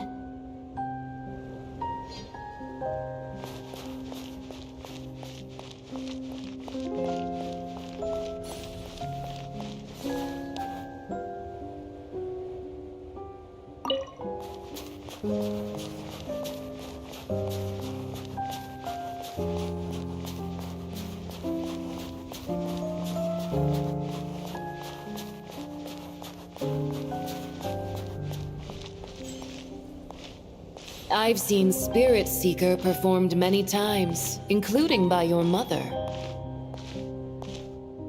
Why do you bring that up all of a sudden?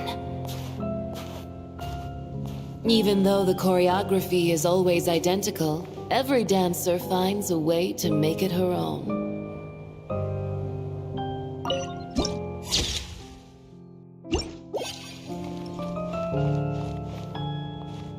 So you actually want to talk to me about ballet? I just think it would be a pity if the dance was lost to history. She didn't teach it to you, did she? That was an unusually subtle taunt for you.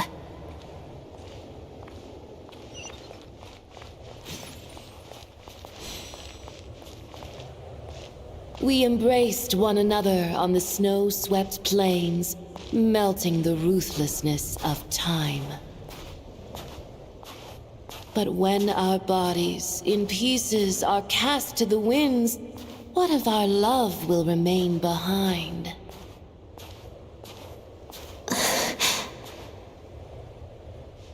Don't tell me you can't sing. Shush.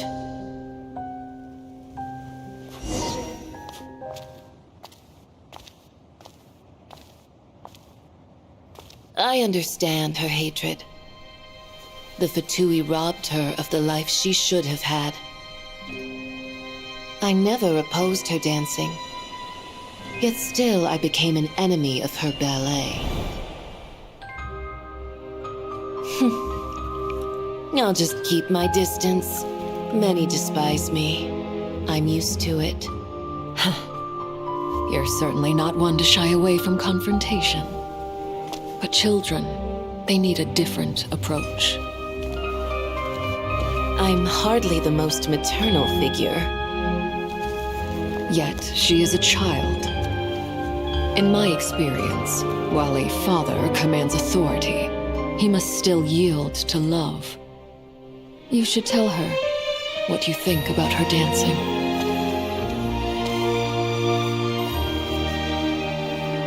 Odette will soon take the stage at the Koralyevsky Theater. This could be your chance. Geonosis secured. It went smoothly. I'll be there. Have them send me an invitation.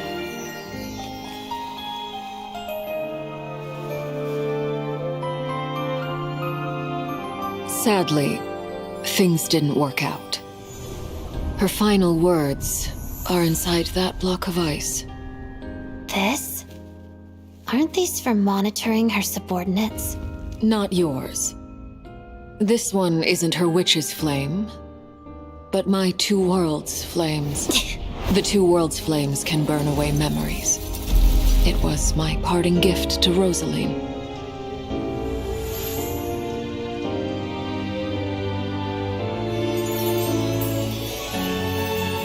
If all goes to plan, she and I will both live to see the Tsaritsa succeed. I believe she'll find peace. But if anything happens to me, she needn't follow in my footsteps. The cryo-energy will fade away in time. Then the two worlds' flames will burn away all memories of the Fatui. She'll be free to dance. She deserves this. I will handle the aftermath. The choice is yours, child.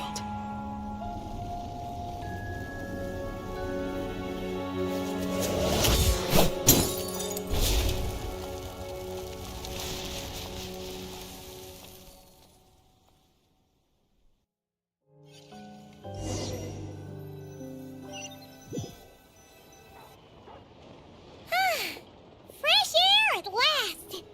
Paimon's head isn't spinning anymore, and the fever's all gone. Paimon's finally free to fly again! Oh, it's nice to finally know where Paimon came from, too. It did make Paimon a little nervous at first, but it's such a relief now. Like, who cares if Paimon's a creation of Celestia? She's probably not anyone that important. Probably just the fairy of food and fun or something. And like you said, this doesn't have to change anything between us. You're not gonna just... Hey, hurry up! Why are you walking so slowly? You've spent the last few days lying in bed and stuffing your face. I didn't think you'd be able to fly this fast.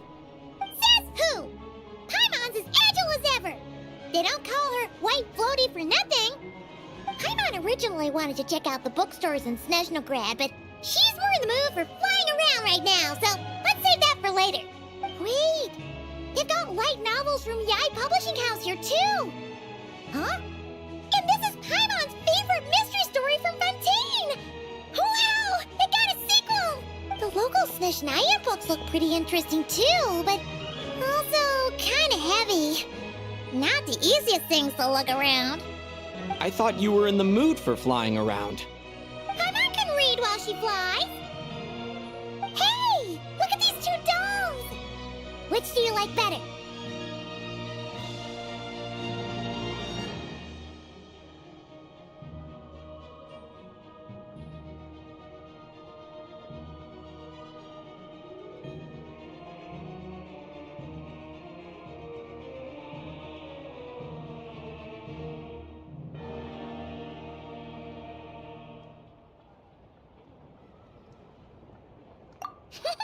All right, boss, we'll take both. Paimon will have the other one.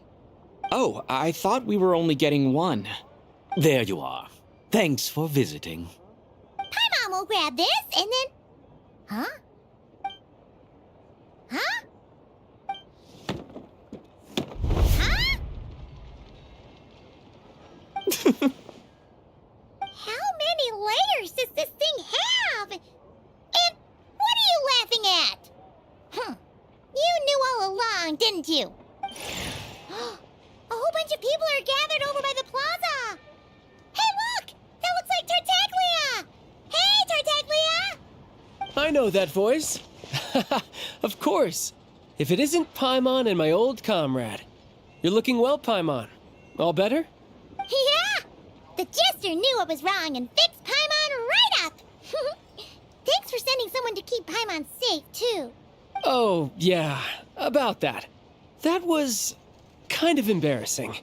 Who could have known that our director would go looking for you in person? So sorry for the misunderstanding. Oh, right. Let me introduce you. This is my little sister, Tonya. Hello, Tonya. Hello, hello. Firstly, I'm really sorry about my brother. Sounds like he's caused you no end of trouble. Hey now, why'd you have to start with that? Not that it isn't true, of course. So she's the real Tonya. She said you two didn't manage to meet up at the theater. She waited ages for me, and when I didn't show, she got a little worried and went outside.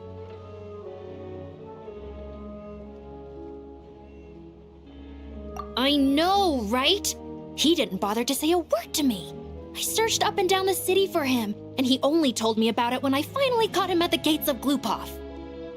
I've been rushed off my feet lately, so I didn't get the chance to go home. I just figured the Traveler would fill you in when he got there. Well, the snow was bad, and you're never late, so I was really worried about you. How was I supposed to know that you'd stood me up? I'm sorry, Tonya. I really am. I'll make it up to you somehow. Just... please don't tell Mom and Dad. Although the mix-up led to a series of misunderstandings, it's probably for the best that the real Tonya didn't get caught up in that mess. Besides, it's obvious that Tartaglia isn't usually one to break a promise. He only gave his ticket to me because he had to look into Lelik.